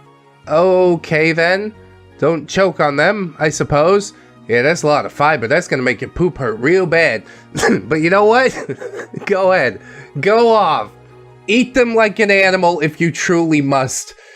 OP says, yeah, weird, but I wouldn't judge very much. At least she wouldn't make a mess of them like the other snacks she had had so far, in which the wrappers were still on the bed. Oh, you're not gonna clean up the wrappers on the bed, but you fold the laundry? This hotel has terrible service. Just terrible. After a few minutes, kind Legbeard suddenly gave me her bag again, simply expecting me to fill it up without saying a word or asking. Kinda rude there, but fine, I'll give her some more. No, you don't cave to that type of behavior. You say, use your words, like a big grown-up human, please, thank you. Maybe I've been hanging around my kids too much. We didn't talk much after that, aside from her complaining shortly about yet another 2 failed relationships of the day that happened while I was at work. Both of them were destroyed within a day, if starting at the same time because of, well, cheating. Surprise, how interesting. This is interesting the 1000th time it happens. Surely that's a great replacement for a personality, kind Legbeard. You're dysfunctional on so many levels. I don't know where to start. There was a bit I wanted to say about kind Legbeard and her take on relationships, but I kept my thoughts to myself. I didn't want to cause drama or make her defensive. Nothing I said would change any situation, and really it wasn't my situation to change. I simply gave my condolences, and no conversation of interest or value was had for the rest of the night. I mean, that's basically been the case for the past 2 weeks, right? Nothing she has to say is truly interesting. She's a blank slate of a human being. A walking, talking human Discord server. It's just really weird to know that somebody could be out there existing but not existing like that. Like Schrodinger's basement virgin or something. Day 13. The day began early, very early. About 3 a.m. when I opened my eyes. 3 a.m. really is a great time. I'm recording this episode at 3 a.m. It's when my brain really switches on. It wasn't uncommon to wake up for no reason for me. It was nothing that kind Legbeard caused this time. Sometimes I went right back to sleep. Other times I would check my notifications and clear out the easy ones so there wouldn't be a lot to go through when I woke up. Dude, what? No. Put the phone like far away from yourself. I hardly ever check my phone's notification. I don't give a fuck. Maybe that is part of the problem. We need to take life more seriously, you know? Anyway, this time I decided to check my notifications. Just don't, please. I swipe away a few emails here, mark some notifications I didn't care about as read there, and then I checked the private DMs to see that she had sent me a link to a Discord server about an hour prior. It's 3 a.m. You sure you really want to get into this? You realize it's all a big bunch of bullshit, don't you? You have to at this point. Come on. I rolled over and squinted my eyes to focus on what it was just to be clear, and then began typing, still too tired to say any words. OP, what's this? New server? Kind Legbeard? Yeah, I deleted the old one. OP, oh, why?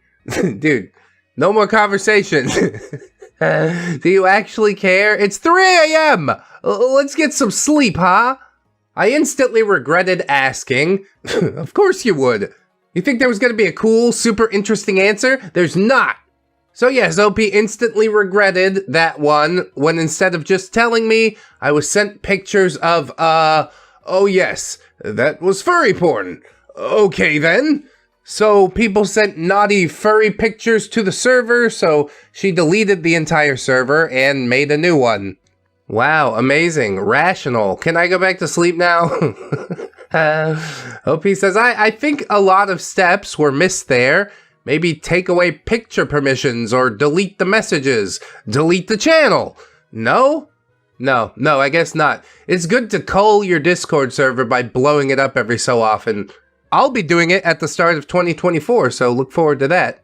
If you want to join it while it still exists in its current format, then you should. Discord.gg/ReddX. Thanks so much. OP says, the biggest question that I thought at first, though, was why did she still have these saved? And why was she now sending them to people? I was too tired to say anything else, though. There you go. I simply joined the new server, muted it, and crashed once more. Way too much effort for a 3 a.m. random wake up. That's what I'm saying. Why even check the notification? That's never going to go well. There's never anything like critical in there. Whatever. I can't tell you how to live, I guess, but it ain't for me. Once I woke up for good, I got up for work and headed out before kind Legbeard woke up.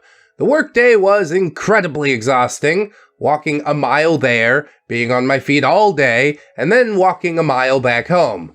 Normally, I'm not on my feet all day, nor do I walk home, so the unexpected exertion was draining. I just want to say right now how grateful I am to be working from home. Thank you so much, everybody out there, for allowing this to be a thing that I can do. Especially to the OPs that have written stories, whether I've read them or not. I do appreciate each and every one of you. Also, hit the subscribe button if you haven't already. Thanks so much. It doesn't take that much exertion. OP says, when I arrived home, I couldn't think of anything better than collapsing on my bed and taking a nap. I dragged myself to my bedroom and yep, kind Legbeard was in my bed. Hey, get up. Hey, get up, you fat fuck. Get up. That's what you gotta do at this point. How many times I told you, huh? I think that's the only thing she's truly gonna understand.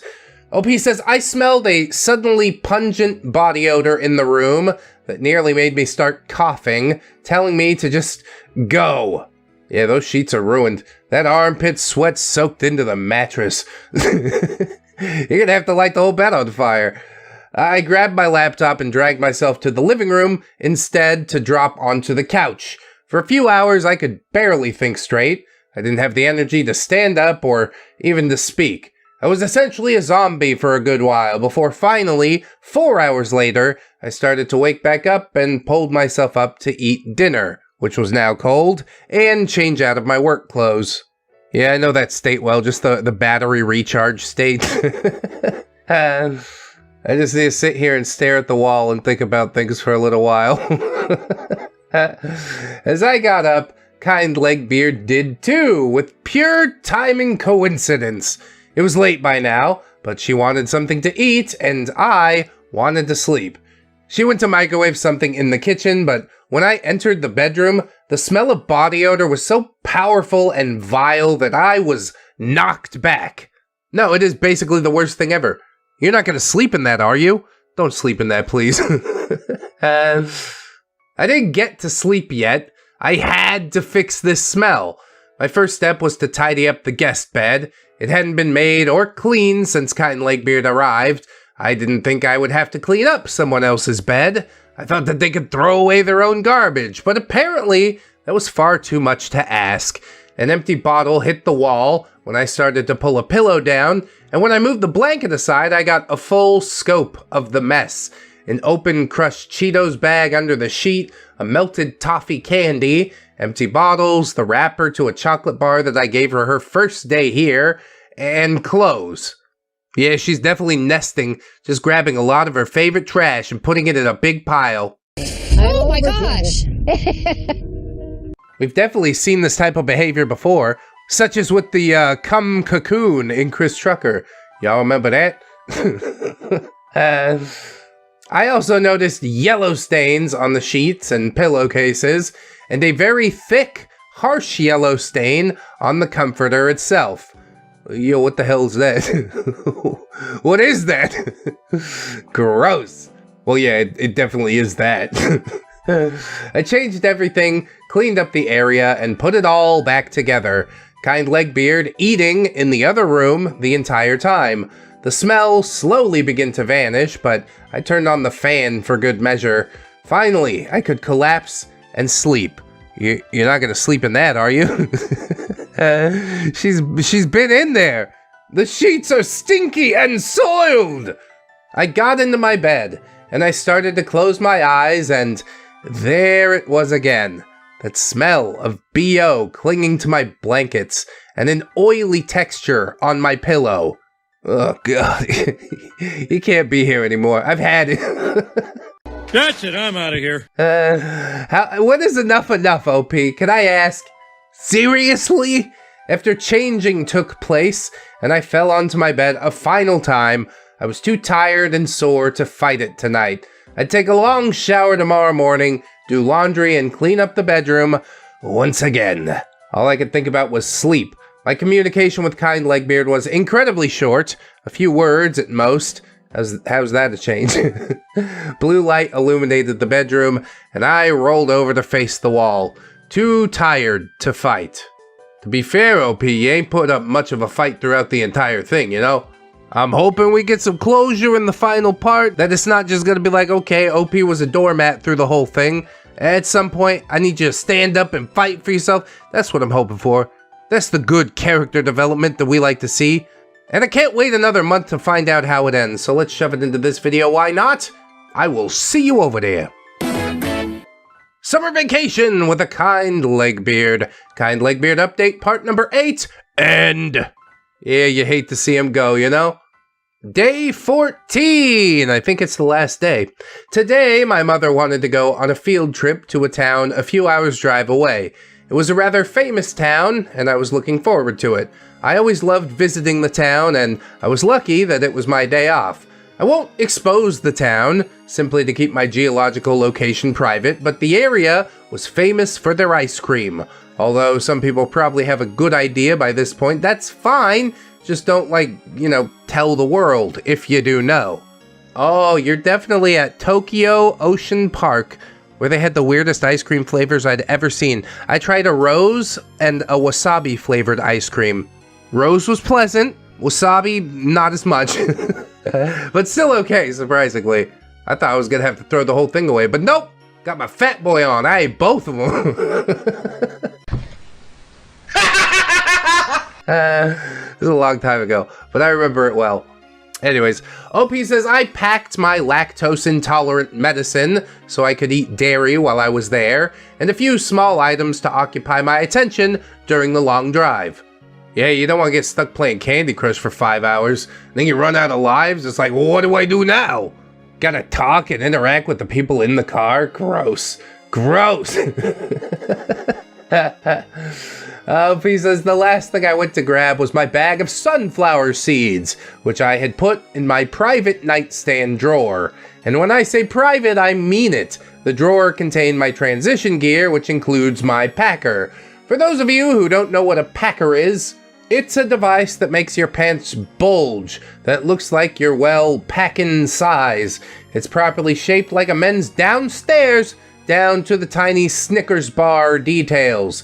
If you know, then you know. Yeah, that big old Snickers vein on it. Snickers? That's hilarious. So she went into your packer drawer, and it's essentially like she got a good glimpse at your junk, you know? I can't say I'm really that surprised because she's never really shown any respect for boundaries before. She was just looking for some sunflower seeds and she found a couple of walnuts, you know what I'm saying? Oh! OP says they are not made to be touched in any dirty way. They are very delicate and easily damaged. It's purely cosmetic. Yeah, mine too a lot of the time. So when I opened my drawer to get my sunflower seeds, not only did I notice my sunflower seeds were almost gone, but my packer was on top of my bag. Oh God, the violated privacy. Are we gonna have a conversation about this, or are we gonna pretend that it didn't happen? Because I'm pretty sure I know the answer to that question, but I want to see if you can tell me the answer. OP says, I looked it over, and it didn't look like it had been used for nefarious purposes, but I cleaned it anyways. The fact that it was moved from where I put it in the drawer was suspicious enough. As much as I wanted to talk to her about going through my things, would you want to ask someone about seeing your silicone genitals? Why, yes. Yes, I would. And I would do it at an exaggerated volume! On the other hand, why the hell would you steal someone's snacks that were hidden away for a reason? It's really not about the snacks anymore, is it? It's mostly about the silicone dong, no? I had to take a few breaths to calm down and threw away the bag. Just to get through it, kind Legbeard was going home in a couple of days, but my God, I reached my breaking point a long time ago. Clearly not, you haven't stabbed her in her sleep even once. That's what breaking point means to me. There's a few stress fractures, but I don't know. I think it's gonna take a little bit more until we really see the snap. And that's what people want to see, the snap. Yeah! Slim Jim! The last thing before we left was to wake up kind Legbeard. I was prolonging it to let her sleep as much as possible, and to give myself a moment of privacy alone time to enjoy my own company getting ready before I had to spend the entire day with her. Yay, this friend that I did all types of things for and I'm slowly beginning to resent. I had breakfast and I took a shower before finally going back to the bedroom to wake her up, only to see that she was already awake. My God, miracle of miracles. Right away, I smelled the striking, now painful smell of body odor and saw her sitting on my bed. Kind Legbeard's hair was so oily, it was sticking together, and her skin returned to having a glossy sheen, like an oil coating. We're not gonna discuss this either. You understand that if you walk around with this person, it's not just that they're a smelly person. Now you're a friend of a smelly person. And you don't want to go down that road. That's a bad road to go down. OP says I had to keep my distance when she turned to look at me. OP, do you want to take a shower before we go? Kind Legbeard. No, I don't feel like it. You need it. Trust me, you fucking need it. If I have to be in a car with you, you're gonna get in that shower before we go. See, this is the type of tough love that some people need. It might hurt that I said these things, but see the truth in my words, would you? Tough love is what they call it. OP says, awesome, don't feel like it. So I'd be in the car next to that smell for hours. I couldn't, force her to take one, but sometimes I wish I had hypnosis abilities. Just throw her phone in the shower. She'll get in there after it. I went to the kitchen and grabbed a second bag of sunflower seeds that was unopened, and I had been saving until she was gone. As I didn't go shopping on days I didn't work, I had to make snacks last through my days off. Well, that's never gonna happen. We knew when she spent all her money on a camera that never appeared again, that we were essentially doubling the rate of consumption. Not that OP signed off on it, but he didn't exactly not sign off on it either. OP says, I didn't intend to indulge too much on the drive, just some mindless snacking every so often. We piled into the car, and kind of Legbeard saw the bag in my hands before I set it down. Without asking, she gave me her hand, as if I would just fill it up. OP, they're not even open yet. Kind Legbeard, I know, but I want some, and you have multiple bags. OP, I only bought 2. The other one is gone. Maybe we could stop at a store on the way and get more bags. Kind Legbeard, but I want some now. Can't you just give me a few handfuls? How much do you need? OP, these ones are mine. I'll see if we have time to stop. Okay, there we go. There's a line in the sand. That's going well. The only question now becomes, will it hold? OP says, in reality, I genuinely do have an addiction to sunflower seeds, and it stresses me out to share them. Even more so because they were already stolen from me. Despite that, did I really need an excuse to not share food that I bought with my own money? I already gave her a lot not so long ago, and I wouldn't start anything about her stealing from me, but my patience was pushed. Yeah, pushed, but not quite far enough. Little more. Snap is coming. The only thing stopping me now was being in the presence of my mother. Yeah, hold me back, Ma. Hold me back, Ma. On the drive, kind Legbeard and I had some idle chatter. I pointed out interesting places along the way for her to see and maybe take photos of. Kind Legbeard. Oh, I went to your neighbor's yesterday. OP, oh yeah? What did she want? Kind Legbeard. She wanted to give me some new clothes. She yelled at me, though. OP, what happened? Kind Legbeard. I was on my phone, and she said she'd take my phone if I didn't get off it. And I told her if she touched my phone, I'd fight her. Why are you so incapable of connecting with another human being? I understand there's invisible people in your little box, but I'm here in the room with you right now, and I'd really like your attention. The only way that she'll ever talk to you is if you get in the little box too. But really, it's not even worth the price of admission. Talking to her's a drain. I looked at her currently in a voice chat, remembering how she was constantly in a voice chat. She threatened a disabled elderly woman with one hand because she didn't want to get off her phone while she was being given free stuff. Do I even have to say how rude that sounded? No, not really. We've all been pretty sure that she's been despicable for a long time. The roads took us through the forest on the side of a cliff that overlooked a beach. I excitedly tried to point it out, but when I looked back, kind Legbeard was engrossed in her phone. Suddenly, I saw her flash her camera toward my sister's baby. We were watching the baby today because she was visiting a friend of hers. Did kind Legbeard just take a photo of someone else's sleeping child? Seriously? I mean, it's slightly more interesting than a hamster, I guess. Without thinking, I opened Discord and navigated to her server to see the following conversation. Kind Legbeard, I'm pregnant, baby! Stranger, with mine? Kind Legbeard sends a selfie and a photo of the baby. It's yours! Which one is cuter? Stranger, both of you, babe. Whoa, whoa, whoa, whoa, whoa! What the fuck was going on here? OP says, hey, can you delete that picture of my sister's baby? Kind Legbeard. Why? OP, because my sister didn't give permission. I don't think she'd want strangers online to see an image of her sleeping child. This is definitely a fight worth having. OP displaying a great sense of moral judgment right now.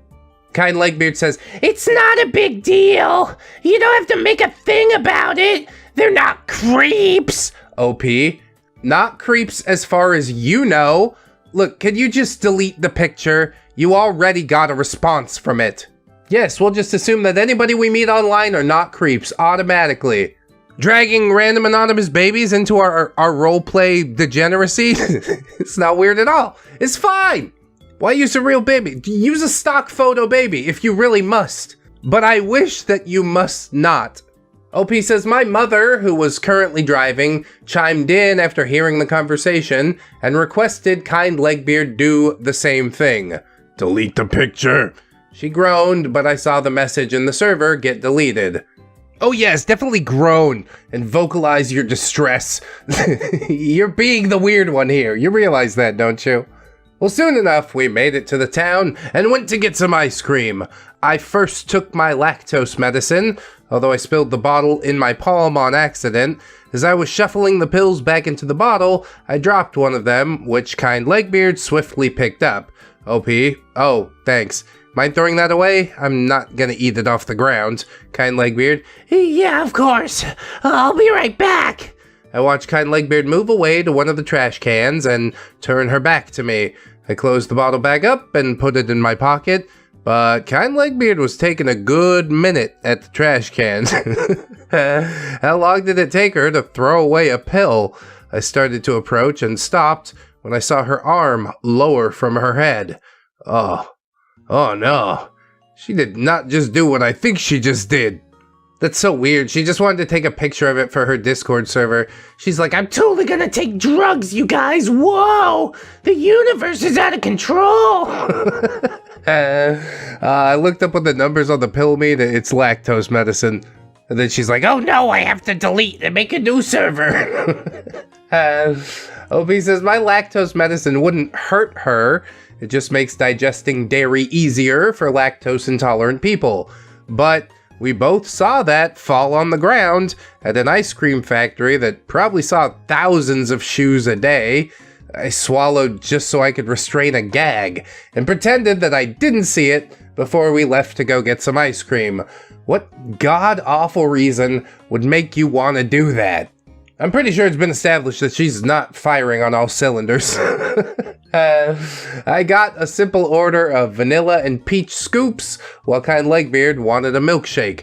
I paid for her order, which was a vanilla and chocolate swirl with a dash of caramel. The only reason I agreed to pay now was because my mother asked me to.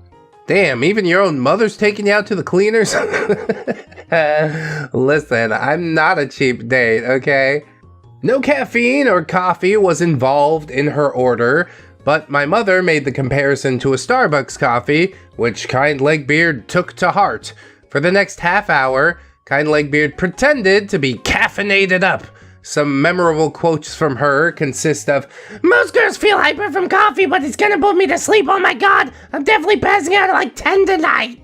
I shouldn't have drank that. My mom never lets me have caffeine. There was too much caffeine. I'm feeling so random right now. Oh my god, we are so random. And of course, the giggling anytime anyone says anything. She legitimately thought there was coffee in that? Or is she lying about the coffee because she's role-playing to her Discord server that pill that fell on the floor was totally drugs for reals? Case solved. Book 'em, Dano! OP says, okay, she did know that her shake didn't have any caffeine, right? Yes, she might know that, but keep also in mind, she's an idiot. I didn't bother saying anything. It simply reminded me of those kids that pretended they were drunk after drinking a Capri Sun. Why haven't they put alcohol into Capri Sun bags? Pretty sure that's $1 million idea right there. Copyright ReddX Industries, December 14, 2023. And yeah, I know it's not December 14th as you're seeing this, but that's because I'm recording way in advance now. It's going super well, most of the time. After finishing up with the ice cream, we left to make our way to the boardwalk, but not before having to tell kind Legbeard that I wouldn't buy her a $20 stuffed animal at the gift shop, no matter how much she kept begging. Tell you what, why don't you go barter? Give somebody your camera for $20 and you can take the stuffed animal home. Is that better for you? After arriving at the boardwalk, my mother and I separated. We planned to circle in opposite directions and meet up in the center. Kind Legbeard and I took a left, while my mother took my sister's baby and went right. It was sundown by now, so a lot of places were closed. Our intent was to browse and find whatever place was still open, for kind Legbeard to find some souvenirs to return with, and make some new experiences. Hell yeah, who doesn't love a boardwalk? 40% of my formative experiences have been at a boardwalk, or under the boardwalk. We found the mall, still open, and discovered a store that sold a variety of hats. Was that store called Team Fortress 2? I told kind Legbeard before we even went in that I don't want to throw out money and get a bunch of stuff. I would be okay spending money for experiences and a small souvenir that was maybe like a keychain or something, but with all the things that the neighbor gave her, she wouldn't be able to bring everything home. I'm still curious about the sort of things that the neighbor gave her. Kind Legbeard didn't sort through it at all. She's just like, yeah, give me that pile. I'll take it home. I'm in a voice call right now. Are they her size, her style? She probably would take the souvenirs over some clothes that an old lady gave her one time. But hey, what do I know? Kind Legbeard agreed about the small souvenirs and went off to do some browsing. The hat store had, well, mostly hats. Fascinating.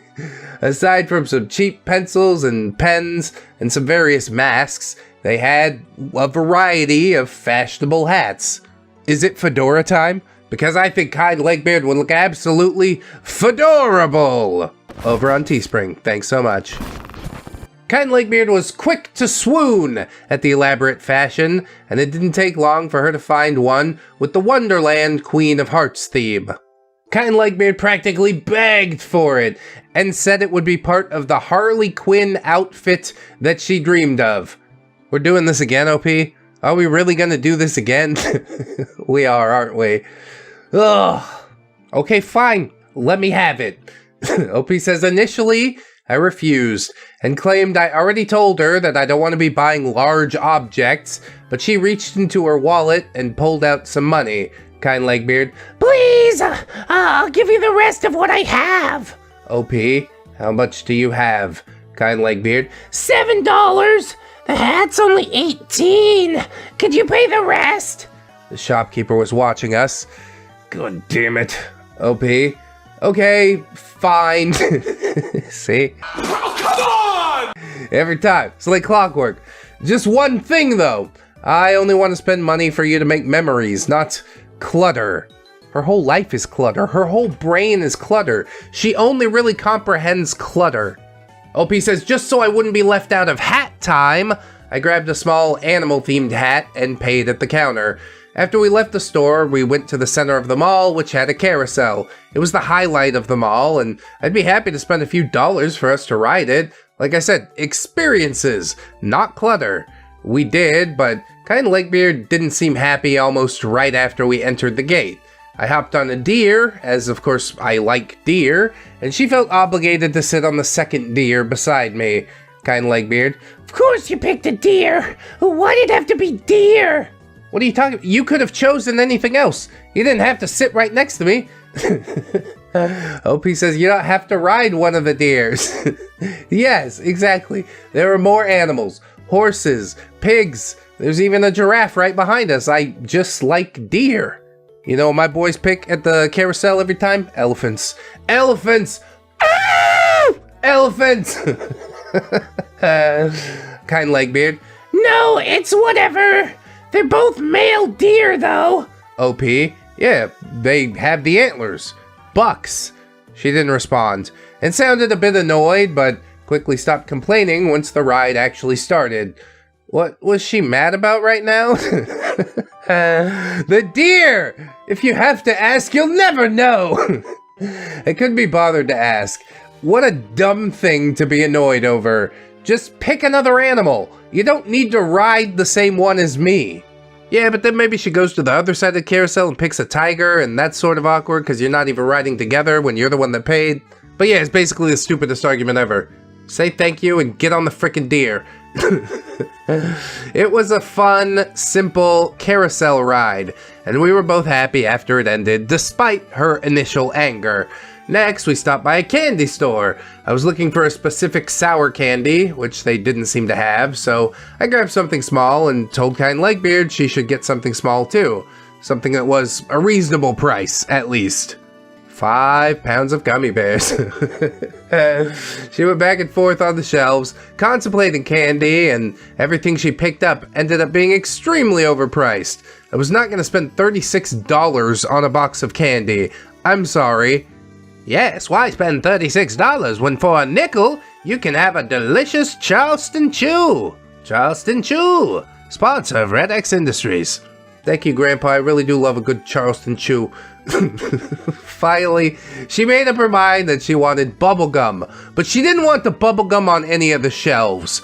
They had so many options. What was she looking for? Fart-flavored gum? Another $1 million idea. They're just everywhere.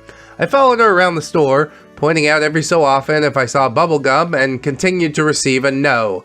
Eventually, kind Legbeard found the candy bowls that were priced per pound and filled up a bag with some bubblegum pieces. Finally, I was running out of ideas. I mean, hat store, carousel, candy shop, we did it all. Fuck it, go home. OP is probably given her more experiences than she's had in a month living by herself. So I think we're good. I think we should get the hell out of here.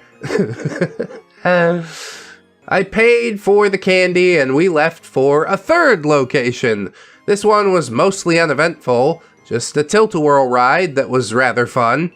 Hell yeah, dude, gorge yourself on candy first, that makes it a lot more fun. For everyone else, what she throws up at the end.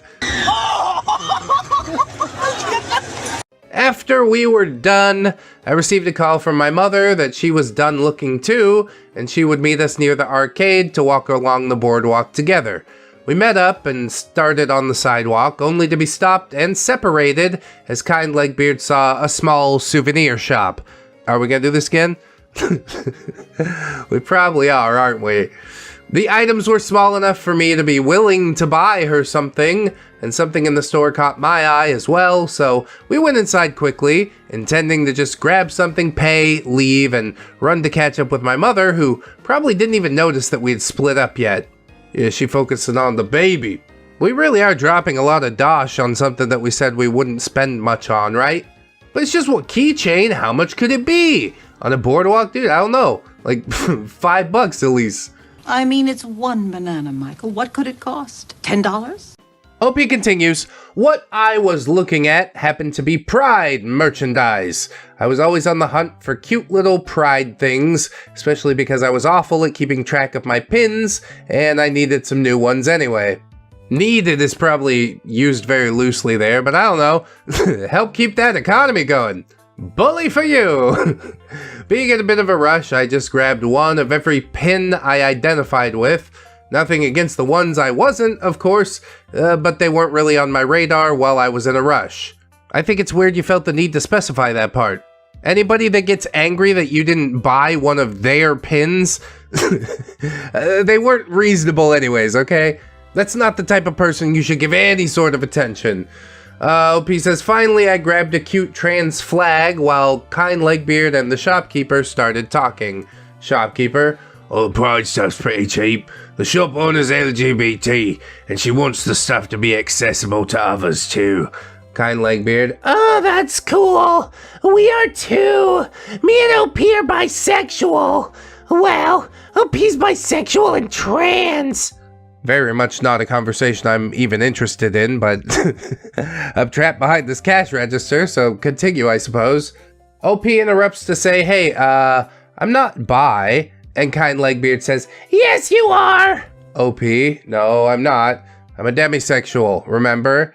Kind Legbeard. What even is a demisexual? Shopkeeper. I'm demisexual too. It means you're not attracted to people without a deep emotional connection first. I mean, probably all things considered, I am also that, but I just don't like the name. That is not a label I'm going to apply to myself. Guy Legbeard says, Oh, I'm confused, but whatever.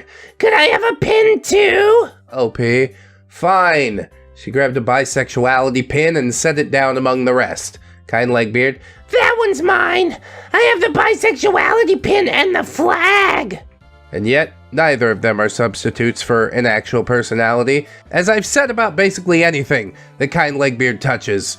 She's looking to fill all these gaps within herself because she is a hollow human being. A pin's not gonna fix it. This is beyond fixing. OP says, huh? The flag one was mine, Kind Legbeard. I thought you were getting me a flag. OP, this is a trans flag that I got for myself. Go grab a flag if you want one, Kind Legbeard. Nah, I'm good. Really? Did she only want it because I grabbed it? We paid and quickly raced to catch up with my mother, waiting at the boardwalk. Mother, where did you guys go? OP, we got distracted by a small store. Kind Legbeard suddenly grabbed the small bag I was holding with our stuff. A bag I specifically got to keep the things private. Yeah, sure, just dump it all out. Let's show the world. Why not? Kind Legbeard. We got a bunch of pride stuff. OP got a trans flag since they're trans. God damn it. Why did she insist on exposing my identity to a bunch of people so often? She thinks it's interesting when she herself is not interesting. She probably thinks it'll give her some sort of, like, social justice credibility. Like, look at me, I've got a trans friend, and I don't mind so much that they're trans that I'm gonna bring it up at every single possible opportunity. That makes me a good person, right? No, you're still disgusting. Let people address these things in their own due time, please and thank you. The food court, the shopkeeper, now she had told half the crowd around us. I truly didn't feel safe around her, because it was so easy for her to name drop my identity in public. OP says, can you keep your voice down? Kind Legbeard. Don't get so pissy about it. OP, I don't want strangers knowing that stuff. You don't know who's willing to hurt you over it. Kind Legbeard. Whatever, your loss. I'm not the one being shy about who I am. Yes, Kind Legbeard, for better or for worse, I guess. For better or for worse. I attempted to step away and pretend I wasn't associated, and focused my attention on one of the beach performers. One of them was a sand sculptor, and another one was using fishing hooks to blow massive bubbles for the onlookers. Oh, it's like a choose-your-own-adventure. Go to the bubble guy, OP! Go to the bubble guy! A short conversation with my mother later, and Kind Legbeard was at my side, watching the bubbles. Oh, I thought only OP was gonna go to the bubbles. Okay, go to the other one! Wherever Kind Legbeard isn't, that's where you should be. Oh, Kind Legbeard says, I want to pop one! Mother says, just be careful. Don't lean too far. It's a bit of a fall. That would be a dramatic end to this. She just falls over and breaks her neck while trying to pop some bubbles. I would feel bad. I'd be like, oh, she always had a certain type of childlike whimsy. Maybe I was too hard on her. But then also, as a counterpoint, she's basically been a vegetable her whole life anyway. So, it's a toss-up. OP says, my best estimate was that the boardwalk was about 10 to 15 feet higher than the beach sand they were on. The performer was blowing them upwards, letting the wind carry them to whoever they were targeting. Although Kind Legbeard agreed, she immediately ignored the warning and leaned over the railing to reach one of the bubbles. She's an idiot. No sense of self-preservation. She only survives by the kindness of others. That's why she's called Kind Legbeard. Oh, all the pieces have fallen into place now. My mother rushed to move and grab Kind Legbeard before she fell, as one of her feet slipped, and luckily she caught herself and pulled back from the ledge first, encouraging even the performer to call out and tell her to step back. Yeah, the bubble guy just wants to make people happy. He's not like trying to have anybody die over the bubbles. She always was filled with whimsy, wasn't she? He tried to point some bubbles in Kind Legbeard's direction for her to pop without putting herself in danger, but the wind swept them to the people beside her, and she didn't think before pushing herself in front of the group of strangers to finally pop one of the massive bubbles. Well, was it everything you imagined? Has your life massively improved now? Just at that moment, we heard the voices of some young men behind us. Stranger, those are some big-ass fucking bubbles. What the hell? The sudden sentence got the family to turn around curiously, amused by the sudden remark, and the small group of guys that said it quickly retracted. Stranger, oh shit, sorry. Language, you got a baby. Mother, no, you're all good. It was just funny coming from out of nowhere. Kind Legbeard, yeah, it's fine. I curse all the time at home, even in front of my mom. I even told my brother to fuck off one day. Okay. Did you even put your middle fingers up at him? Oh my god. She can't be stopped. She's a maniac. The guys just awkwardly nodded and waved off, and we continued along the boardwalk. She doesn't even acknowledge the cringe interaction she just had. Just continues on her merry way. The second performer, the sand sculptor, was an elderly man sitting in a chair. His statue was a soldier holding a decapitated head. There was clearly a lot of emotion and a story behind the statue. I wanted to take a photo, but the content of the statue didn't feel right for me to capture it as though it were a casual tourist attraction. I mean, if you really want to, just pay him for it. That's the reason that he's out there. The content of the statue feels right enough for him to make it in public, so I don't see why not, personally. But everybody has their own moral compass. I think that's what makes things interesting. Opie says, we stopped for a minute to admire the work and tell the man that it was beautiful, despite Kind Legbeard's visible annoyance. My mother complimented it and dropped all the change she had into his tip bucket. I didn't have any change on me, but I offered a nod, hoping my appreciation of the work was enough. It is to a point. Appreciation don't pay the rent. But you can only do what you can do. Despite my hesitance to take a photo, I asked Kind Legbeard if she wanted me to take one. Her phone died a short while ago, so I'd been taking pictures for her that I would send to her. Kind Legbeard, nah, I don't really care about it. OP, are you sure? Sand sculptors are pretty respected here. Your mom might appreciate seeing one. Kind Legbeard, yeah, I don't care about a soldier. Ouch. Right in front of the artist, too. He's an old man. He's been around. He's seen it all. I don't need any approval from some snot-nosed punk. I make what I want to make, and if you don't like it, go screw. God, I can't wait to be an old man. I quickly just said, okay, and tried to move us along, guilt eating at me, hoping that the old man didn't hear. I probably shouldn't have asked. I'm telling you, that old man, he don't give a fuck. He's heard worse. He heard it all. It's gonna be fine. After all that, we returned to the truck and drove home, ready to crash for the night. I gave my cats a crow feather that I found while I was out on the boardwalk beach for them to smell and play with, while Kind Legbeard crawled into the guest bed to sleep, but not before asking if I could clean and pack her bag for her. Bitch, what? No. That's your job. I paid for you to be here. I've done nothing except be here for you the entire time. At some point, I think you'd have the common decency to do things for yourself. I'm so frustrated right now. I told her I was too tired to do it tonight, but I'd wake up early to help her in the morning. Not that I would do it for her, just that I would help. Yeah, I mean, I'm okay with that as long as that's actually what happens. She agreed, and we slept. Is this dawn of the final day? Day 15!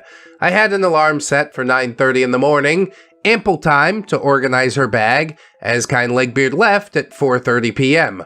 But I was awoken before my alarm, at 8:15, with her shuffling her bag and taking on a call on the ground right beside me. I was slightly annoyed, but I understood if she wanted to get a head start. After a moment to wake up, I got up and started to help her with her bag. That's good productivity in the morning. I'd be like, I got time before that alarm goes off. Good night. I had to do some reorganizing because it was a bit messy, but we got in all of her items, including the new things she got, and we were ready to go. After that, I went to get the crow feather that I got for my cats to play with them a bit. They loved the smell wild feathers carry and would play with them anytime they'd see them, but this morning I couldn't find the feather anywhere. I asked my mother, who hadn't seen it since the previous night. I asked her boyfriend, who hadn't seen it at all. Finally, I asked kind Legbeard, who claimed that she put it outside.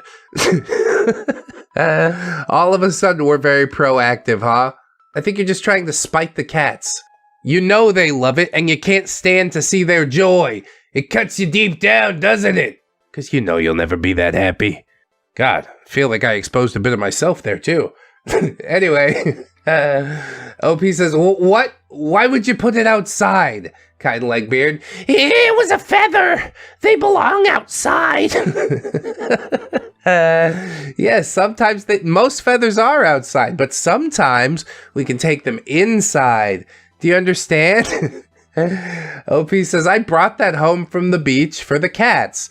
It was a perfect feather. They like to play with it because of the bird smell. Kind Legbeard. I put it in the garden. I went outside to the front garden where my mother plants her flowers. I managed to find the feather among the plants, but the rain had gotten to it the night before, and it was wet and covered in dirt. Great. That definitely washed away the smell the cats liked, and basically the only reason I brought it home. That's fine. She's going to be out of here shortly. I'm more than willing to sacrifice a feather. I took it inside and tried to clean and dry it as best I could, but the cats weren't as curious with it as they were last night. I'd come back to that for them. Maybe find them another feather. One more day with her. What gave her the right to do that? This wasn't her house to just decide what we had inside or not. Yeah, she's basically never picked up anything previously. This, I don't understand. I entered the bedroom to check up on kind Legbeard and talk to her a bit before she left. Again, the smell was overpowering, and I did my best to ignore it. Bro, she's gonna get on a plane. That's pretty messed up. You really just gonna let this happen? I guess both of you are. She was laying on my bed and sat up when she saw me.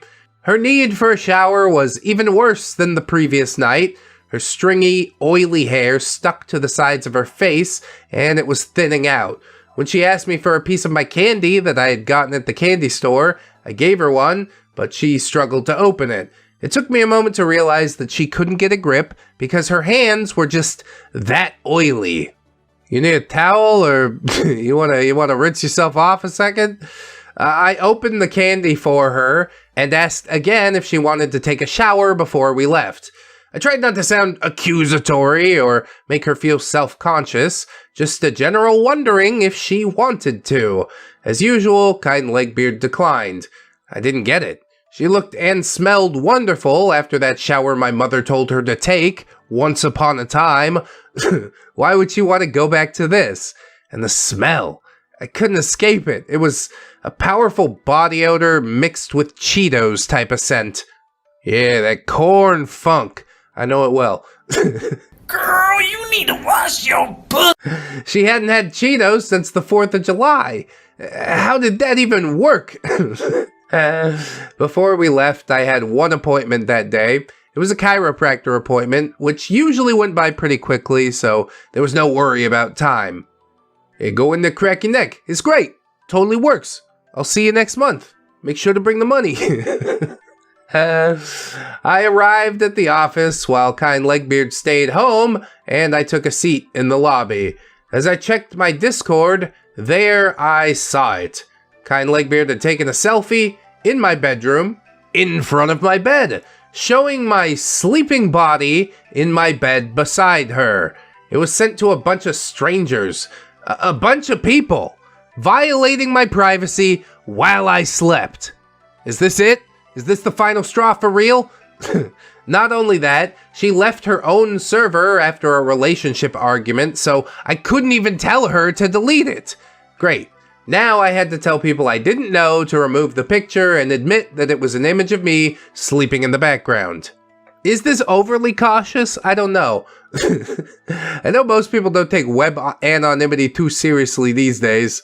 They're like, yeah, whatever, that's my Twitter and that's my real name and face. But I will say that anonymity is a somewhat valuable commodity. And if you don't have to give it up, then like, why give it up? The time on the picture told me she took it while she was organizing her bag right before I woke up. This was approximately 2 hours ago. I was thankful that the people were nice and removed it when I explained the situation. Just one more day. I just had one more day to go. Yeah, a lot of stuff can happen in a day, though.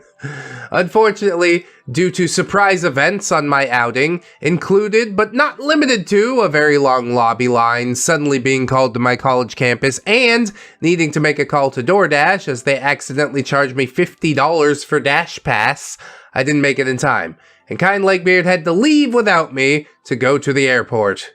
It be what it be. I'll see you in the funny papers, chum. I continued texting her on Discord to check up on her, and she returned to the airport just fine, but told me something disturbing as well.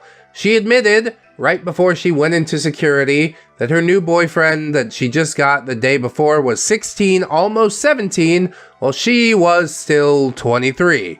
I mean, it is shocking, horrible, terrifying, but she also doesn't really have the relationship like outside of Discord. They're just playing pretend, which is still not great, but it's a damn sight better than what boyfriend would actually imply otherwise. We're taking the smallest possible victories here. Kind Legbeard went offline right after she said she had to go through security, not giving me a chance to talk about it.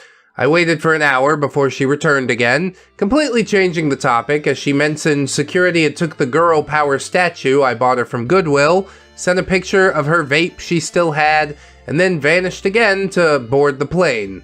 Why'd they take the statue? I guess it could be a weapon. It is a statue. Nobody wants to get bludgeoned with a statue. Kind Legbeard was clearly avoiding the topic, but that didn't change the drama happening in her server, as her friends heard of the truth as well. I wasn't gonna touch this with a 10-foot pole. They looked to have the situation handled and were saying some very choice words that she would return to. Better than anything I could have said, cause what the hell? Yes, the social contract is enforced in this Discord server, and I'm glad for that. The plane took off, and I could only think about collapsing in bed. A bed cleaned from anything that she had left on it. What a trip. I probably wasn't gonna do that again. Probably. That marks the end of the vacation, and since kind Legbeard left, I cleaned and tidied up my room, and barely left my bed as though I'm subconsciously reclaiming it. I didn't realize how truly tired and drained I was after all the sleep disturbances until there wasn't anything waking me up. I intend to sleep to the fullest, do a lot of bedding, laundry, and return to my normal, busy schedule that might restore my wallet to its former glory before the next round of bills hits. Yeah, the world does just keep ticking by, doesn't it? I hope you enjoy your slumber. Everybody loves a good peaceful slumber, don't they? So, you probably have some questions, says OP. I know I didn't talk to her or challenge her much. I already addressed it earlier on, but I want to relay that kind Legbeard is a very sensitive person, and I would rather be annoyed than be involved in drama. I'm not good in those situations offline. It's much harder for me to say no while I look into someone's eyes. Well, just practice. It gets easier. I felt more like an onlooker a lot of the time, simply watching the events outside of my own body, which made it easier to hold my patience and bite my tongue. Yeah, but you can admit that you're enabling at a certain point, can't you? Because that is definitely the case. OP continues, I did learn something from this trip though. It all began because I wanted to apologize for a fight that I didn't even think I was wrong for, simply to keep the peace. I gave in, and I kept giving in until the situation spiraled. I didn't know it was spiraling until it already hit, and I was stuck in the heart of it. Okay, good analysis. So what did we learn? Update. I decided to cut contact with kind Legbeard, and I won't reach out again. Okay, that's good, but also ignore her if she reaches out, would you? Thanks so much. After she arrived home, she continued to lie to people online about me, and I'm no longer interested in pursuing any sort of bond. You're literally the only one that was pursuing that at all, so good, drop it. Stop allowing yourself to be used. I tried my best, but she didn't seem interested from the get-go. I'll miss what we had as kids, but kind Legbeard grew up to be a very toxic, drama-fueled person, and I wish I had spent her plane ticket money on something for people that actually care about me. Damn, it is a hard realization to come to, but finally, you came to it. This is for the best. After all that shit, probably don't even hurt anymore. OP says, I hate how much of a pushover I was. It makes me angry, too. She scared me with her drama, and I wanted to avoid it at all costs, even my own happiness. It was for my own sanity and safety during it, but it's still not an excuse to have laid down so much. Yeah, the best way to learn to deal with drama is just to stir a whole bunch of it up. And through practice, you shall attain mastery. OP says, I've learned the error of my ways, and I've grown as a person. Ever since then, I haven't been pushed around, and I've stood up for myself online and offline. See, it was the lesson you needed to learn from the person that you needed to learn it from, right? You can even see the beginning of it. Near the end of the saga, OP is drawing lines in the sand and actually holding them, and it's a wonderful thing to see. I thought I was being a good friend, but she was never worth that, because she was never a friend back. Finally, you see! I have friends today that return what I give them and vice versa. What a friendship could be, should be. I was so wrapped up in the nostalgia that I became a punching bag. Nostalgia is really overrated, if you'd ask me. Do you think DZ Discovery Zone was the best thing ever made? No, probably not. That's why it shut down within a couple of years. But my child mind remembers it as like this magical place. Did you guys ever go to DZ Discovery Zone? Let me know in the comments. OP continues, for everyone that thinks it's just a little while, or it's for friendship, or it's not a big deal, take all of this as a learning experience. If you give in, you will keep being pushed. That's right. There's the honeymoon phase for friendships as well, okay? Within one interaction, I can usually tell what sort of friend you're going to be. Red, if you read this whole saga, I'm sure you've gotten mad at me throughout the story. Maybe you said something like, do something! What are you doing? And yeah, I yell at myself too. I'm pretty sure I have said something similar. But yeah, you're just owning your mistakes, telling the whole story. I think that's fine. I enjoy a flawed OP every once in a while. That's a damn sight better than look at me, I'm the center of the universe type of OP, which is fun too, but for a different reason. Anyway, life has gotten better since she's been out of my life. She taught me how to speak up and fight back, or I'll be taken advantage of. She taught me how to value real friends and value my money, or else I'll spend $22 on French fries, which she didn't even eat, if I recall. She's the worst. Good riddance to bad rubbish. And yes, like I said, it is a lesson learned. For everyone that got this far, thank y'all. I love this community. Oh, amen to that. I'll tell you why this community is the best community on the internet. Because it's relatively intelligent people who know how to make jokes. They're also exceedingly patient. They'll wait for like 15 minutes for the story to start building on itself. Not to toot my own horn or anything, but I put my community against any other community on the internet. This is the end of kind Legbeard, but I'll always be a part of the Beardo Weirdo community. Amen. And join ReddX's Discord. The memes are funny. That's right. We've got many memes. Go to Edgelord Central if you really want your soul to hurt. Edit, I later found out she was stalking me online, and she found my story as well. I have nothing to apologize for because it's all true, so she can continue to be mad and I don't really care anymore. I decided to paraphrase our final conversation. I don't care to read it through again to copy and paste it word for word. You should send her through to the ReddX videos. Let the comment section sort around. Kind Legbeard. I saw you talk crap on Reddit. OP? Talk crap? What are you talking about? Kind Legbeard. Don't play dumb. You're shit. You know what I mean? OP? Are you talking about my story about our vacation? Kind Legbeard. Yeah, I saw it. Are you talking crap about me? OP? No, I detailed our vacation for strangers to see. How did you even find it? The community I posted it to isn't like a famous front of page Reddit. Wow, you just cut me real deep there, OP. Someday we could be. r/ReddX reads, not a famous front page of Reddit. I'm not actually hurt. It's fine. Kind Legbeard. I googled your username and looked around. You didn't tell me you had Reddit because you use it to talk trash. OP. Oh my god. I'm not doing this right now. I told everything exactly as it happened. If you don't want someone to write about a bad experience, then don't be their bad experience. Yeah, Andy hits for life. Kind Legbeard. You're such bullshit. Screw you. I should just KMS. OP. Yeah, that's a bit of an overreaction, isn't it? Kind Legbeard. No, it's not. You don't like me. I should just do it. Nobody will ever love me. Call the police to do a welfare check. Go non-contact. You can't fix this for her. OP says, I'm not doing this guilt-tripping thing. You had me bending over backwards for your entire vacation, and I'm over it. I don't expect you to be paying me back either. Kind Legbeard. No, screw you. I only said that so you'd stop riding my ass about money. You're such a cheap trash talker, and it'll be your fault if I KMS. She's not gonna do it. We heard this whole song and dance before. OP says, no, it won't be my fault. Whatever you do isn't within my control. I'm not forcing you to do anything. Don't try to manipulate me with your life. I tried being a good friend the entire time, but you're a miserable and gross person. Well, that's laid down pretty flat. I held my tongue so much when you crossed my boundaries. Well, that's true. Do you know that you left dried poop in my bed? And I was trying to be nice and not say anything. Yes, don't speak of the unspeakable.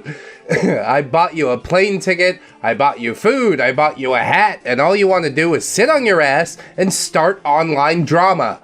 Why do you even want to rekindle our friendship when I was the only one making an effort? I let you walk all over me, but I never should have even taken your call. I do enjoy this. Not quite the fireworks that I had hoped for, but at the very least, OP seems powered up enough to get out of her gravitational pull. So we'll call that a win.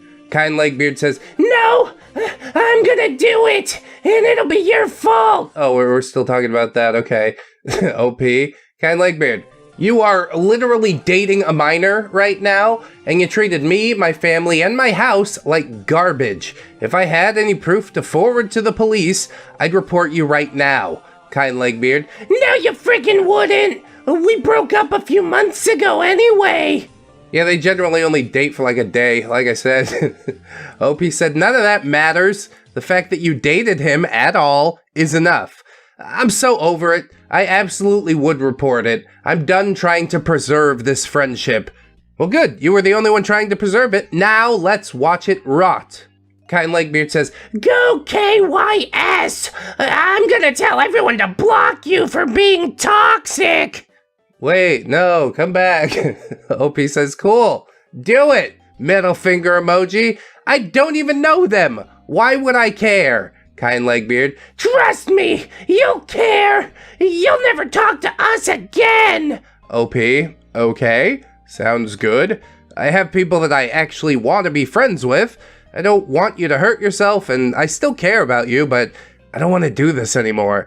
Maybe in the future you'll change your ways, and my door will be open then, but not now. Do not leave that door open, OP. I'm telling you. If she does worm her way back in, your head's always got to be on a swivel. It's just exhausting. No, the lesson has been learned. Goodbye forever. OP says from there, she attempted to call me, but I declined it. I was admittedly shaking a bit out of anxiety from saying everything to her face, but I was also so angry that I was seeing red. After I declined the call, Facebook Messenger popped up with, you can no longer message this person.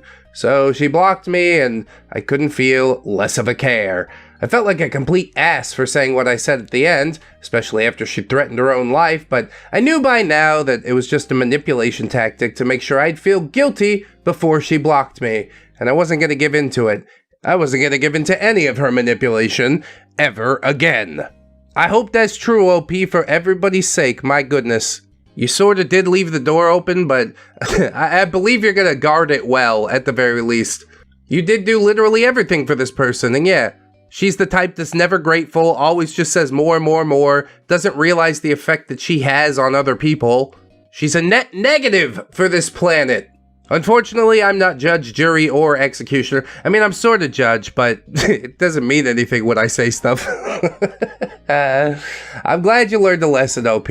Seems like a difficult one to learn, but yeah, you're standing up for yourself now, and what more can I really ask?